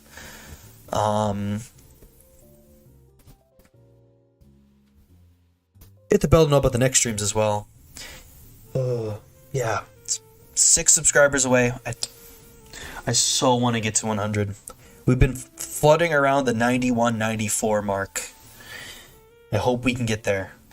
Follow me on Twitter for updates on things. My schedule's up there. I tweet stream links. I do all sorts of stuff. Follow me on Twitch for Guerrilla streams. They'll be happening. They'll definitely be happening. Aaron is Socrates, thank you for the follow on Twitch. I appreciate it. It's fun how we've almost caught up to the number of Twitch followers. I had so many more on Twitch for a while. Yeah, Twitter. Other than that, I got nothing else to promote. Okay. I appreciate it. Appreciate the follow on Twitch. I hope I can get some Guerrilla streams out. But usually if I'm not streaming like scheduled, I'm working. So we'll just have to see. It's all flexible, it's all Guerrilla, so all that. Yeah, that's all I got. I'm gonna go probably get a little something to eat. I'm a little bit hungry. And yep. I hope you have a great rest of your morning, afternoon, evening, or night, whatever time of day it is for you. Hope you're safe and I hope you're well. Hope you enjoyed the stream, and I do greatly hope to see you in the next one for some baseball tomorrow. OhaHyou, everyone. Bye-bye.